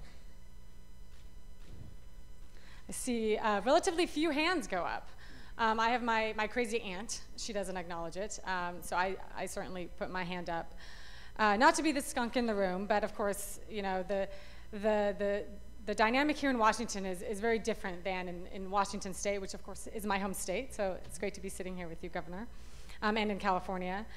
So acknowledging the change of dynamics here in Washington and the fact that President Trump doesn't acknowledge it, the Republican Party continues, the congressional Republican Party continues to not acknowledge it publicly, although they continue to say privately that they do. It raises a question to me, which is, do you really need to acknowledge climate change as a big problem in order to solve it? Or are there ways around that? I mean, you mentioned, Governor, that you don't think it is going to be on the back burner anymore, but can progress still get done even if it is? And I guess, Governor, I'll let you start with that question. First off, I really appreciate being on your guys' panel with you. Thank you very much for letting me join you. You're doing such great work. Couple thoughts. Number one, we can win this battle talking again about the American character rather than the principles of physics, because the vast majority of Americans understand intrinsically we ought to be a leader in the world, and that's why 80% of the people believe we should be in the Paris Agreement. The vast majority of Americans understand that when you move technology forward, we create jobs. They fundamentally understand that. We get it in my state. Look, we invented the first jet airplane. We invented the best software. We even invented the $4 cup of coffee. So they get that fundamental characteristic, and they respond to a message of optimism rather than pessimism. So what I'm saying is that we have these uniting principles, and when we talk to people on those, you don't have to get hung up in physics. But you also have to realize there will be some people who are so ideologically opposed to government doing anything, they're never going to agree with you, and we got to realize that. But we're going to win this anyway with the vast majority in the middle, and we are doing it. Look, the polling is moving. It's moved 8% in the last 2 years of people believe we ought to deal with this issue. It's moving very dramatically because they're seeing it on their TV screens when the forest fires are being devastated and the mudslides are coming down from people, and Oprah's house is now getting surrounded. So this is an issue we're winning on, and I'm confident about it. Tom, do you have any thoughts about, I mean, you're very passionate about this issue, but also a lot of other issues. Of course, you're running a little campaign called to impeach Trump, but of course we're here to talk about climate. You started, your Next Gen Climate was on climate, and now you've broadened it. Was that a tacit acknowledgement that you can't run on climate alone? Well, I think that what Jay has had to say is absolutely true down the line. And I think that the argument about climate is, I don't think we really are hearing this argument going on anywhere. I don't hear Republicans actually standing up on any kind of objective basis and arguing about climate.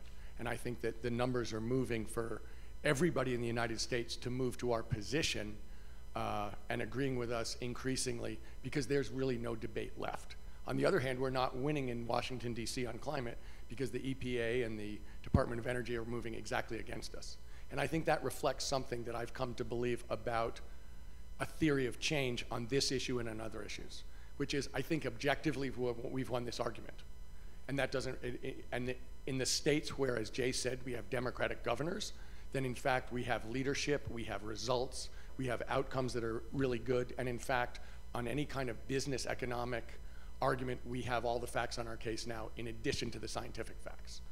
But I've come to a belief that in order for us to win in a large way on climate, that it actually is going to be as a result of a coalition of progressives pulling together on a number of issues together and winning elections so that people like Jay Inslee get elected, and the results follow from that.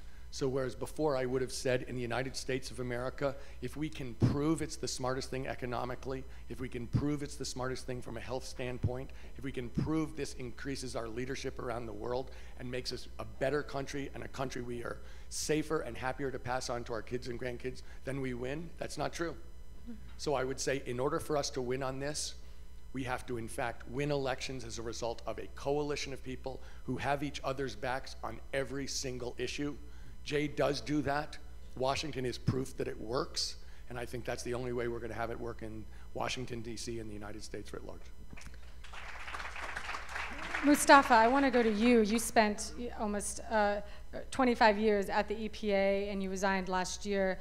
Can you talk about, you work a lot on environmental justice issues, which, as we were talking before, deals with climate change, but it's a lot more than that. Can you talk about when you talk to people on the ground outside of this Washington bubble, are they really concerned about climate change, or are they more concerned about clean water and clean air, which of course is related to climate change?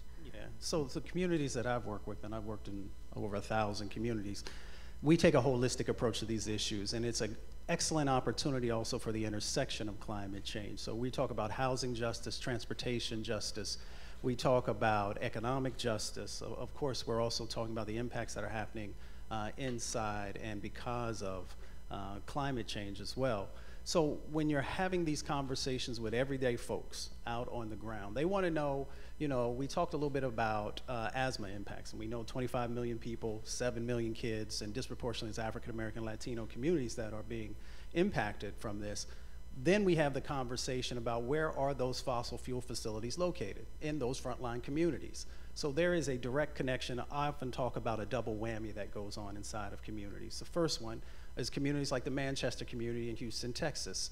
They're on the SHIP channel, where these fossil fuel facilities have been for decades now, and people feel like they're actually breathing in gasoline fumes, and then the floods and storms that come from the impacts from climate change. So people get it of why we need to make that change happen. Now, it's not so much the folks in the communities that don't get it, it's the question of the policymakers and those who are supporting organizations. Do they get where we need to make the investment so that we can actually win on these issues? Is where people are. So for them, it's about everyday things that are impacting their communities. And it's also about the opportunities that exist when we talk about moving toward renewables, when we talk about solar and wind. Are we also being inclusive of the folks who are often the ones who are being forgotten? Will we have folks who are African American, Latino, and others having opportunities to own their own businesses in this space so that we can lower the impacts that are happening? Will senior leadership inside of these organizations and middle management positions be affordable to these folks? So for us who work on environmental justice issues, it is a holistic part, and climate change is one of those components that we know we have to win on, because our communities are the ones that are hit first and worst. A quick housekeeping note, please remember to join the conversation online. The hashtag is CapIdeas, so if anybody says anything that you think is Twitter-worthy, please tweet away. I want to go back to Washington State for a moment. Tom mentioned, the success of the coalition in Washington on these issues. When it comes to the carbon tax, though, I think many of us saw that even within a Democrat-controlled legislature, that there wasn't enough votes to pass the carbon tax this year. And there was an effort that also didn't succeed a couple of years ago, and many people see Washington's efforts in this area as sort of a test case for a national carbon tax. You said at the time, Governor, quote, on the arc of history, we're not quite there, we're not quite far along enough.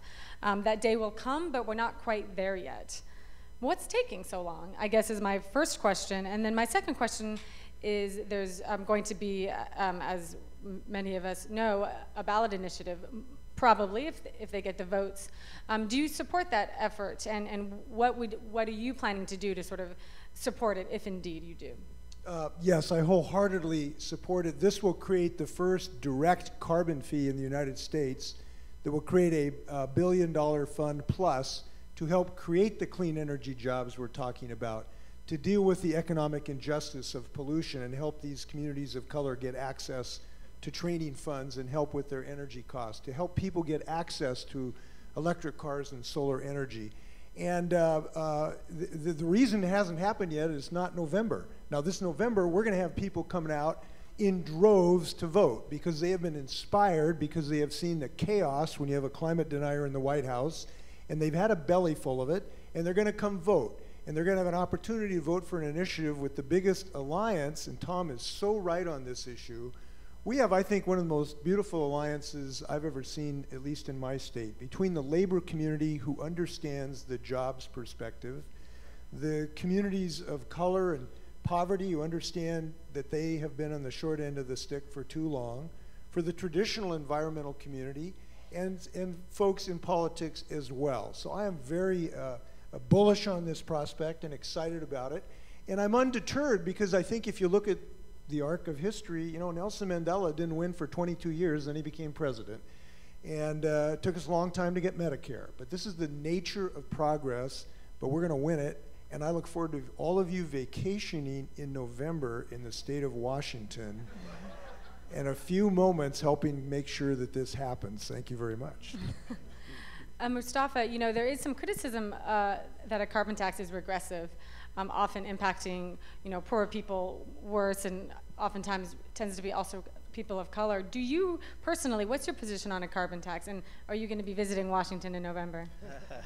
I was just in Washington not that long ago. What part of Washington? Because I come from the red side, Spokane, Washington. Yeah, I was over that direction, yes, but I'm willing to come wherever, especially if it's free. So, in relationship to a carbon tax, what I think that we really have to pay attention to, and you kind of raised this, is that we in the environmental justice movement concern ourselves with the fact of hotspots being created. So we are always trying to make sure that whatever policy is moving forward, that things will not be pushed into our communities, and then we have a greater burden that's going on. So I would not speak for the environmental justice movement. Communities speak for themselves, and there are different views, whether we're talking about a carbon tax or some of the other mechanisms and tools that are being put in place to be able to address some of these issues. So each community will make the decision for themselves about what may work best in their space. What's your personal opinion on a carbon tax? I think it would depend on how it's structured. So I think that in California, folks have been doing some very innovative work with some of the various bills that are out there, because in some instances, resources that are coming are moving back to communities, and communities are then able to utilize them in the way that they see fit to make change happen. So for me, I don't make broad statements. I would need to see exactly what it looks like and what the structure would be for resources and where those resources would go. Would the voice of communities help to drive that process? And then how we utilize those to actually revitalize those communities. Tom. Can I add something to this? In response to this, I think you're going to be happier about our initiative when we have a chance to talk about it, because we have been very adept at driving investments to these communities so we don't get this hotspot phenomenon. We're going to do exactly the opposite in the investment portfolio in the initiative, number one. Number two, we are recycling these dollars to help low-income people with their energy costs. So they're going to be net probably on the positive side on this. This has been very important because, frankly, our movement, and Tom was so right on this, can't be just kind of the environmental movement. This has to be the broader community, and we're inspired. I just met these Parkland students out here. You know, they're going to help us pass the gun initiative, too. So this is one big happy family. Tom, are you going to be spending some time and money up in Washington? That remains to be seen. But I would say this. First of all, I think Mustafa and Jay are exactly right, that in this, God is in the details. And if you look at what happened in California last year, we reauthorized our cap and trade. And that happened at the end of August. But on January 2nd, we went up to Sacramento and said, if this bill is going to get reauthorized, which was critical for our state, it is going to have to be coupled with another bill that specifically deals with environmental justice, that specifically deals with both the issue about the imposition of bad air and asthma onto poor communities and communities of color, and it specifically has to deal with where the money from the tax, from the cap and trade program goes.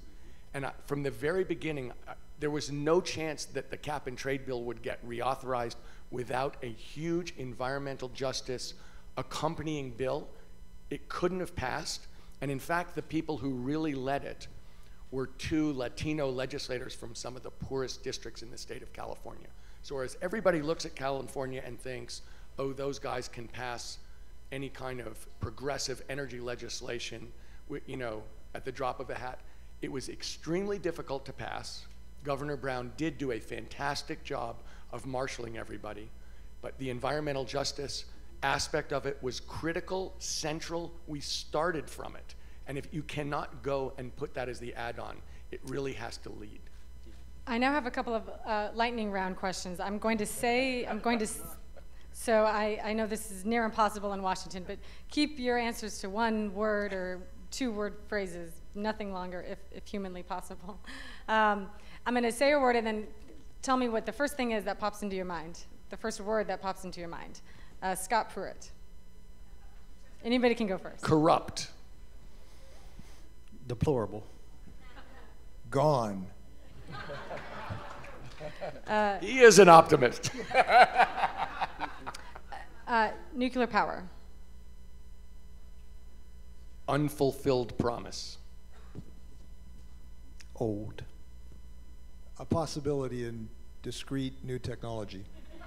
That's as succinct as any politician can be. Thank you, Governor. That was pretty good. It was. I'm not being sarcastic. California, speaking of the Golden State, California's just approved solar mandate. I'm sure you all know this, and I'm sure many of you do as well, but of course California's Energy Commission just approved most new homes have to have solar panels on their rooftops. See the audience's thoughts. you know, there has been some disagreement among sort of the energy nerds in this country about whether or not that's the best policy. But anyway, so the first word that pops into your head. Necessary revolution. Equity needed. Washington figures out a way for everybody to have that and pays for it. Tom, do you have solar panels on your house in California? Yeah, we do.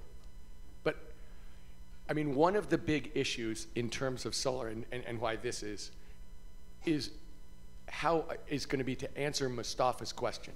What do you do for communities? I remember the first time I talked to Kevin DeLeon about this, and we were talking about clean energy, and he was like, Tom, if you put solar panels on the houses in my district, the houses will fall down. We're interested in clean air and jobs. So there's a real question for, in a lot of communities, how are they going to be able to band together to, in effect, do community solar? How are we going to make this equitable and just? And his point about clean air and jobs is absolutely critical, but if we're going to talk about costs and the spreading of technology, then we've got to take that into consideration from day one. Governor, would you ever try to push that similar policy in Washington State? You know, I wouldn't say never, but I do believe right now in the revolution that's happening in my state, what we're doing right now is developing a $1 billion fund so we can help people get those solar panels, and we can avoid the fear of those who are afraid of the housing costs going up when we've got an epidemic of homelessness already because we have such a great economy.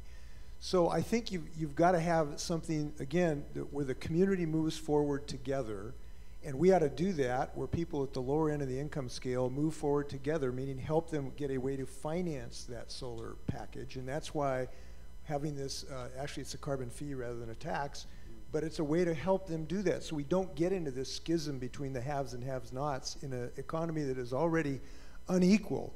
So I believe the clean energy revolution, the climate change fight has to be fought in parallel with the fight for a more equal economy.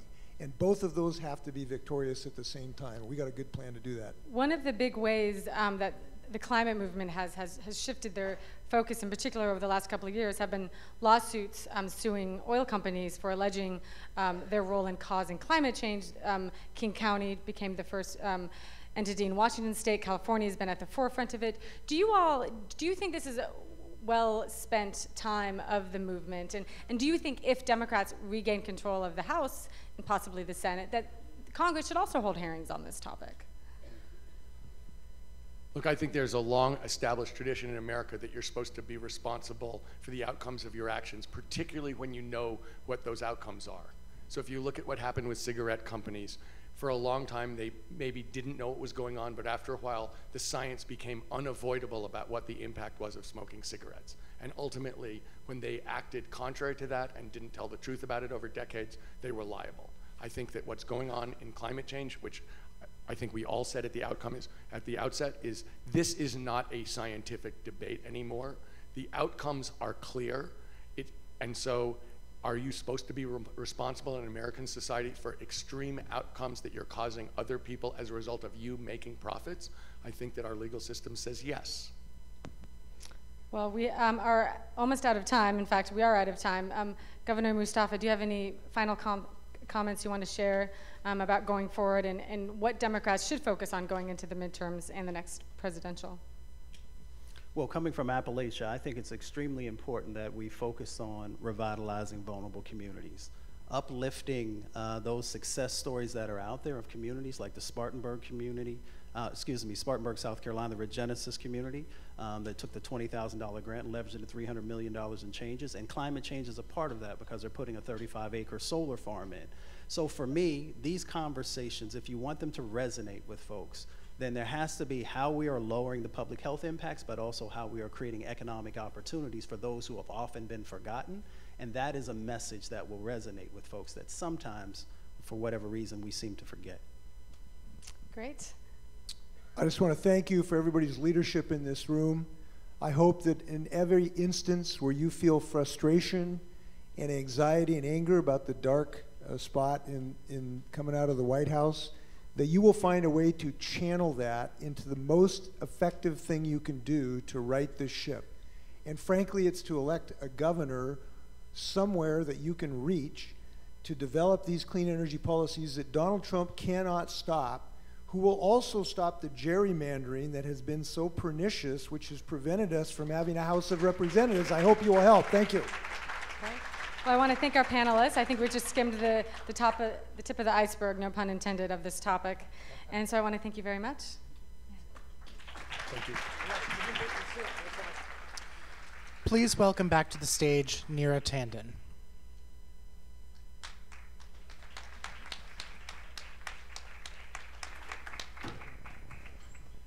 Good afternoon, everyone.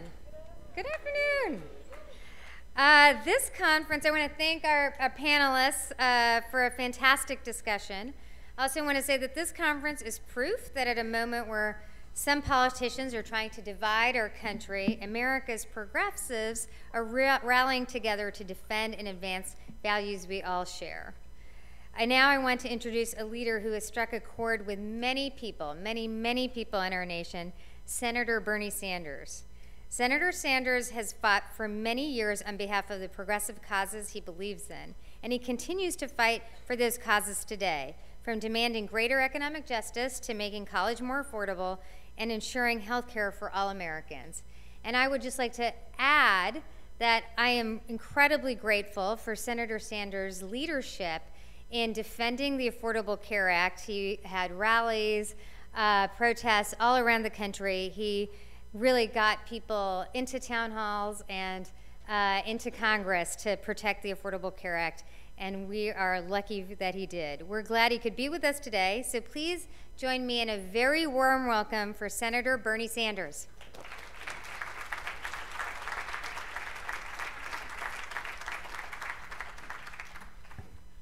Thank you very much, Neera, and let me thank CAP for the opportunity to say a few words to you today and for all of the important work that CAP has done over the years. Today, I know it's been a long day for many of you in the audience. You have heard a lot of important remarks about some of the most important issues facing our country. And today, I am sure that you will be hearing about, as Neera just mentioned, the need for the United States to join the rest of the industrialized world and guarantee health care to all people as a right, not a privilege, through a Medicare for All single-payer program.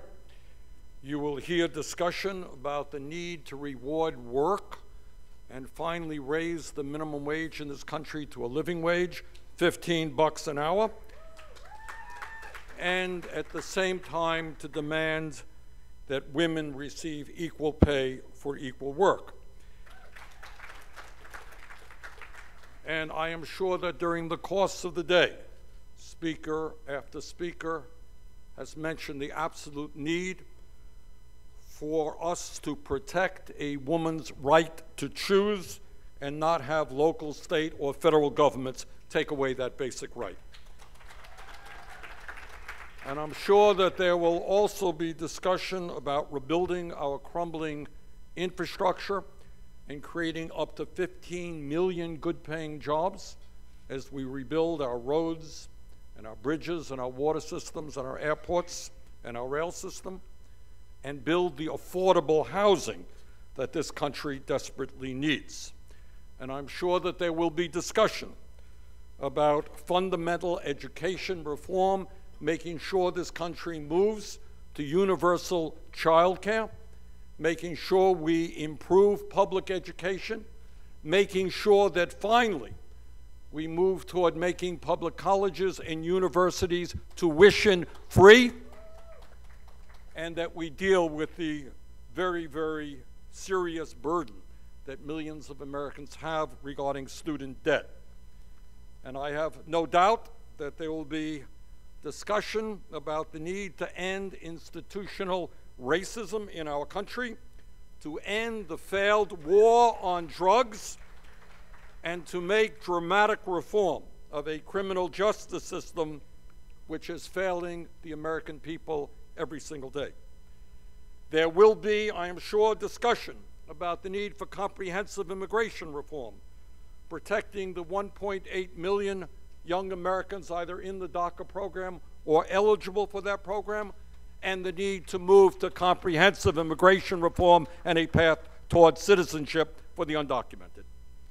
There will be, and we just heard it, serious discussion about climate change, the need to take on the fossil fuel industry and move this country to energy efficiency and sustainable energy. And there will be, I am sure, ideas brought forth about the need to guarantee a job for every American and the need to pass legislation which makes it easier for workers to join unions. All of these issues and others that I have not mentioned are enormously important, and we must do everything we can to move them forward. But there is one issue out there which is so significant and so pervasive that unless we successfully confront it, it will be impossible for us to succeed on any other of these important issues. The simple fact is that in the United States today, at a time of unprecedented income and wealth inequality, we have a very small number of people, multi-billionaires, who comprise less than 1/100th of 1% of our population, yet who have extraordinary power over our economic, political, and social life. Fewer than 1/100th of 1% of the American people. In his great speech at Gettysburg, Abraham Lincoln reminded us that this country is about a government of the people, by the people, and for the people.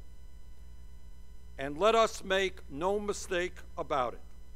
The oligarchy in this country, whose greed is insatiable, is destroying Lincoln's vision of America, is destroying our vision of America, and is moving us toward a government of the few, by the few, and for the few. And that is a direction we must oppose with every fiber of our being. Let me be very clear. The disastrous Citizens United Supreme Court decision is undermining the very fabric of American democracy. Today we have the Koch brothers and a few of their billionaire friends planning to spend up to $400 million in the coming midterm elections to elect candidates who protect the wealthy and the powerful. Today we have another multi-billionaire, Sheldon Adelson, who just announced $30 million to prop up the Republican effort to maintain control of the U.S. Congress. In campaign after campaign all across this country, we have super PACs funded by billionaires competing with other super PACs funded by billionaires to determine congressional representation. My friends, that is not what this country is supposed to be about.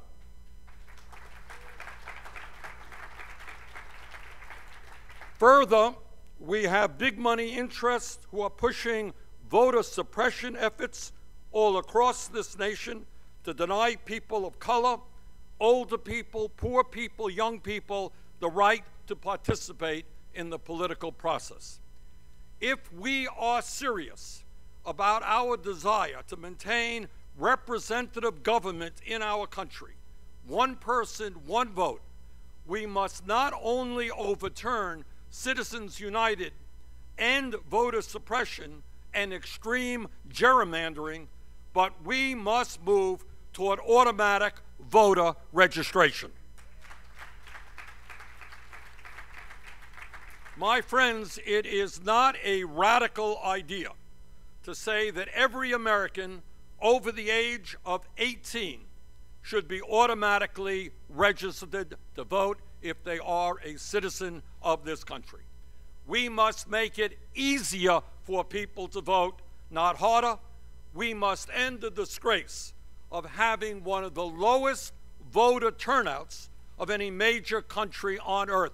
Please do not forget, because if you do, we will pay the price for that, that 4 years ago in the midterm elections, some 37% of the American people voted, the lowest voter turnout since World War II. But the move toward oligarchy in our country not only impacts our political system, it impacts our economy and the standard of living of working people. Let me be as clear as I can be. The current grotesque level of income and wealth inequality in this country is not only immoral, it is causing massive suffering for the working families of our country. Today, the 3 wealthiest people in America own more wealth than the bottom 50%, over 160 million people. Let me repeat that. 3 people own more wealth than the bottom 160 million Americans. According to Time magazine, from January 1st through May 1st of this year, Jeff Bezos, the founder of Amazon, saw his wealth increase by $275 million every single day, for a total increase in wealth of $33 billion in a 4-month period. Meanwhile, thousands of Amazon employees are forced to rely on food stamps, Medicaid, and public housing because their wages are just too low. And that is true of the Walton family of Walmart and other wealthy families. They get much richer while their employees barely survive economically.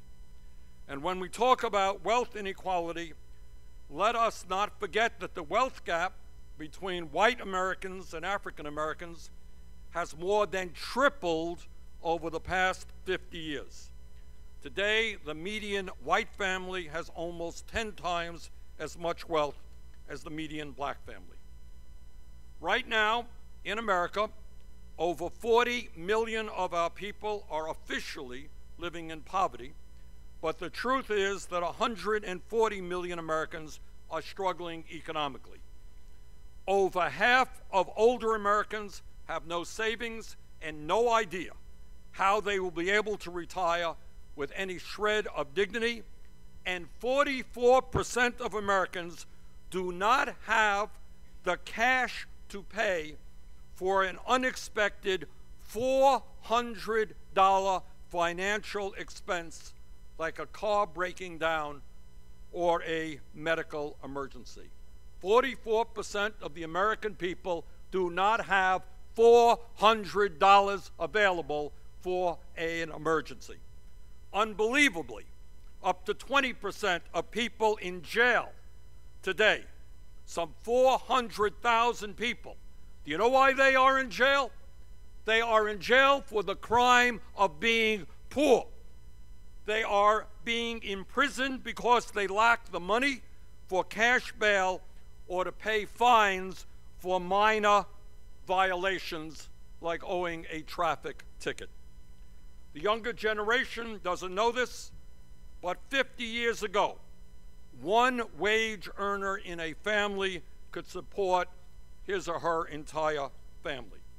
Today, despite all of the new technology and increased worker productivity, it takes 2 breadwinners, often working very long hours, to raise a family because the price of health care, prescription drugs, housing, education, energy, and child care has gone up at a far, far higher pace than wages. The American vision of the future, our vision, must be to create a government and economy that works for all of us, not just a handful of billionaires. To do that, we must have the courage to confront the oligarchy, to break up this oligarchy, and restore power to the many, not the few. Now, what does that mean in practical terms? It means that instead of giving over $1 trillion in tax breaks to the top 1% and large profitable corporations, as Trump and the Republicans in Congress recently did, We must demand that Wall Street, the billionaire class, and large profitable corporations start paying their fair share of taxes. Instead of trying to abolish the estate tax, which impacts less than 0.2% of our population, we must substantially increase the estate tax, not only to bring in needed revenue, but to help dismantle the oligarchy. At a time when governments all over the world are imposing austerity on their people, including a Trump budget, which, as you'll recall, proposed massive cuts to Medicaid, Medicare, education, and environmental protection, the wealthiest people and most profitable corporations in the world are stashing at least $21 trillion in offshore tax havens and avoiding their tax responsibilities. We need not only national legislation, but international cooperation to end that scam. We need to stop imprisoning people for smoking marijuana and for being poor, and start prosecuting the crooks on Wall Street whose greed, recklessness, and illegal behavior caused the greatest economic downturn since the Great Depression 10 years ago. Ladies and gentlemen, we live in an unprecedented moment in American history, and we need an unprecedented response. Together, black and white and Latino, Native American, Asian American, women and men, gay and straight, young and old, we must not allow Donald Trump or anyone else to divide us up. Because when we stand together as one people, united, fighting for a progressive agenda, there is nothing that we cannot accomplish. Thank you all very much.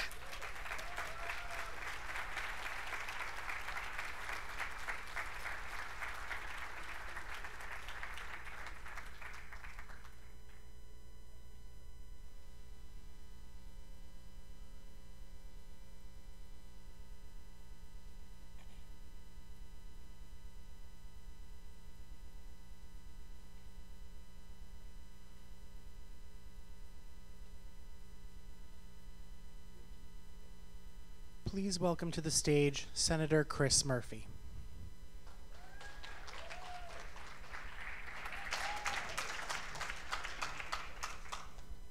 Well, good afternoon, everyone. It's really wonderful to be here with so many friends of ours, friends of CAP.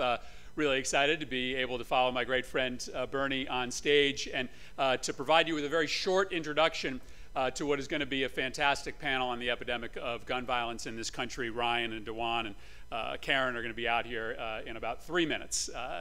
So thank you for sticking around for this really important discussion. I want to start just by telling you a little story from about 30 days ago. I've got two young boys. I've got a 9-year-old and I've got a 6-year-old kindergartner.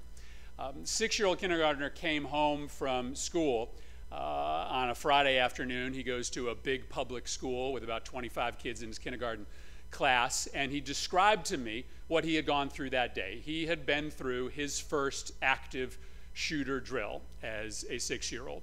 And in his kindergarten classroom, they have their own bathroom. And so what they did was take all 25 children and push them into that bathroom, standing like sardines, shoulder to shoulders with their hands tight to their chest, silent for 5 minutes until the door opened again. And some of those kids knew what that was about, like my son. Some of the other kids might not have known exactly what they were doing, but he came home that night and he said to me, "Daddy, I did not like that." And it occurred to me as I'm literally welling up with tears listening to him that I have watched for 20 years as the gun industry and the gun lobby has co-opted these ideas of freedom and liberty to personify the nature of their cause, the unlimited right of gun ownership. And at that moment, for those 5 minutes inside that classroom, my 6-year-old had never had less freedom or less liberty than at any other point in his short life. And therein lies the key to our success. Taking these concepts, right, that have been at the foundation of the argument for the gun lobby and appropriating them for ourselves. This issue of gun violence, it's so unique in the American political conversation today, right? Because it's not as if we are convincing people of what the right thing to do is. We've won the argument. 90% of Americans think that we should have universal background checks. Today, 67% of Americans, 2/3 of Americans, think that we should regulate the purchase and sale of assault weapons. We're also not suffering from a lack of research. We know what works and what doesn't. States that have universal background checks have 35% lower rates of gun violence than states that don't. States like mine that have tough gun laws have 400% lower rates of gun violence than the states that have the loosest gun laws, like Florida. It's not a question of whether we've won the persuasion argument. It's not a question of not knowing what to do. It is a question of intensity. It is a lack of voters who put gun violence at the top of their list of issues when they are choosing between candidates. And the good news that we have to share today is that that gap in intensity is closing. Let's just take a look at the results from the Virginia elections last fall. Guns was number 2 behind healthcare in terms of the issues that they cared most about. A poll from a few weeks ago confirms that as voters are thinking about their issues for the upcoming election. And our challenge that I hope we discuss today is how to make sure that these moments when we have available to us to increase voters' intensity are not just limited to the mass shootings, right? How do we talk to people about the daily reality of trauma that happens in our cities today? How do we describe to people the fact that studies suggest that kids who are growing up in places like Baltimore or the north end of Hartford or the east end of Bridgeport have rates of PTSD that are greater than soldiers that are returning from combat? You or I may intersect with a flight or flight moment presented with a danger that is so significant that we have only 2 options, to fight or to flee, maybe once or twice in our lives. But these kids face that every single day. And what happens is their brains become bathed in these hormones called cortisol, corrupting their circuitry. It's no coincidence that all the underperforming schools are in the most dangerous neighborhoods. Gun violence is a public health epidemic. We're losing a generation of kids. And so this is our challenge before us. We are winning this fight day by day, thanks to the Parkland students, thanks to the gun groups, to CAP, and so many others. We are closing that intensity gap day by day by day. But we have to make sure that we have the ability to make that argument 365 days a year, not just when the TV news is full of stories about Sandy Hook or Aurora or Parkland. So I'm really excited to be part of this panel today. I will get out of the way. I have said that from the beginning, democracy just doesn't allow for 90% of Americans to not get their way for very long. If we work hard enough, it is just a matter of time. So thank you very much. I look forward to the panel. Joining Senator Murphy on stage, please welcome Ryan Deitch, DeJuan Patterson, and moderator Karen Tumulty.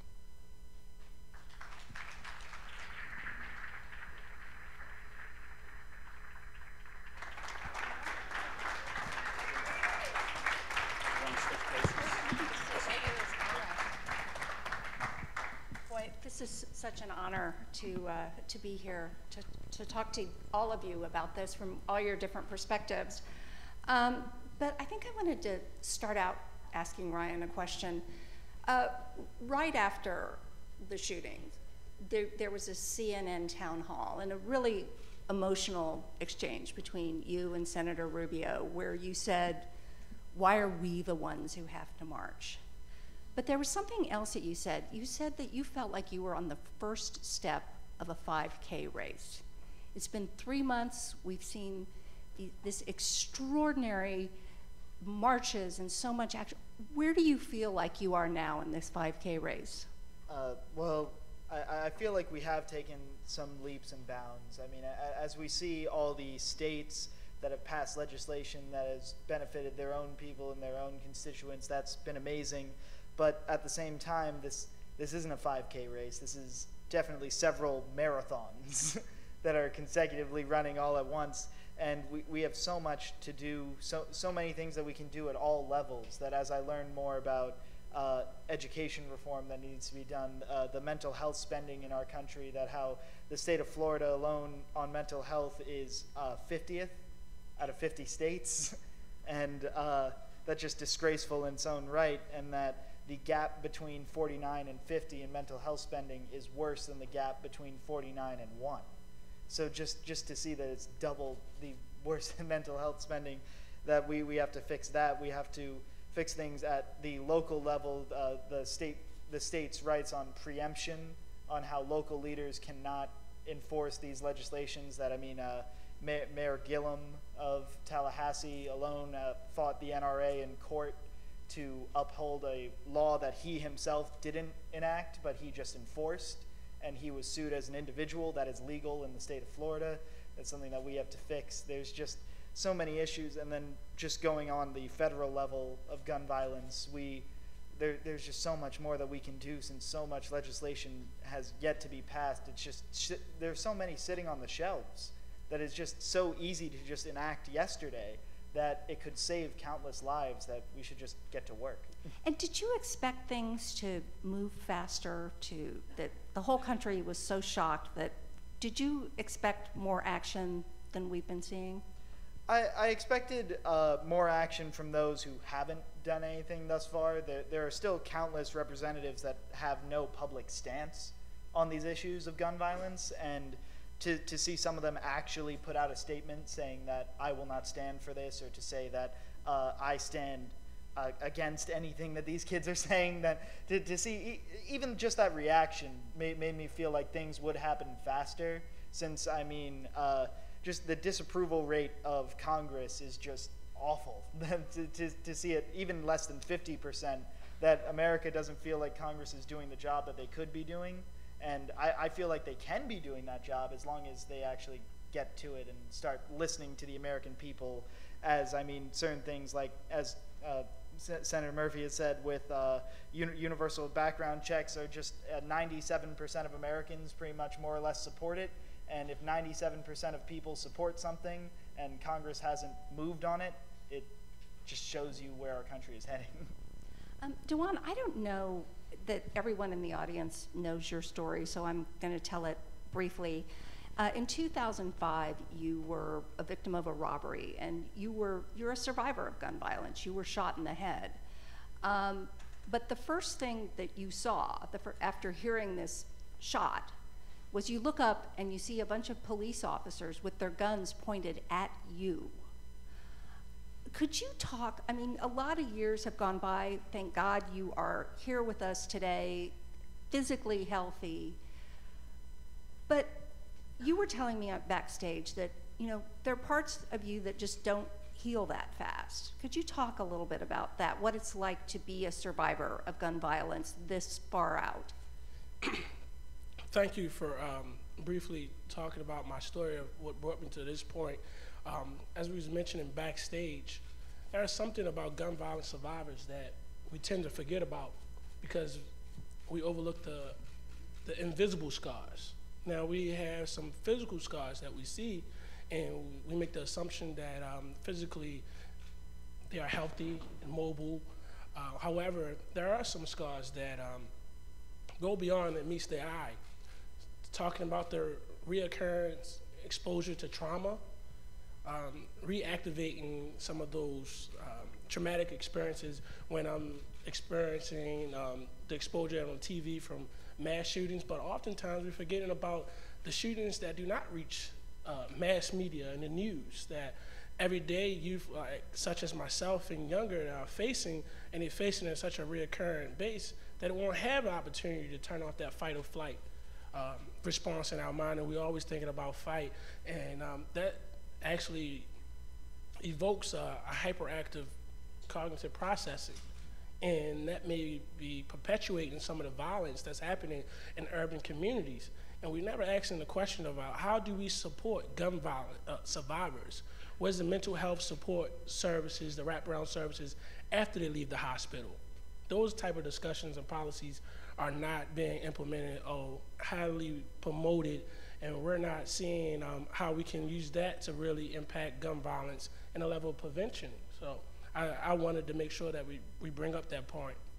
And one of the things that you have done, that you have devoted much of your life since then too, is sort of as a first step getting people in the community to talk to each other honestly, openly. Could you talk a little bit about that? Yeah, this particular initiative is called Be More Family. I'm a Baltimore native, so it's a play on words. So it's Be More Family, and I recognize that if people are seeing themselves as a community, because there's no such thing as community without unity. So if people actually see themselves as a community in unity, they're less likely to participate in gun violence. So what I did was provide a community assessment before we go in a particular neighborhood, and we assess the needs of the community, then activate that space, provide them with resources such as mental health professionals, legal clinics, financial literacy experts, medical and children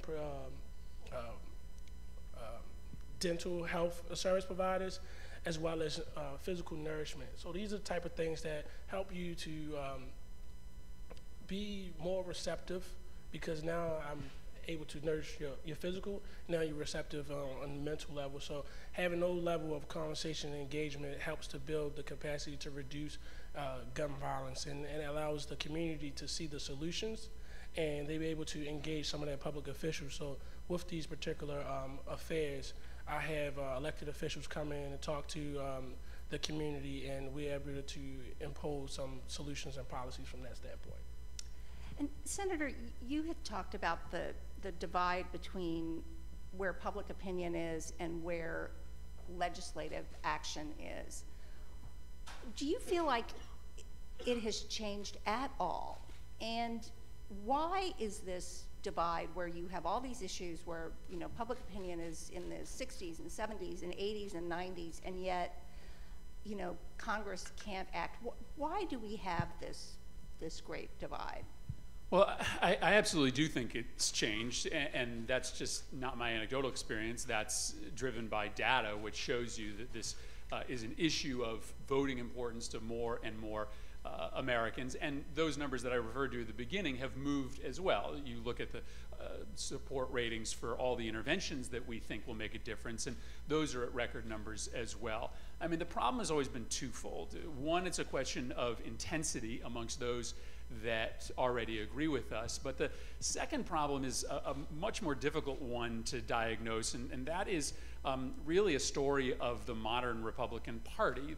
The modern Republican Party, I would argue, has essentially lost any connection to real new ideas. Their only idea is less government. And so if you are trying to out anti-government another Republican in an electoral contest, then the NRA's imprimatur, their endorsement, is the most important, because who's more anti-government than the organization that argues for the armed insurrection of the people against government? And so over time, the badge that is provided to Republicans by the gun lobby has become more and more and more important. And so that is a problem that I am probably not going to be able to solve, but I can solve the other one, and that question of intensity, which eventually will simply just change the composition of elected bodies, is probably on the verge of happening. So tell us, you have spent, Ryan, a little bit of the last couple of days back on the Hill, and specifically in some Republican congressional offices. That we're not here to be partisan, but could you talk a little bit about kind of the environment as you sense it, and kind of the attitudes as you are feeling them now? Do you feel like the attention and the intensity has died down at all? Well, I definitely feel like the intensity in certain areas has died down. People don't like to focus on an issue that is so looming that, I mean, the issue of gun violence can affect anyone, anywhere, at any time. And if you let that sink into anybody's mindset, they won't want to hold on to that for too long. And I don't blame anybody for that. I don't want to think about that at any moment. But definitely with the people that I met and the people that we got to speak with, they were trying to throw around, there was definitely some misinformation going around about how they like to say, organizations like where I'm working with March for Our Lives, that we are against the Second Amendment, which is just simply not true. That we are for common sense regulations on weaponry to make sure that the criminals of this country would be stopped from having these weapons, and that they say that we are attacking law-abiding citizens, which is simply not the case. I mean, the last time I checked, asking someone to fill out an extra form doesn't attack your freedoms. But simply, with all the lawmakers that we did get to meet, they were saying things like reforming mental health in this country, and while they would push that instead of the gun violence issue, they would also not really have a fair enough solution to mental health crisis in this country. And I could say simply, if we would fund centers when we would need to, and if we could potentially offer assistance in schools, especially at the youngest levels, since many people in this country go undiagnosed with any mental health disabilities or any mental health issues. And especially we have to separate the idea that if somebody has any mental health disabilities, then they are also a dangerous individual, which is not the case. That people say that, I mean, I know many people with various disabilities of autism, and they are not dangerous individuals. They might have issues communicating, but they are not a dangerous individual to a mass public. And we have to make sure that those lines are drawn when these conversations happen, which a lot of representatives in Congress do not draw those lines. They just say mental health and put up a wall. And that's not something that we need to do. We need to break down those walls. We need to sit down at the table instead of throwing chairs. And that's just something that I see with a lot of the partisan nature of politics. And I hope that the future generations are able to break down those barriers, because simply not having these conversations is detrimental to everybody. And talk a little bit about, speaking of future generations, talk a little bit about how you plan to spend this summer between your junior and senior years. Well, first off, I sadly am not going to college in the fall. I am going to be working on the midterm elections, trying to make sure that the youth vote is moving. Because simply the voter turnout for America's youth is roughly about 1 in 5, and that just isn't acceptable. The fact that for the most part, the youth are ignored in this country, that the issues that we face are not brought up in Congress, the issues that we face are not brought up in the government day by day, and there are several issues that affect all of us, that affect every American. And gun violence is definitely one of those big issues that it's in our schools, it's in our movie theaters, it's in our churches, it's in our Waffle Houses, that we just need to combat it as a whole and not take just any one issue. That as long as for the summer our plans are, we're going to be touring around the country, we're going to do voter registration, voter education, and gun violence will be a key issue that we talk about, but we will talk about other issues that other communities face. That we need to make sure that every community feels that they are being represented because they should be represented. That we, thank you for the clapping. We need to make sure that the youth are being heard, because the moment that number goes from 1 out of 5 to say 3 out of 5, the youth of this country will control every single election to come. And as long as we can get those numbers out to the polls, then every lawmaker who doesn't listen to us now sure will listen to us after November.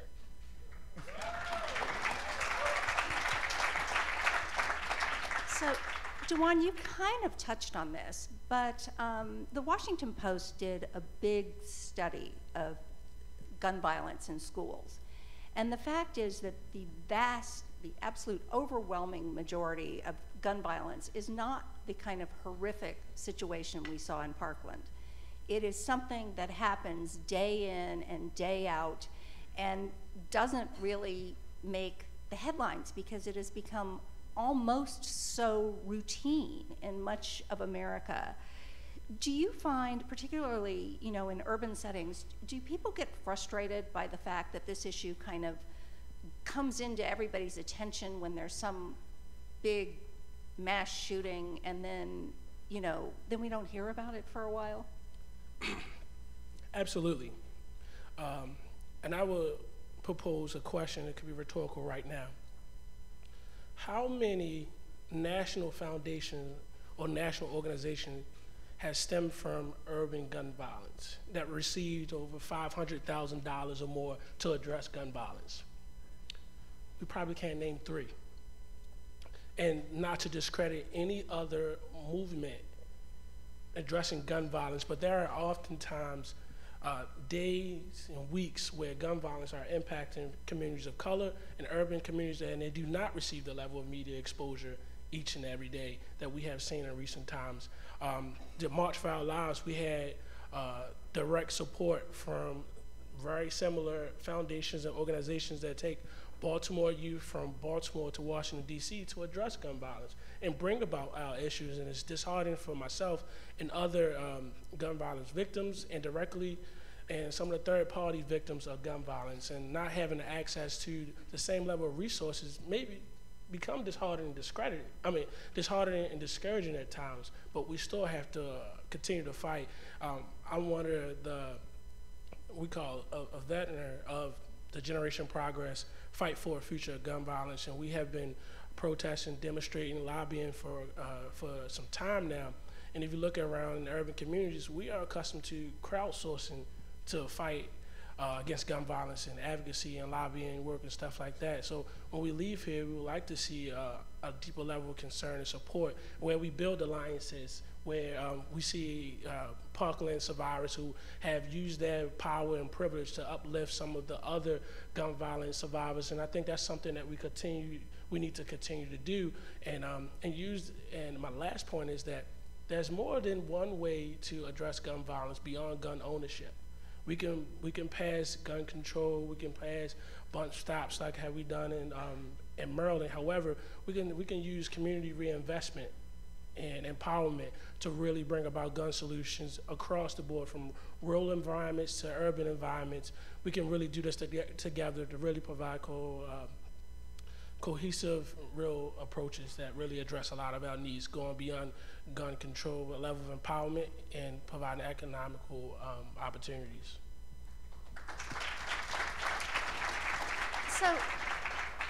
So Senator, when you talk about the two sides being different because of their intensity, when you listen to DeJuan, it's also, there's a difference between the NRA and the gun control advocates in focus. I mean, the NRA never stops paying attention to this issue. What does it take to get that kind of focus on the other side as well? Well, I think it's happening. I mean, I think you're watching it happen in real time. I mean, the fact that I don't know how many Twitter followers you have, but I know that Emma had more Twitter followers than the NRA did in 2 weeks. She had outpaced them, and so I think you are watching that gap close. But we still don't have as many activists. We still don't have as much money, and we still don't have that sort of test for purity on our side that too often happens on the other side. But again, I think it's a matter of time, and that's why I love the fact that we're talking about this in terms of marathons. What we know is that every great social change movement in this country is defined not by its ultimate success, but by its failures, by the fact that it didn't succeed overnight. What I'm so galvanized by is that we've had plenty of failures, right? We haven't passed anything in the United States Congress that's meaningful, and yet we continue to have more and more and more people join our cause. The other thing I know is that every great social change movement that did succeed and that did overcome the status quo had young people at the front of it, whether it was the civil rights movement or the marriage equality movement or the anti-war movement, and now we have young people at the front of our movement as well. And so I see these signs of sustainment, these signs of a change in demographic composition that tells me that we ultimately win. And the fact that we now have gotten very good at pushing back against these red herrings, right? These red herrings that, well, you just need to focus on mental health, or you just need to focus on making sure that people get along. No, there is no connection globally between mental health and gun violence. We have no more mental health than any other country in the world. There are plenty of neighborhoods all around the world that are very, very poor and have non-existent rates of gun violence. What is different in this country is that we have more guns than people. What is different in this country is that certain neighborhoods are awash in weapons and that people have access to dangerous military-style weaponry that can kill 20 people in 3 minutes. And so I think I also get confidence that we are becoming much better at engaging in what used to be these really difficult arguments with people on the other side who seem to always know more than us and have better arguments. We've always had better arguments, and now we have literally millions of people around the country who are equipped to make them in every single setting. But traditionally, you know, it's true. Midterm elections, young people just simply don't turn up and vote. So how do you deal with that problem? Well, these guys are going to have something to say about that, right? And if you look right now at interest in voting in the 2018 elections, and you break it down by generation, the chart sort of looks like this.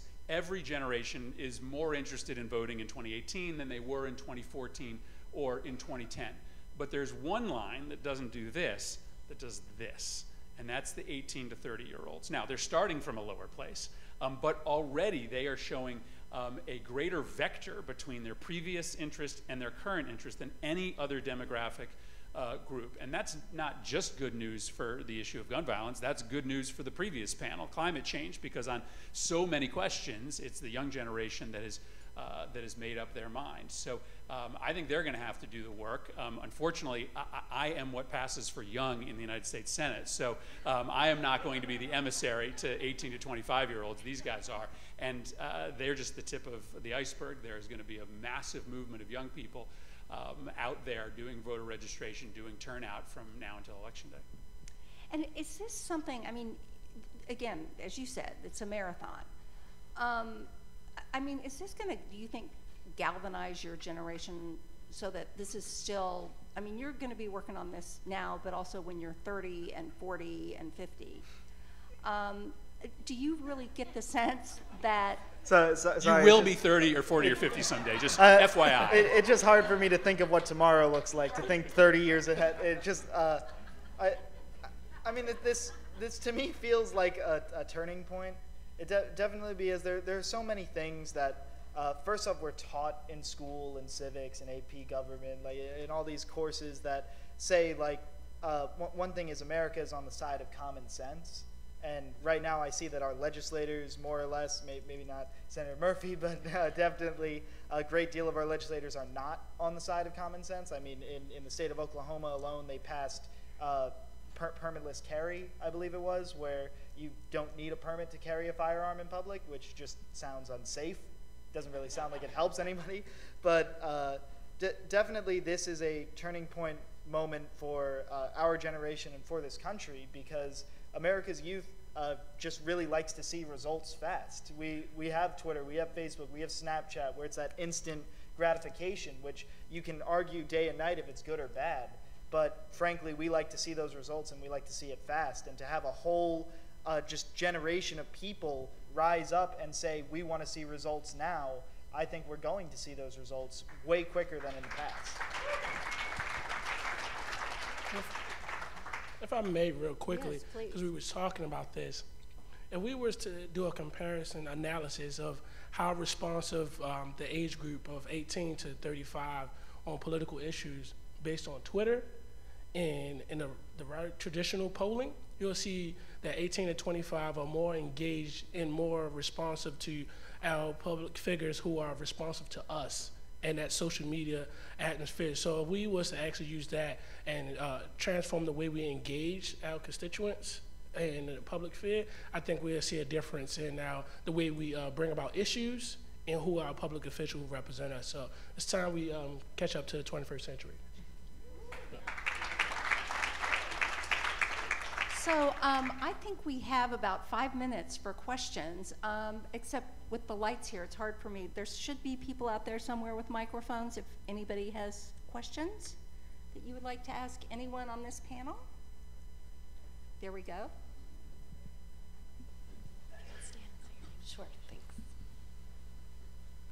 Hi, I'm Haley Plord-Cole. I'm from New York.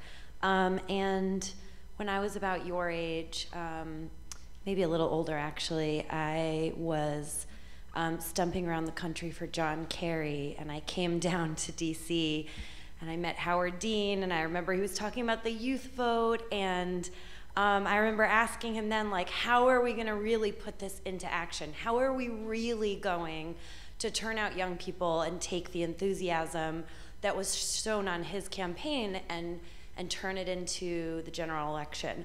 So what I'm curious about is going around and talking to young people. Are people engaged and excited to vote on issues other than just the gun issue? How widespread do you think that is? Do you think this is really a turning point in young people voting, or is it just that this has become a flashpoint because it's obviously affecting you guys in the schools? And I'm very curious about that. Well, I mean, I'd just say to that, the issue of gun violence has existed for a long amount of time. This didn't just start yesterday. I mean, with his incident, that was 13 years ago, that this is still a running issue in our country, and that it wouldn't just be a flash-in-the-pan type issue like with a particular candidate who, when they disappear, their base also disappears, where the issue of gun violence and just the issue of the youth getting heard in general, like if we can prove in the midterm elections that you have to listen to the American youth to actually gain support in your constituency, if we can prove that in this midterm election or in the next couple of elections, then it will continue to perpetuate, and this age demographic will actually be listened to far more than just the issue of gun violence and just the issue of school shootings. I thought Dewan made a great point, which is sort of Dewan said, listen, you got to talk to us. And the fact of the matter is this great Tip O'Neill story from back in the day where his neighbor doesn't vote for him and he asks why, and his neighbor who sees him every single day says, well, Tip, you didn't ask. And the fact of the matter is this is a self-fulfilling prophecy where young people don't vote, and then we don't talk to young people because they don't vote, and then they don't vote, and then we don't talk to them.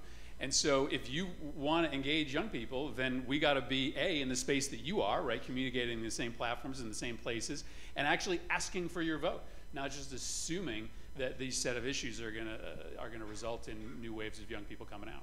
Yeah, and the gun lobby is talking to its voters constantly. I mean, it's got a real connection that sort of never wavers. So anyway, are there any other questions? Oh, here we go. Yeah, thanks. I'm Jane Whitney from Connecticut. Senator Murphy is my senator. Hi, Jane. Hi there. Not an audience plant. Ask her for her vote. He already has. I want to ask Senator Murphy the flip side of this, which is a lot of us detected that there was a definite change after Parkland. It was palpable. We could feel that maybe this time would be different. How would you characterize the point of view in the Senate among your colleagues? Do they sense that this time is different, or has that moment passed for them and they're just basically ducking and covering at this point? So, I think that Orlando in many ways was a before and after moment, and Parkland is a different version of it. But the numbers really started to move around Orlando, and it's unfortunate that we have to wait for these mass tragedies for people that think differently.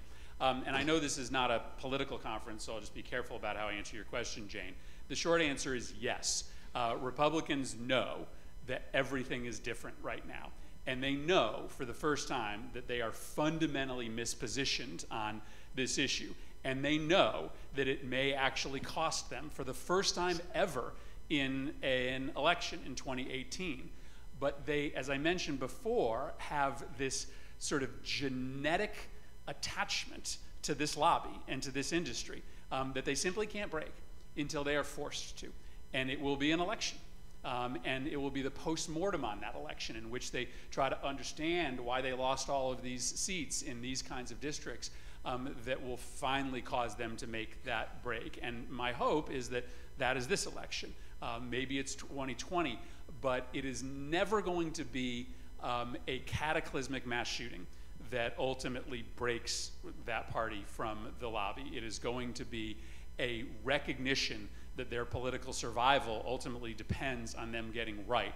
And as I said, we are frankly we are further along than I thought we would be. I thought this was going to be a 10-year fight coming out of Sandy Hook. We are now in year 5, and we may be at that point where Republicans see that electoral exposure in a way that they've never seen it before.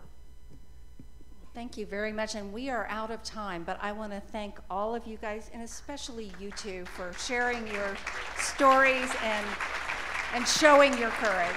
Thank you so much.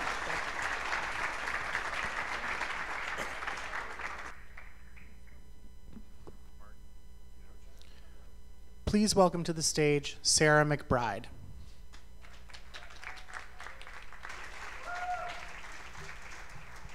Thank you. Hey, Charlotte, how are you? Good afternoon, everyone. My name is Sarah McBride. I'm the author of Tomorrow Will Be Different, Love, Loss, and the Fight for Trans Equality. I'm the National Press Secretary at the Human Rights Campaign, the nation's largest LGBTQ civil rights organization, and I'm a proud transgender woman. I want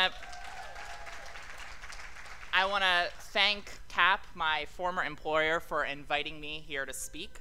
And I want to see my boss clapping in the background there. And I want to thank you all for being here and for the voices of so many in this room who have spoken out on equality. Because of you, we have made historic progress over the last decade and a half on LGBTQ issues. But today, we come together at a moment of choosing for our community and our country. And we must decide whether we will be a nation that says there's only one way to love, only one way to look, and only one way to live, or whether we will be a nation where everyone has the freedom to live openly and equally. Right now in America, LGBTQ people are still targeted by hate that lives in both laws and in hearts. Many LGBTQ young people wake up in the morning and wonder whether the heart of this country is big enough to love them too. Since taking office, Donald Trump and Mike Pence have governed the exact same way they campaigned, with bigotry, with bluster, and with disdain for this country's most fundamental value, that we are all created equal. Just weeks after taking office, this administration rescinded life-saving guidance promoting the protection of transgender students, targeting these young people for bullying during the school day ahead. We've seen the appointment of anti-equality extremists to the federal bench and administration positions. They've granted a sweeping license to discriminate to government workers, federal contractors, and even healthcare professionals against LGBTQ people. And in one of his most shameful moves yet, in a series of erratic tweets, although all of his tweets are erratic, the commander-in-chief targeted transgender troops for his hate and for discrimination. But the attacks over the last several years on LGBTQ equality, they are not just coming from hateful politicians here in Washington. Every year, over the last several years, we have seen between 100 and 150 anti-equality bills introduced in state legislatures across this country. Legislation that would grant a sweeping license to discriminate under the guise of religious freedom, corrupting a fundamental American value, one that has always been and should always be a shield for religious minorities against government persecution, should never be a sword to inflict harm on marginalized people.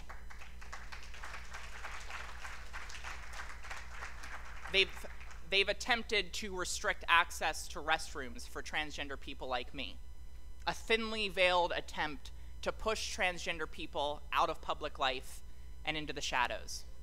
Because if transgender people like me cannot use restrooms safely and easily, it becomes much more difficult to go to school, to go to work, or to really leave our house for more than a few hours.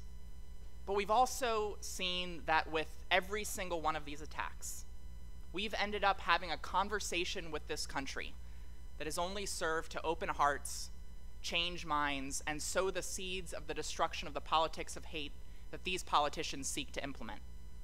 We saw it in 2016 in North Carolina when voters ousted Pat McCrory after he championed HB 2. We saw it in the Commonwealth of Virginia this past year when the state legislature's self-designated chief homophobe was defeated by an out transgender woman named Danica Rome. We have seen time and time again that the only politicians who pay a price at the ballot box on the issue of LGBTQ equality are those who stand in the way of history. But even if we continue to open hearts and change minds, even if we continue to move social equality forward, far too many LGBTQ people will be left behind. Because the reality today, in 2018, is that in a majority of states and at the federal level, LGBTQ people do not have clear protections from discrimination in employment, in housing, in schools, and in public spaces. Same-sex couples can be married on Sunday, but LGBTQ people writ large can be at risk of being fired from their job, denied housing, or kicked out of a restaurant on Monday simply because of who they are. And that is why city councils and state legislatures must pass comprehensive LGBTQ non-discrimination protections, and why Congress must pass and we must elect a president who will sign the Equality Act into law. Because equality should not depend on a person's zip code. We must, as we move forward, reject the false distinction in our politics that seeks to separate issues into economic and social categories. For we cannot have equality for all if we have an economy that serves only the privileged few.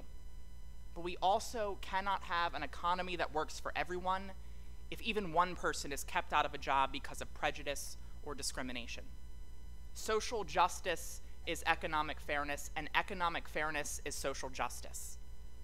All of us, every single one in this room, we have been called to a righteous cause. And it's not just our nation's children who are watching us right now. It's also posterity. The countless generations for whom this moment, this time right now, is a chapter in their history books of tomorrow. And while every chapter may be influenced by politicians and presidents, we know that in the end, they are written by all of us, by the decisions each one of us make every single day, to either be silent in the face of prejudice or persecution, or to speak out, to fight back, and to bend the arc of the moral universe just a little bit more towards justice. Right now, it can feel like we're almost lost as a country, that our politics is so broken that we can no longer do big things. But if there's one thing I have seen over my 6 years as an activist, if there's one thing we've seen over every battle for civil and human rights in our country's history, it's that change is and always will be possible. I get to see it in the countless young transgender kids I get to meet across this country in my job with HRC. Young kids like Libby, Max, and Marilyn, who I watch march into the Texas state capitol with their heads held high to demand dignity and fairness, holding in one hand the knowledge of all of the hate that exists in this world, but holding in the other the knowledge that their identities are worth celebrating and that their lives matter. I see it in the 13-year-old transgender girl named Stella, who, when I met her and asked her what she wants to be when she grows up, she declared without any hesitation that she will be the first transgender president. What once seemed impossible, that we could live authentically and pursue our dreams, is now very real to kids like Stella. The mere fact that these young LGBTQ kids exist today demonstrates how far we've come. And that is our story as progressives. Throughout history, we have transformed impossibility into possibility into reality.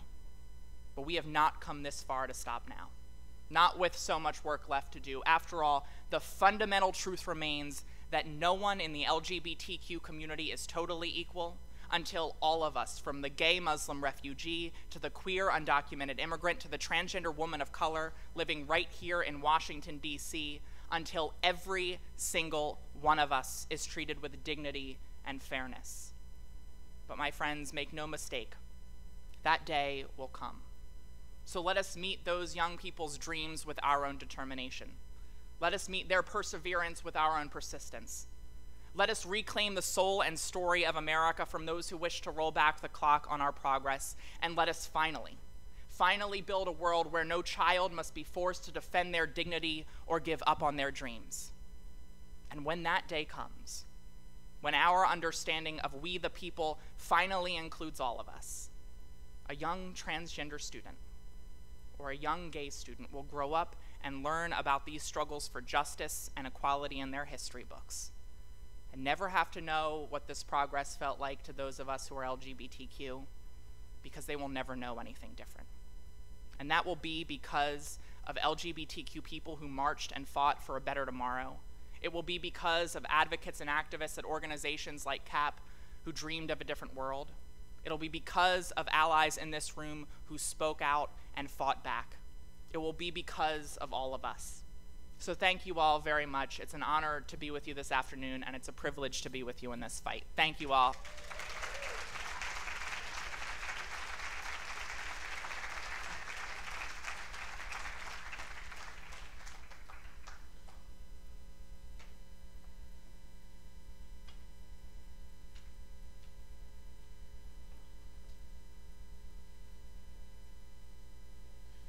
Please welcome Senator Doug Jones and Jamelle Bouie.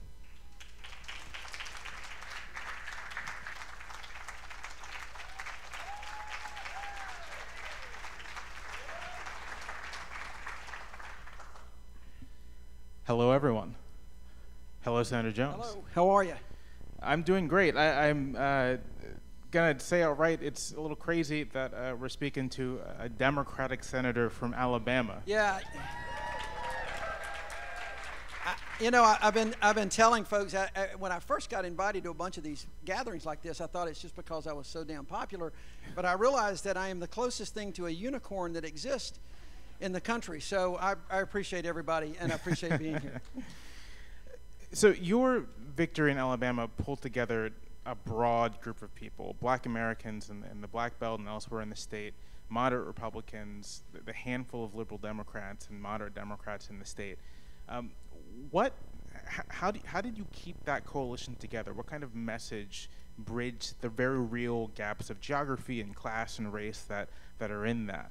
And once to answer that question, is that replicable for anyone else any Democrat in the Deep South? Can that be done again? Well, I hope it can. When we first started looking at this race, and I didn't really look at it until kind of late in the game.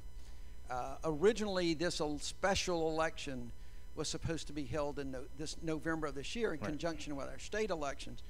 And then when our governor went out of office under all his, misdeeds with his girlfriend, the new governor moved the election up. And it was only then we really started looking at that. Now, having said that, having gone back to January of 17, having been in my law office with a new client on January 21st, the day after the inaugural, but on the day of the Women's March, and not being able to go into the streets downtown Birmingham because of this new client, because I did have to earn a living.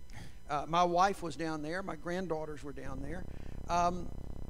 I saw thousands and thousands of people in Birmingham, Alabama. Women primarily, but also men, people of color, you name it. They were all 10,000 or more estimated in downtown Birmingham. So we knew and felt that there was an energy out there that had not been seen in Alabama for a long time, an energy for an alternative voice, a voice that just hadn't been out there in a long time, because I think Democrats had just conceded too many races. There were people that got on the ballot, but they were obviously not very qualified, had no experience, no money, and they were just, for whatever reason, they were just not going to go anywhere, and it was all but a concession. And in many cases, like the Sessions seat in 2014, it was conceded. He had no opposition in either party. And so we knew that there was a coalition to be built even before Roy Moore became the nominee.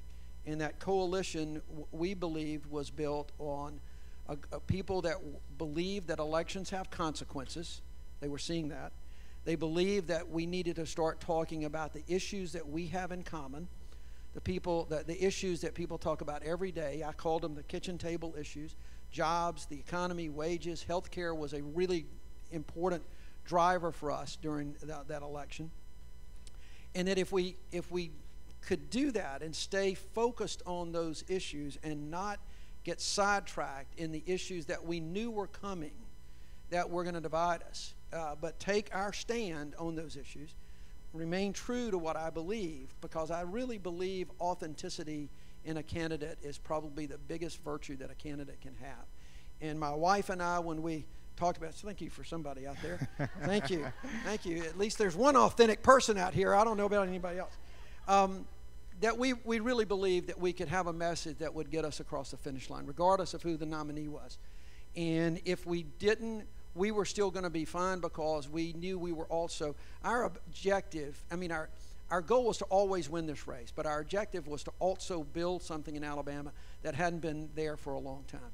And I do think that people can replicate that, but it takes a lot of discipline. It takes being authentic and having a candidate who is not going to get caught up in the garbage that gets thrown at you and the noise of politics today and the issues that divide us. It takes, talking about the very specific issues that people across the country care about on a daily basis.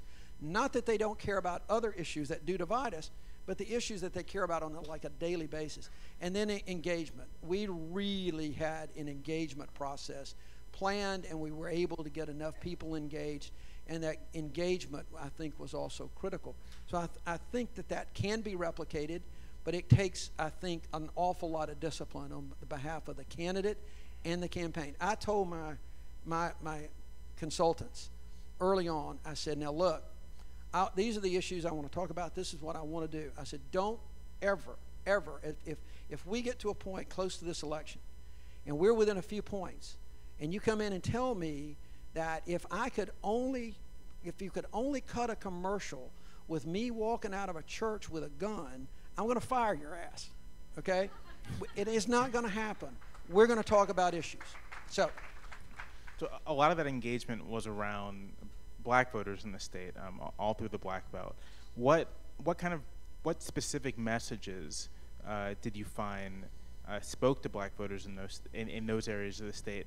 And as far as your time in Washington, how have you begun to translate sort of the outreach you've made to black voters to policy and work here in Washington? Well, obviously, we believed, and I believed at the time, that I had a very good track record with the African American community. As U.S. Attorney, I had worked a lot. I've been involved in political campaigns a long time, going back to the days of Senator Heflin, who was one of the first Alabama politicians that really, he really cultivated votes of all segments of Alabama, including the African American community. He was a senator who first appointed had nominated 2 African American federal judges in Alabama in 1979 and 1980. We didn't have any more until Barack Obama came into office in 2009, and that's because one of those African Americans that got the judgeship in 1980 retired, became a senior judge. So there was a spot, and they just didn't have a choice. But I saw what Judge Heflin did, and as U.S. Attorney, as many of you probably know, we did something that was very important to the African American community, but it was also important to the state, and that's what we reached back in time to prosecute the 1963 bombing of the 16th Street Baptist Church and convicted 2 old Klansmen. That gave me a platform, because I was able to then, it was a lot easier to go to communities that if they didn't know my name, they at least knew what I had done. And they felt like that I was someone that they could count on, that I had done more than just talk the talk. And that was important. And I think that's important with any candidate, with any race, that if you can point to something that more than just the talk, it's easy to stand and give speeches. But if you can point to that, then you can say, this is what I've done, this is what I want to do, and it resonates more. And so we were able to, first of all, try to remind voters, about that case and who Doug Jones is. I don't say was, is. And that generated a lot of enthusiasm, I believe. And then we were able to start talking about health care and rural health care, which is a real problem in Alabama. We started talking about our HBCUs and the problems that they see. So that was messages that we continued to talk throughout the campaign. And as a senator, I've been able to try to do some things, I think, to follow through. We have a very diverse staff that I think reflects the state of Alabama in a really good way. It's a really great staff. And I want to make a point of making sure that we have a diverse staff. And the second thing we've done, we're focusing on rural health because we have hospitals closing throughout the state of Alabama. We have serious issues with healthcare delivery in the state into our rural areas. About 2/3 of our counties are all considered rural areas. And along with Senator Harris from California, we were able to corral enough of our senators that in the omnibus budget bill, we were able to get an additional 14% funding for HBCUs, which is the first funding increases that HBCUs have had in 5 to 6, 7 years, something like that. So it takes a little bit to do. Thank you. But we're working on it. I think one of the programs that we did that also affects a lot of the African American community and that I was very proud of, I campaigned a lot on the CHIP program, the Child Health Insurance Program. In fact, the night I won, I talked about that in my victory speech. It was, and people took notice on both sides of the aisle. So also as part of that, we were able to get CHIP funded for another 10 years, which is important to so many kids in those areas that went so heavily for me. So one maybe criticism, I think, from some observers is that you have been pretty friendly towards President Trump's agenda, all things considered. You've supported Pompeo for Secretary of State compared to other Democrats. You have a much more willing to work with the Trump administration. How do you think that fares with this coalition you've assembled? Since some of those people were energized just by anti-Trump energy, and they may look at their new senator and say, hey, what's going on? Well, let me put it a couple different ways because I don't see it quite that way. The thing that I campaigned on and the thing that I'm doing as a senator was being an independent voice for Alabama. And I said consistently through the primary and through the election that if the president's agenda, if he puts forth things in his agenda that I believe is good for the people of my state and good for the country, I'm going to support that. I am not going to be a knee-jerk and just say, no, no, no, this is Donald Trump, and so I'm going to oppose it. If he puts things that are good, I will support that. If it's not good, and he has done that, his budget was not good for the people of Alabama. That's why Congress completely rejected it. His 2019 is not good for the people of Alabama or the country, and that's why it's dead on arrival. And they're already in the House and Senate working on that. Other than that, the only real agenda that's come before the Congress or before the Senate, other than nominations, and let me just say this about nominations. I don't really see, this is just a personal thing, having come up with Judge Heflin, who was a former Chief Justice of the Alabama Supreme Court. You know, Judge Heflin's view, he was a real constitutional guy, and his view was that the president deserves to have his or her nominees in place because they were elected and they deserve their team. But having said that, he also believed in the Senate's constitutional role for advise and consent. In other words, I'm not going to rubber stamp you, no matter who you are, and I'm not going to be a rubber stamp for the opposition, no matter who that might be. And I take that view. So what I do is I look at every nominee, and I try to candidly, with all candor, the needle is always in favor of the president. Ever so, if even ever so slightly. I will say that a lot of times the needle that when I first started the Senate has probably moved a little bit closer to even, just to give him some break. But I'm going to do an independent review. I don't see that as an agenda, right, because I'm not going to nominate. I would not nominate probably anybody that is in place that this president is nominating.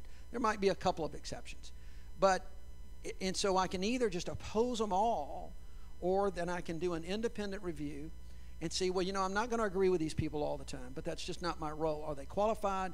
Do they have some kind of crazy agenda out there? Are they going to legislate from the bench, or are they qualified? And I'm going to do an independent view. I did that with Pompeo, And I ultimately decided that I thought that we should confirm him. And I did so for a couple of reasons. Number one, I sat down with him just like we're sitting down now, because I had some serious concerns. I had serious concerns about his political statements involving Muslims and involving the gay community, which in fact was personally offensive to me and my family. And that was really troubling. We talked about those. We talked about diplomacy versus military action. And I felt satisfied that he was being straight with me, and I felt comfortable. And I also thought this, and this gets lost a little bit. I also thought about the alternative. The State Department had been totally non-functional. Tillerson was a disaster. The president criticized the State Department. We were losing diplomacy around the world because of it. And the alternative was to have another several months. One, we didn't know who would come behind him. And two, in the interim, President Trump and John Bolton would be running foreign policy, and they do not answer to Congress at all. And so when you weigh all of those factors, that's why I did that. I think we're looking at a whole different set. But the fact of the matter is, you know, I'm looking at everything that I do and what's best for, I think, the people of the state. Right. And sometimes I'm going to support him, and sometimes I'm not. Have you made a decision on the CIA director nominee, Gina Haspel? I have. I'm not sure right now. It has not been announced. I'm not sure right now is the appropriate forum to make an announcement. But you'll probably hear it before the end of the conference. All righty.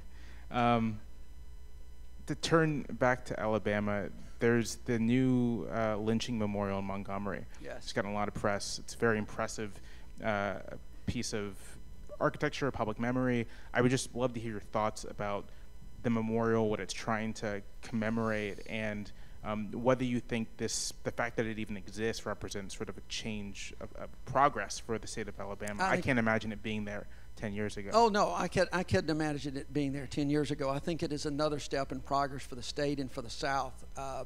It is amazing.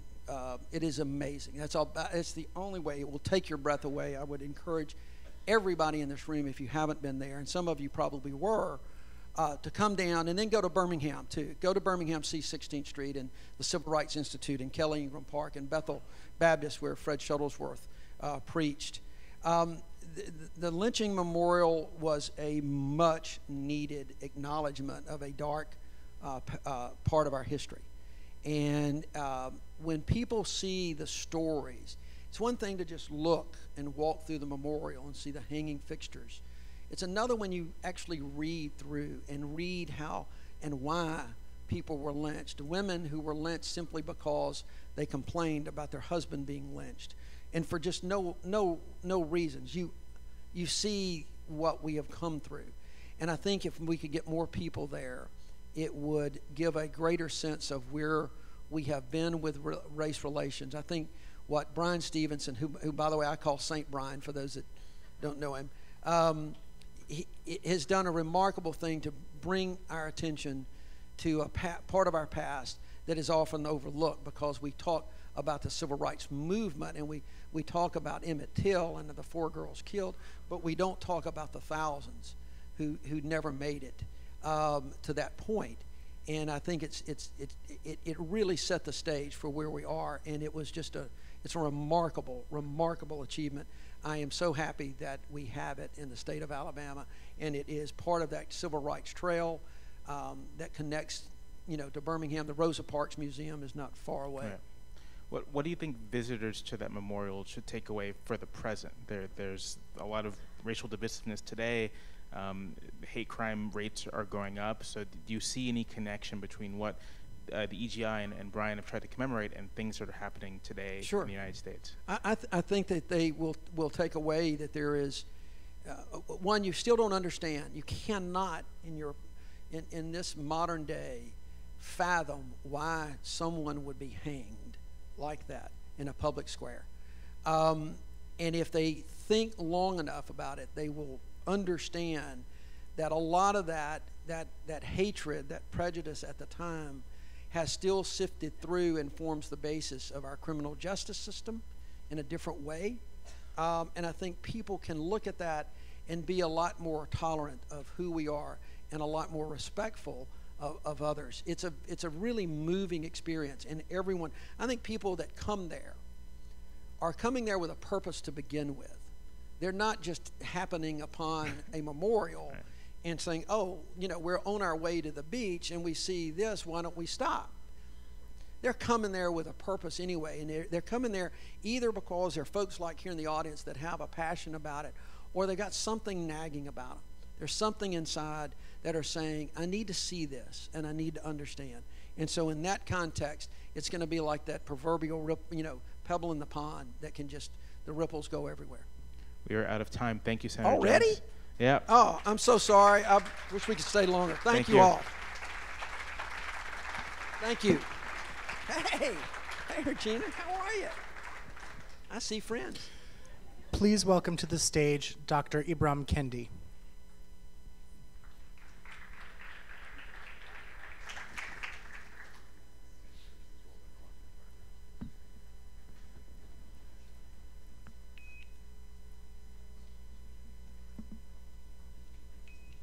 Good afternoon, everyone. So thank you, Cap, for the invitation to speak very briefly about race in America. So we conceive of this issue as quite complex, right? We understand it as complicated. We argue about it constantly. We imagine it is difficult to understand the problem, difficult to really settle on a solution. Well, I disagree. The race issue is quite simple.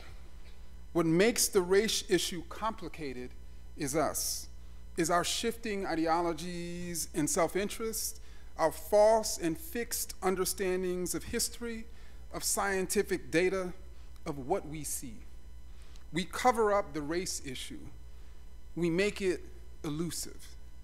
But when we strip it naked, when we stare at its body, when we dissect it, when we understand the history that made it, the problem and the solution, the question and the answer appear rather simple. The central race question that we've been asking since the founding of this republic is this: why do racial disparities and inequities exist and persist in our society? Americans historically have offered two answers. The first, bad people. The second, bad policies. This is the central conflict over race in America: bad racial groups or bad discrimination. Either black workers have been twice as likely as white workers to be unemployed over the last 50 years because there's something wrong and inferior about black workers, or this racial disparity is the result of job discrimination, since the racial groups are equal. It is difficult to see this central conflict because we're not willing to admit a simple truth. When there are racial disparities, when there are disparities between groups, the only two causes are unequal groups or unequal policies governing the equal groups. It is difficult to see that America's central conflict is between racist ideas and anti-racist ideas, between those racist ideas that suggest certain racial groups are biologically, culturally, or even behaviorally superior or inferior, and anti-racist ideas that know the races are biologically the same, that equate cultural and behavioral and bodily difference. It is difficult to see that America's central conflict is between racist policies that produce racial inequities and anti-racist policies that produce racial equities.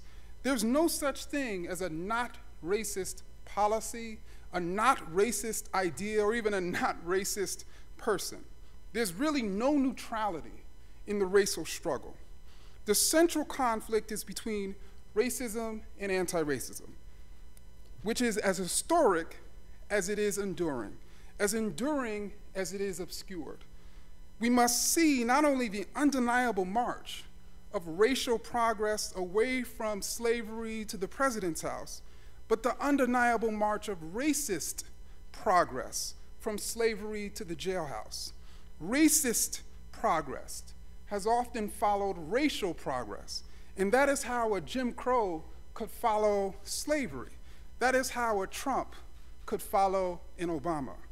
It is hard for us to see this dueling history because we have misidentified the parents of racism as ignorance and hate. I used to think that ignorance and hate caused people to produce racist ideas, and these people with racist ideas produced racist policies. But that was my ideology thinking, not historical evidence. History shows quite the opposite. Racist policies leading to racist ideas. Time and again, powerful Americans produced racist ideas in order to justify the racist policies of their era that benefited them, in order to redirect the blame for their era's racial disparities away from those bad policies and onto bad people. Our racial disunity stems from our ignorance and hate. Our ignorance and hate stems from our racist ideas. Our racist ideas stem from our racist policies. The racial struggle is a power struggle over policy, a power struggle between racist and anti-racist, between those demanding racial privileges for a few and those demanding equal opportunity for all. This is the racial struggle in all of its nakedness. It is rather simple to see. The difficulty, of course, is winning the struggle. It's changing policies instead of people. It's creating an anti-racist America. Thank you.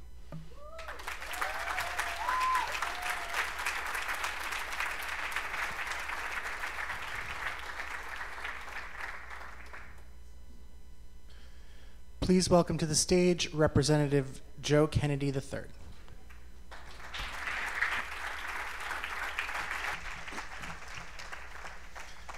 Good afternoon, everybody. Thank you. Thank you for having me. Thank you for the opportunity to be here with all of you. And to Neera, thank you for the invitation. Thank you for your fearless leadership at CAP.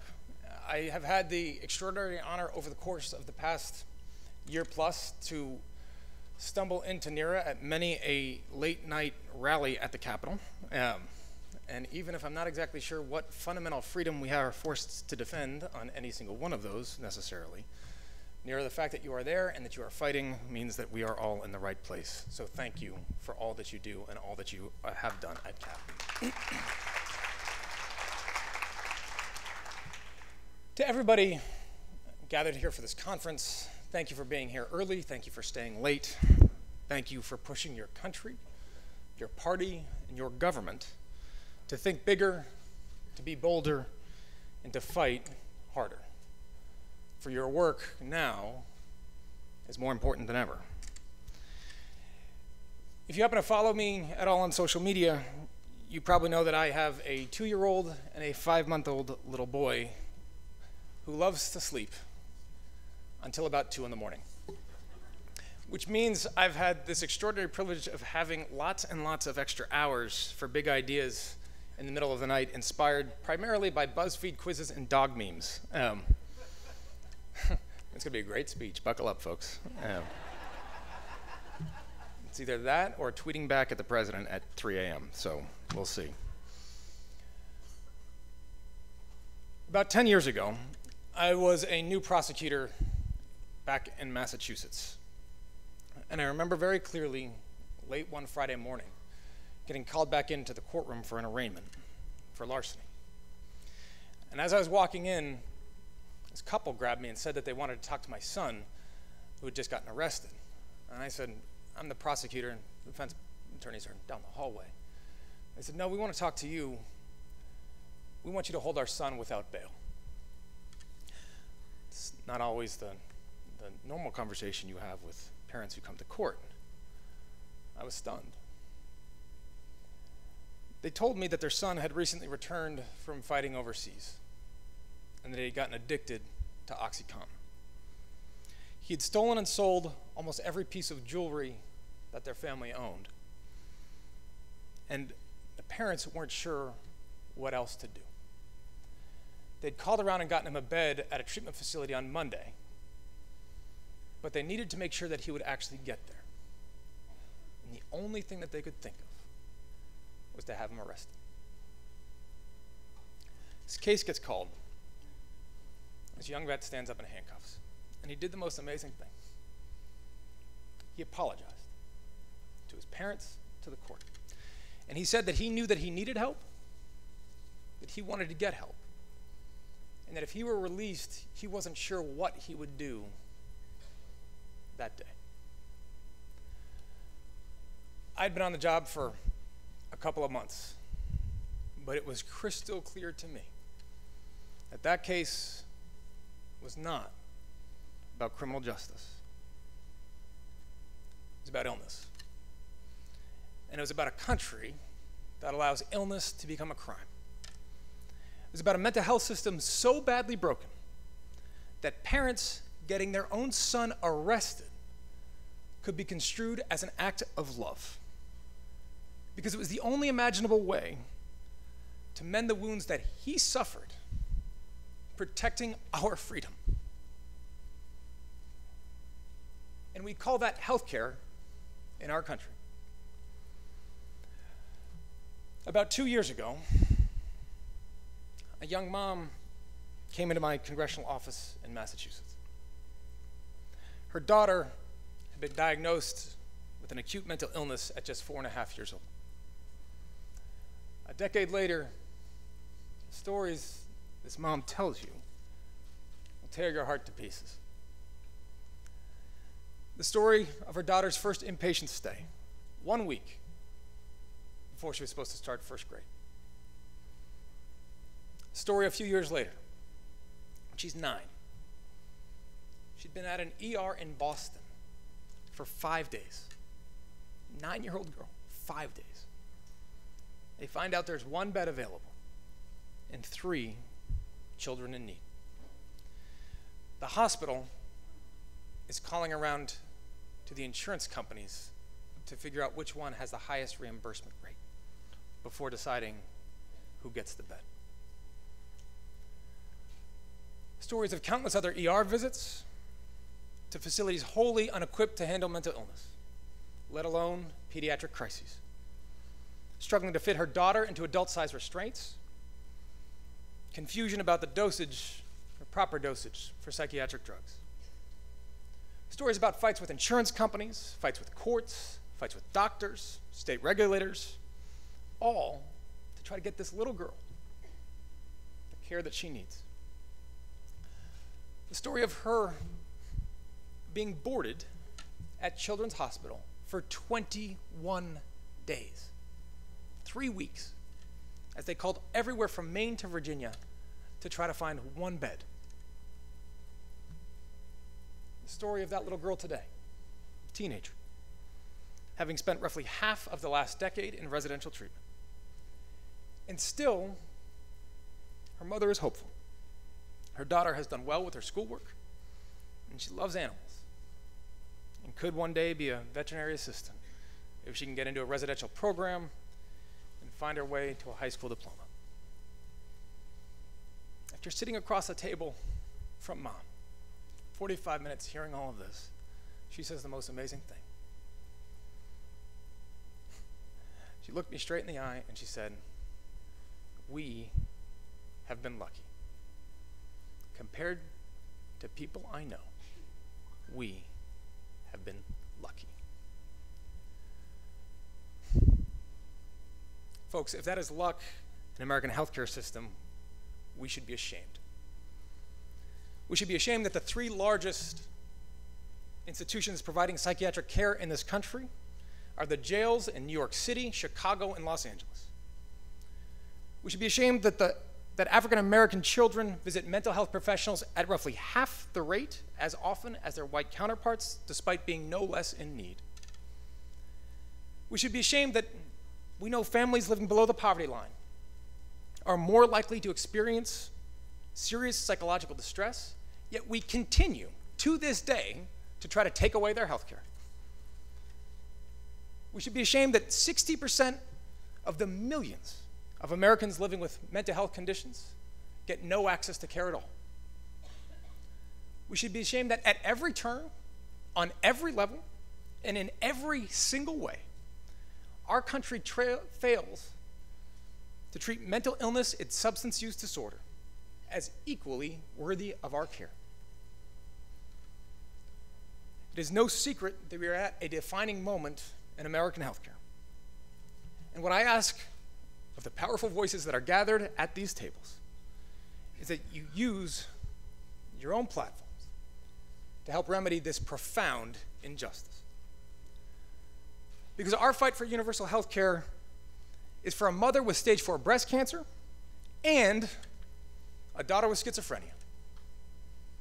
It's for young men with sickle cell anemia and for a grandfather with depression. It is for anyone that is aching, that is hurting, that is broken or ill. Whether their wounds are ones you can see or the ones we can't. And let's be clear about one thing, very clear. That veteran and that little girl, they were left behind long before Donald Trump came into office. He is certainly not helping. But he did not write those stories either. Our country did. For generations, we have underinvested or outright ignored mental illness. Today, 55% of the counties in our country do not have a single practicing psychiatrist, psychologist, or social worker. 4 in 5 children in need of mental health treatment get none at all. Behavioral health care is 4 to 6 times more likely to be provided out of network than physical care, and thus far more costly. And we're paying for it deeply. In our courts, in our schools, in our hospitals, in our jobs. And lives lost, and families left to weather unimaginable storms with no one at their back. So it is time for our country to defend those battling any behavioral health disorder.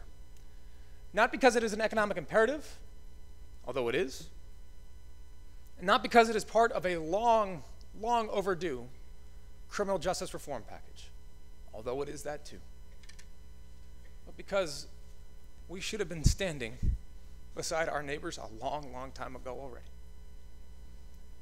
It starts with a fight for universal health care. We have to ensure that every single American can find access to a doctor's door when they need it, period.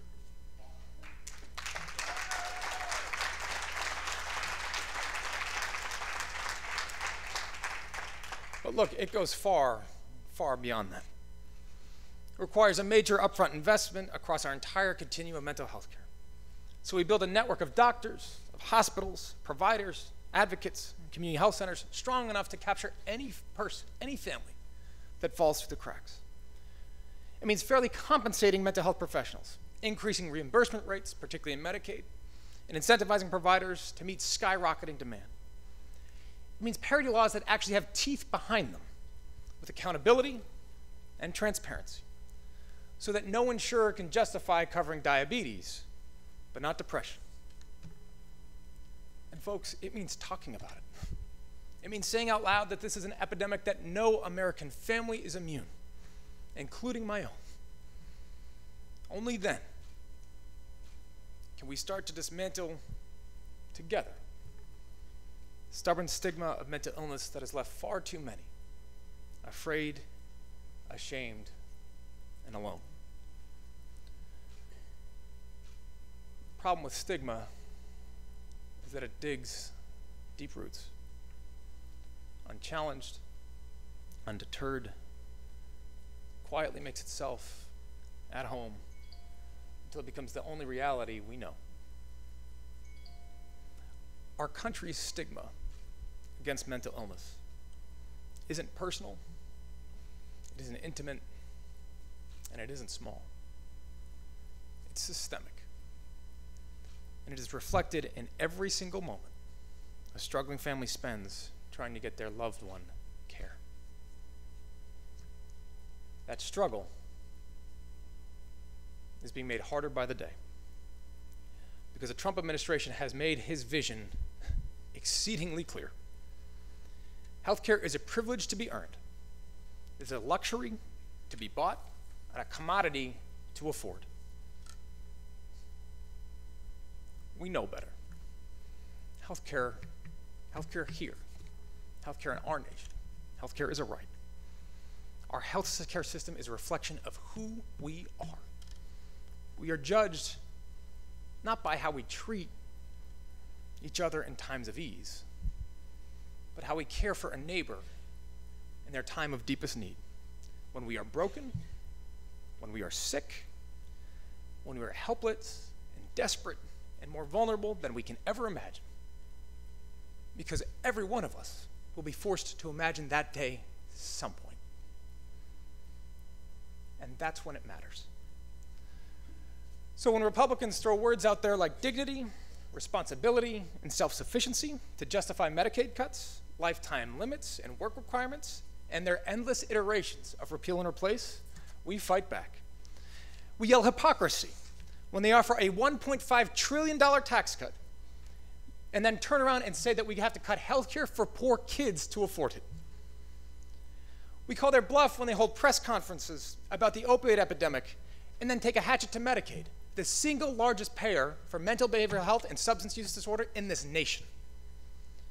We seize the opportunity of this moment, the chance for our party to powerfully present a contrast, a unified value statement to the American people, that truly universal health care is available for anyone that calls our country home.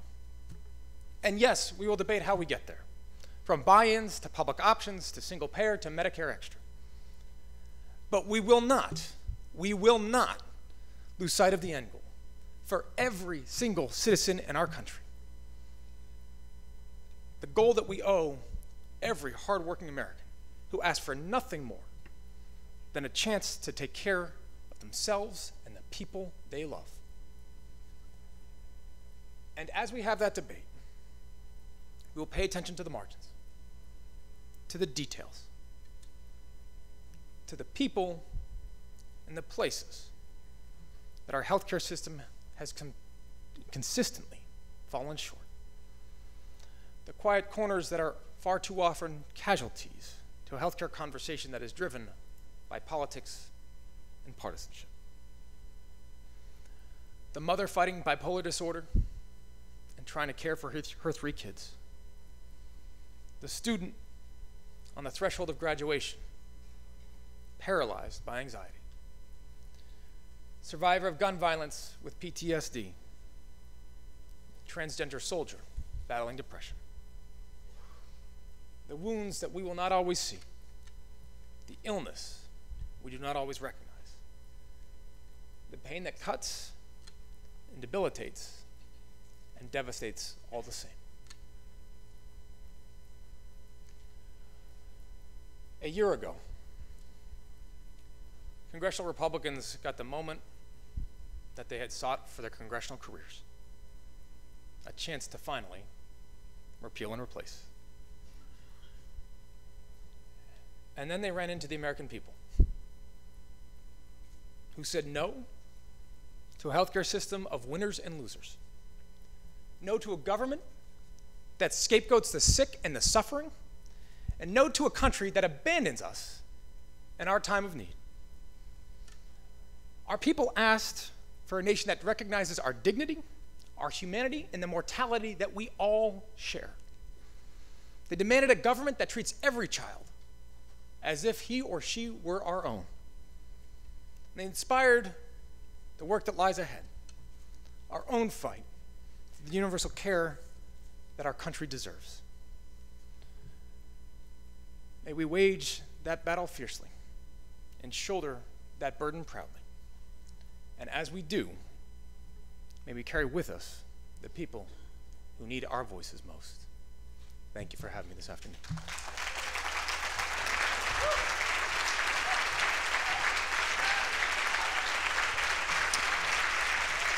Ladies and gentlemen, please welcome back to the stage Neera Tanden. Was Joe Kennedy inspiring? Absolutely. Absolutely. And now it is my incredible honor to introduce our last, but certainly not our least speaker, Senator Warren. We have had the great privilege of working with Senator Warren over many years on a whole variety of issues. The Affordable Care Act defense, Dodd-Frank legislation, and in all of these areas, student debt, on all of these issues and areas, Senator Warren has been a true fighter for the causes we all believe in. We are so lucky to have her as our closing keynote, and really more lucky to have her leadership in the fights we have to wage for our democracy every single day. Please welcome Senator Warren to the stage.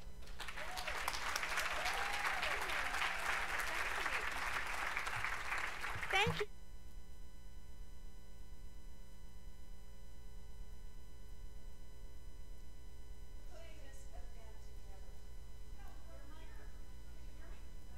What happened? Oh, God. Woo! All right, I'm ready. That was a thank you to CAP. But here we are at the CAP Ideas Conference, proving once again that Democrats are the party of ideas, lots of ideas. That's what we've been proving all day long. Medicare for all, universal child care, debt-free college, criminal justice reform, immigration reform, gun reform, invest in clean energy, expand Social Security, rebuild our infrastructure, break up the banks, bring back the unions, guarantee everybody who wants to work a job that pays a living wage. Dozens and dozens of truly great ideas. And we are here sharing great ideas because we want to build a better country. That's what drew most of us to public service. I'm one of those people who never thought that I would be an elected official. I grew up out in Oklahoma on the ragged edge of the middle class. My daddy had a lot of jobs. He ended up as a janitor. My mother worked a minimum wage job at Sears. And me, I married at 19, dropped out of school, commuter college, babies, divorce, remarriage. But I grew up in an America that believed in opportunity. And I am here today, the daughter of a janitor who got to be a public school teacher, a law professor, and a United States senator, because America invested in kids like me. I ran for public office because I am grateful down to my toes. And I am grateful for the opportunities that were given to me. And I am deeply determined that America be a country that gives opportunities not just to some of its children, but to all of its children. And that's what the ideas that we're talking about today are all about. But let's face it, great ideas aren't enough. The sad truth is that most of these ideas won't go anywhere until we deal with the defining crisis of this moment in our history. Our democracy itself, the process by which we turn great ideas into real, tangible progress for the American people, that democracy is crumbling around us. And I'm not saying that to whine. I'm saying it because until we face this crisis head on, we will never be able to build the future that the American people deserve. So today, I want to talk about this crisis in our democracy and about what we as Democrats need to do about it. In 2016, nearly 3 million more people voted for Hillary Clinton than for Donald Trump. But Trump took the presidency. That is not exactly the sign of a healthy democracy. Democracy hangs on the idea that whoever gets the most votes wins, That's the central starting point, and it's worth repeating every single day. But democracy means a whole lot more than that. In a real democracy, even the most powerful elected officials in our country are still accountable to the public.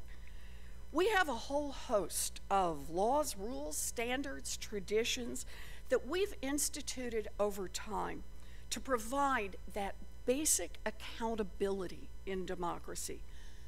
But this president, he believes he's above all of them.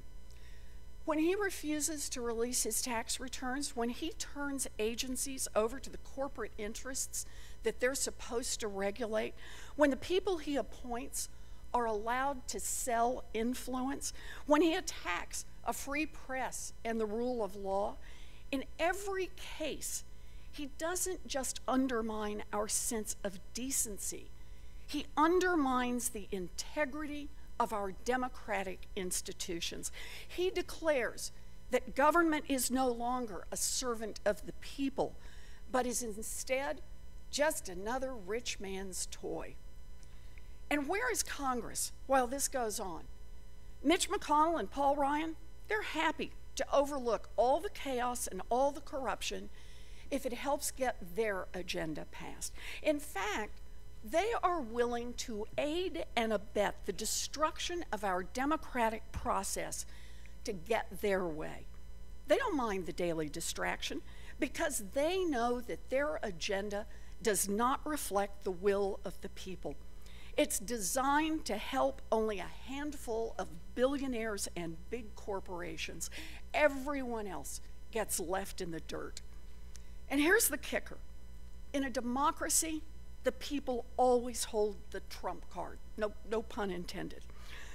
When a president or Congress misuses the power that they win in one election, the people can vote them out in the next one.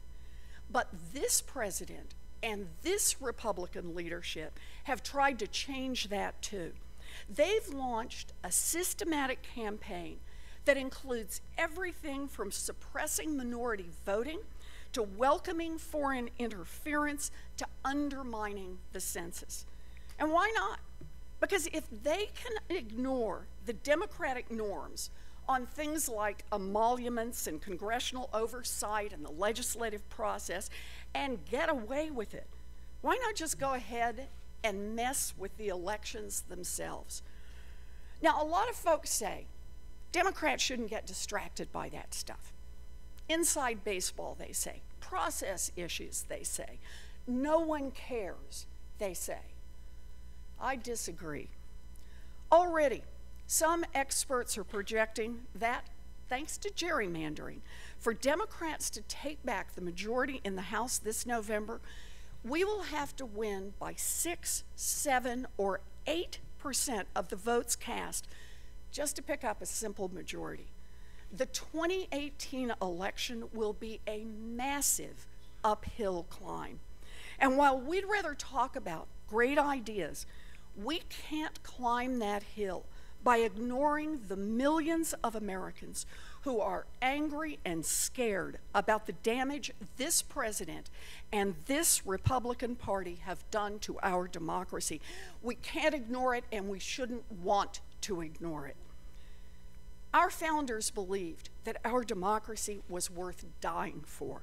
We must be willing to defend our democracy.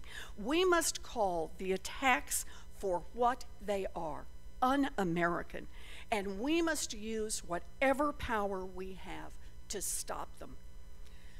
Let's start that process with a hard truth.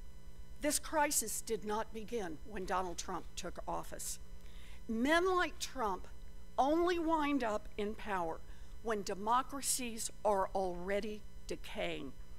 As a party, we must now promise that if we are in charge, we will do more than just be wiser or more ethical stewards of a broken system. No, we have to promise real structural change, and we have to deliver on that promise the minute that we get the chance. And that starts with fixing our election marketplace. When it comes to elections, the principle should be every vote matters. If you can't get more American citizens to vote for you than the other guy or gal should be president. But it's bigger than that. Let's focus on voting itself. Politicians are supposed to compete over how many voters they can persuade, not how many citizens they can disqualify or demoralize. In states, In states across this country, we need to stand up against voter suppression efforts like racist voter ID laws and restrictions on early voting. And we need to stand up for initiatives that make it easier to register and cast a ballot, from automatic registration to felon reenfranchisement. And we need to put an end to partisan gerrymandering. Yep. That means that we need to focus on winning back power in our state legislatures. And if you ask me, we need to be willing to take this to court again and again, however many times it takes. Eric Holder has been doing his part. Barack Obama, Terry McAuliffe, Nancy Pelosi, they're doing their part. And we all need to do our part.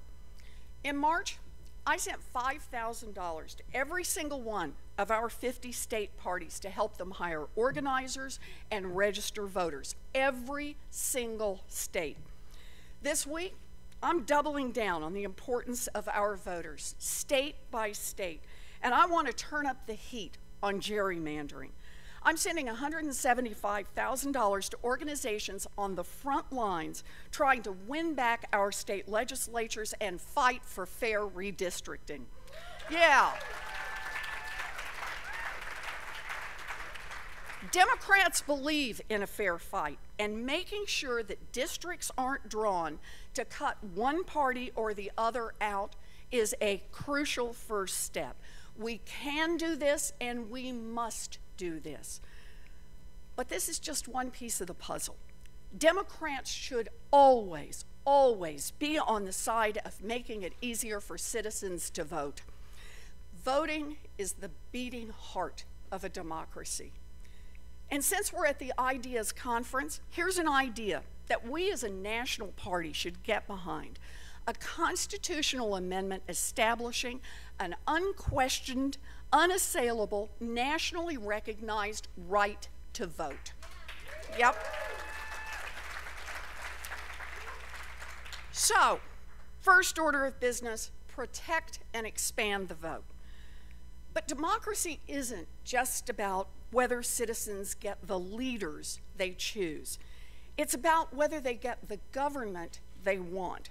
If we get to vote, but our elected officials don't actually work for us, then democracy breaks down. Everyone in this room knows exactly how it works.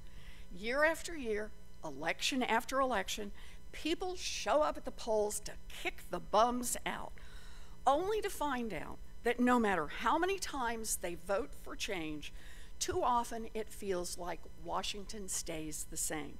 Because too often, the bums who really run the show, the billionaires and the CEOs and the high-powered DC lobbyists, they aren't even on the ballot.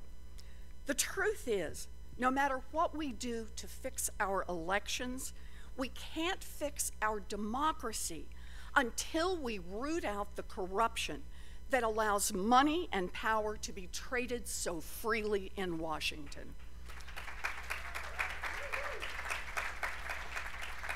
Overturning Citizens United would be a good start. Yeah. But let's not stop there. Let's go further.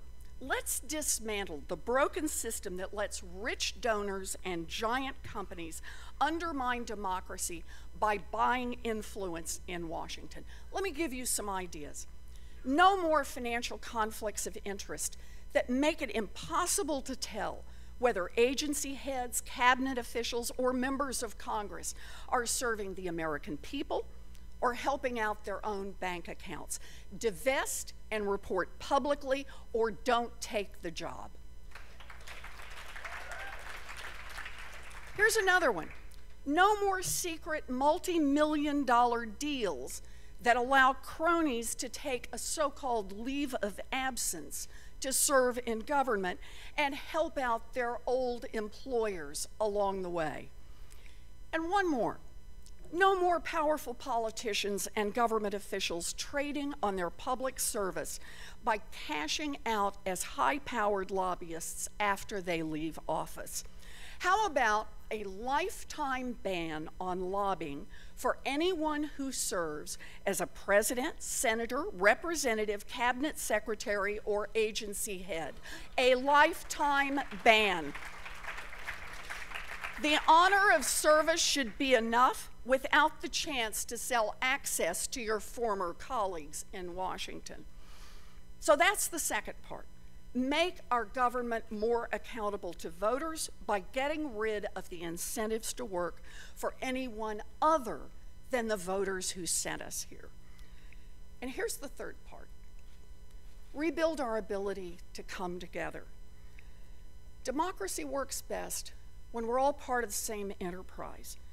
Democracy works best when no one is so powerless that their voice doesn't matter, and no one is so powerful that they don't have to listen. Democracy works best when, win or lose, we keep coming back to the table. But that sense of shared purpose is breaking down. Look, I get it. We are a diverse nation, and there's a lot that we don't agree on. But there is so much more that we need to figure out.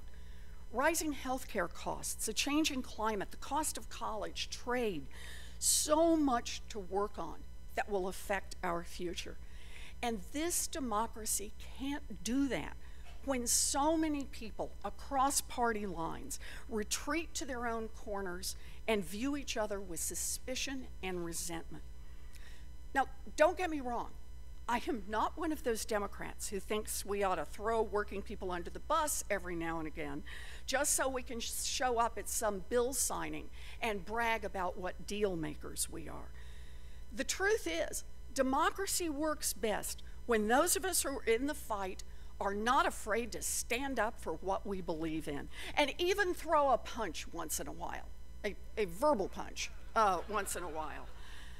But the debates I see happening around me in Washington these days, they aren't real. Most of them are just for show. The real deals get cut behind closed doors, like the $1.5 trillion tax bill, drafted in secrecy and rammed through without so much as a single public hearing, let alone a real debate. And the debates we actually do have are plagued with misinformation, which is another part of the problem. The President of the United States lies for sport and gets away with it. Meanwhile, Russia launches an information warfare campaign against our democracy and also gets away with it. But once again, democracy and disinformation don't thrive in a healthy democracy. That stuff only works when we've already stopped listening to each other. It only works when we're already sitting in isolated bubbles, complaining to people who agree with us about all those people who don't agree with us. Now, I know an isolated bubble can actually feel pretty good when some of the loudest voices on the other side litter their rhetoric with racism and misogyny. People who seek to belittle and demean our fellow Americans leave no room for honest debate or even for real conversation. I get that. But come on, folks, we're Democrats. And that means, above all else, we believe in a community. We believe in decency. We believe in what we build together. And the day that we stop talking to and stop listening to 63 million Americans, that's the day we should pack it up and go home. isolation is not the answer. For a Democratic Party that wants to take back power, and not for Democrats who want to see this country function again. In the end, our job as a party is to win elections. But that's just the starting point. Our bigger job is to help America fulfill the promise of democracy itself. The promise that this is a country where everybody gets a chance, no matter who you are, where you came from, where you live, or what you think about the issues of the day. I made it in this country because America gave me a chance. I ran for the Senate because I want the next daughter of a janitor to have that same chance, the chance to grow up in an America full of possibilities. That is the true promise of our democracy. It is a promise worth fighting to keep. And I promise you, I'm in this fight all the way. Thank you. Thank you. Thank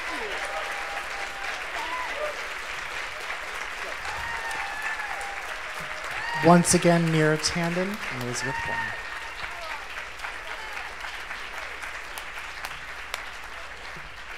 I cannot think of a better end to the Ideas Conference than how we started, which is a defense of democracy and all that we hold dear. So I want to thank everyone in this room for joining with us for our 15th anniversary Ideas Conference, and for being with us here today, but being with us in the days, weeks, and months and years ahead.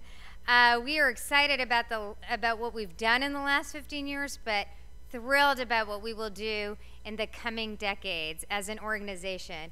And I have to say a great thank you to the staff of the Center for American Progress, because that is why this conference was possible. And I need to do a particular shout out to a few people: Aaron Cohan, Marlene Vasilich, Billy Flanagan, Daniela Legere, the press, events staff, and all the people here that made this event possible. And most fundamentally, the entire staff of CAP is what makes Ideas possible for us and makes this partnership with all of you possible. So thank you to the staff of CAP and to everyone that makes CAP great, and thank you to all our partners here. And we will see you again next year at our Ideas Conference, which we hope will be at a time where we are operationalizing so many of the important ideas we had today. Thank you all so much.